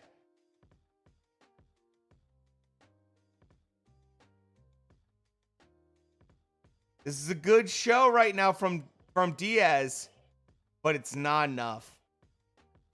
It's not enough right now.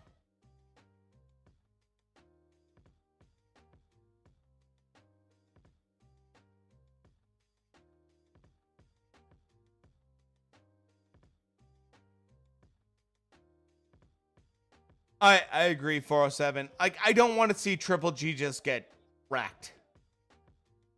I have to agree, 407. I just don't want to see him get wrecked. You know? Oh, Diego, thanks for that, man.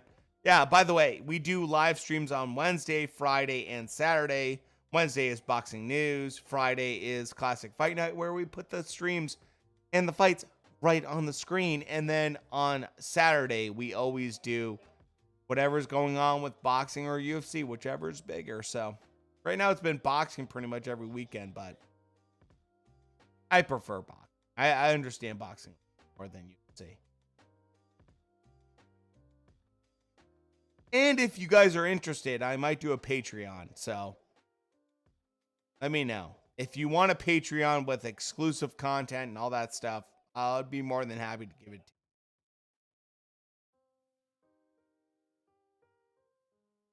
you. JoJo's trying to make it ugly right now here in the 11th round, but it's just not enough.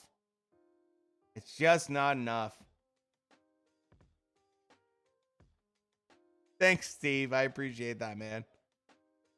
It's a good place to just hang out, talk boxing. Same thing with Discord. Check out the Discord if you're not a part of it.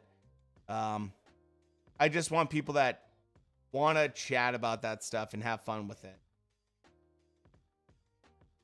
I know. Cruz is only 5'4". Crazy, man.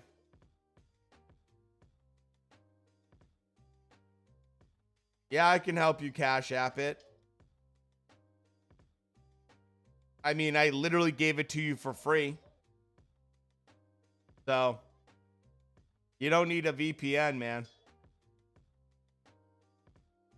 I literally gave it to you for free with multiple ways in the Discord, man. If you keep begging for it, I have to time you out. So don't do that, man.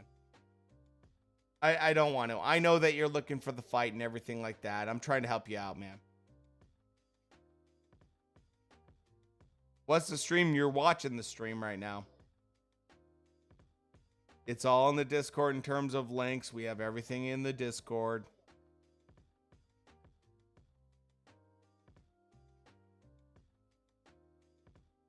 So.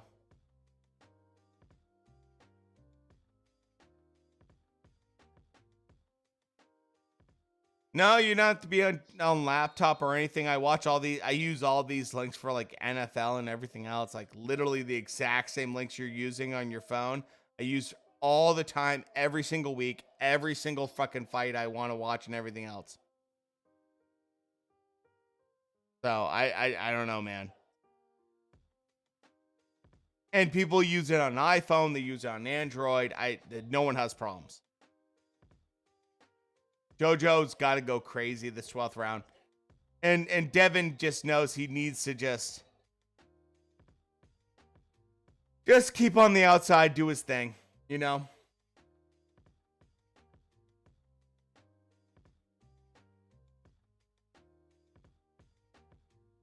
Time yell for, I mean, come on, man. That's egregious.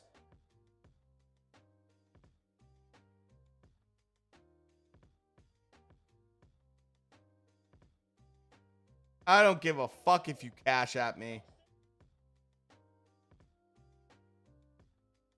If you want to, it's Glove Tuck 86. Cash at me that. There you go. There's the link.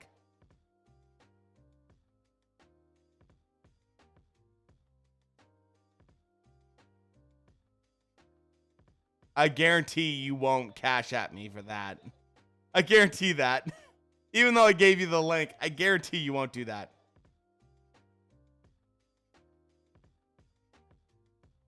JoJo, trying to make it interesting.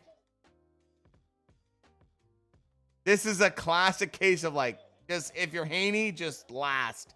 You've won every single round except for like 2 rounds.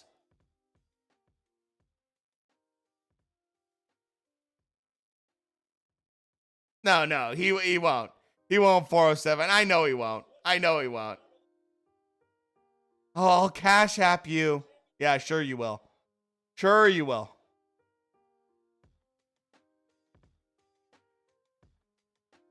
I figured there's like 56 seconds left in the fight.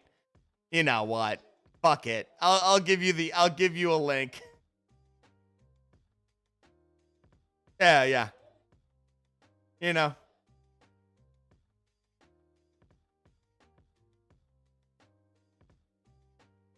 A left and a right wobble Diaz for sure for a moment. Combinations from Haney. Left hook connected from Diaz. Yep. Double left from Haney. Right hook from Diaz gets the crowd excited for a moment. Yep, I agree. Flush left hook by Haney. Yep.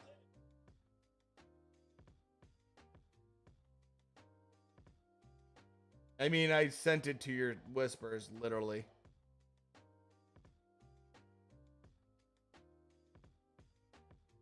Oh, that's too bad.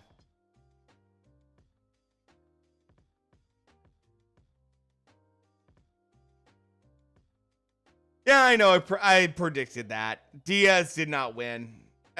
Look, I would love for JoJo to win, but he didn't.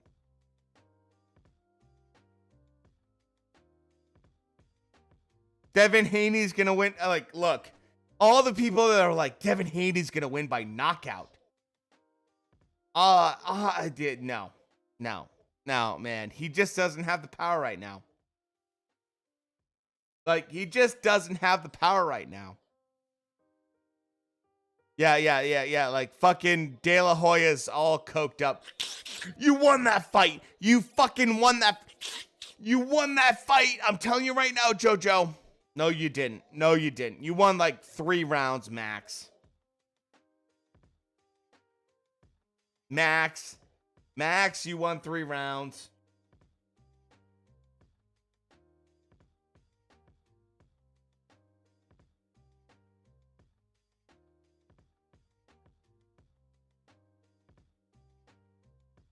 Nope. Ryan Garcia has no place to fight JoJo. I mean, JoJo can fight whoever he wants. Ryan Garcia is probably going to fight someone even weaker than JoJo, sadly. I love the idea, by the way, Blake, of him fighting JoJo. I don't think he's going to. I think he's going to fight someone easier than that.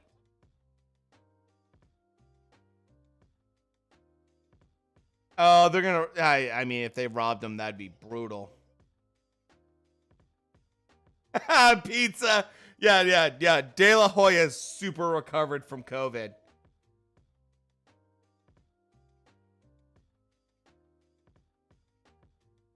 You know, Queen Garcia versus Juan Campos's. Oh, Golden Boy is such a D-bag.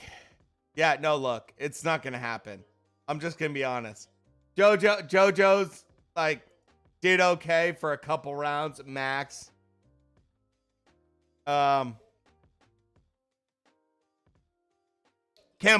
beats Ryan.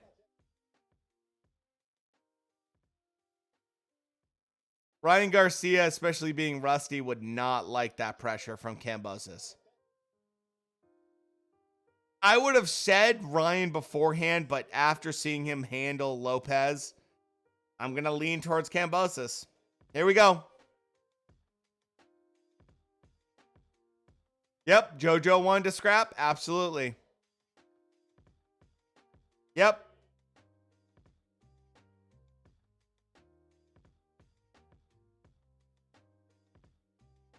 $116, $112.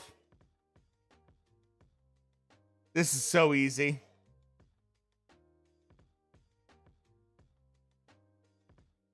It was obvious. It was obvious. Devin Haney, easy win.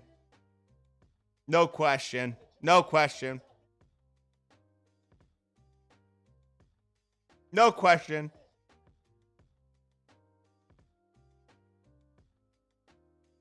Blake, yep. I agree with that. By the way, if you're new to the channel, we do boxing news on Wednesday. We do classic fight night on Friday, where we will actually like, you know, Muhammad Ali versus Joe Frazier and all that kind of shit on the screen. I put it on there.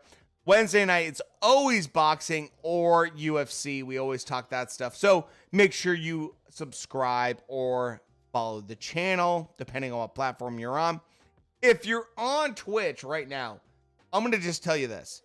Go give a big holiday surprise and huge welcome to Cece, one of my favorite streamers. She's fantastic, great streamer.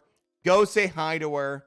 Go give her some love. Let's support some of our other fellow streamers here on Twitch, and just give her a wonderful holiday. So hopefully you guys enjoyed this. We'll be live tomorrow, and see you guys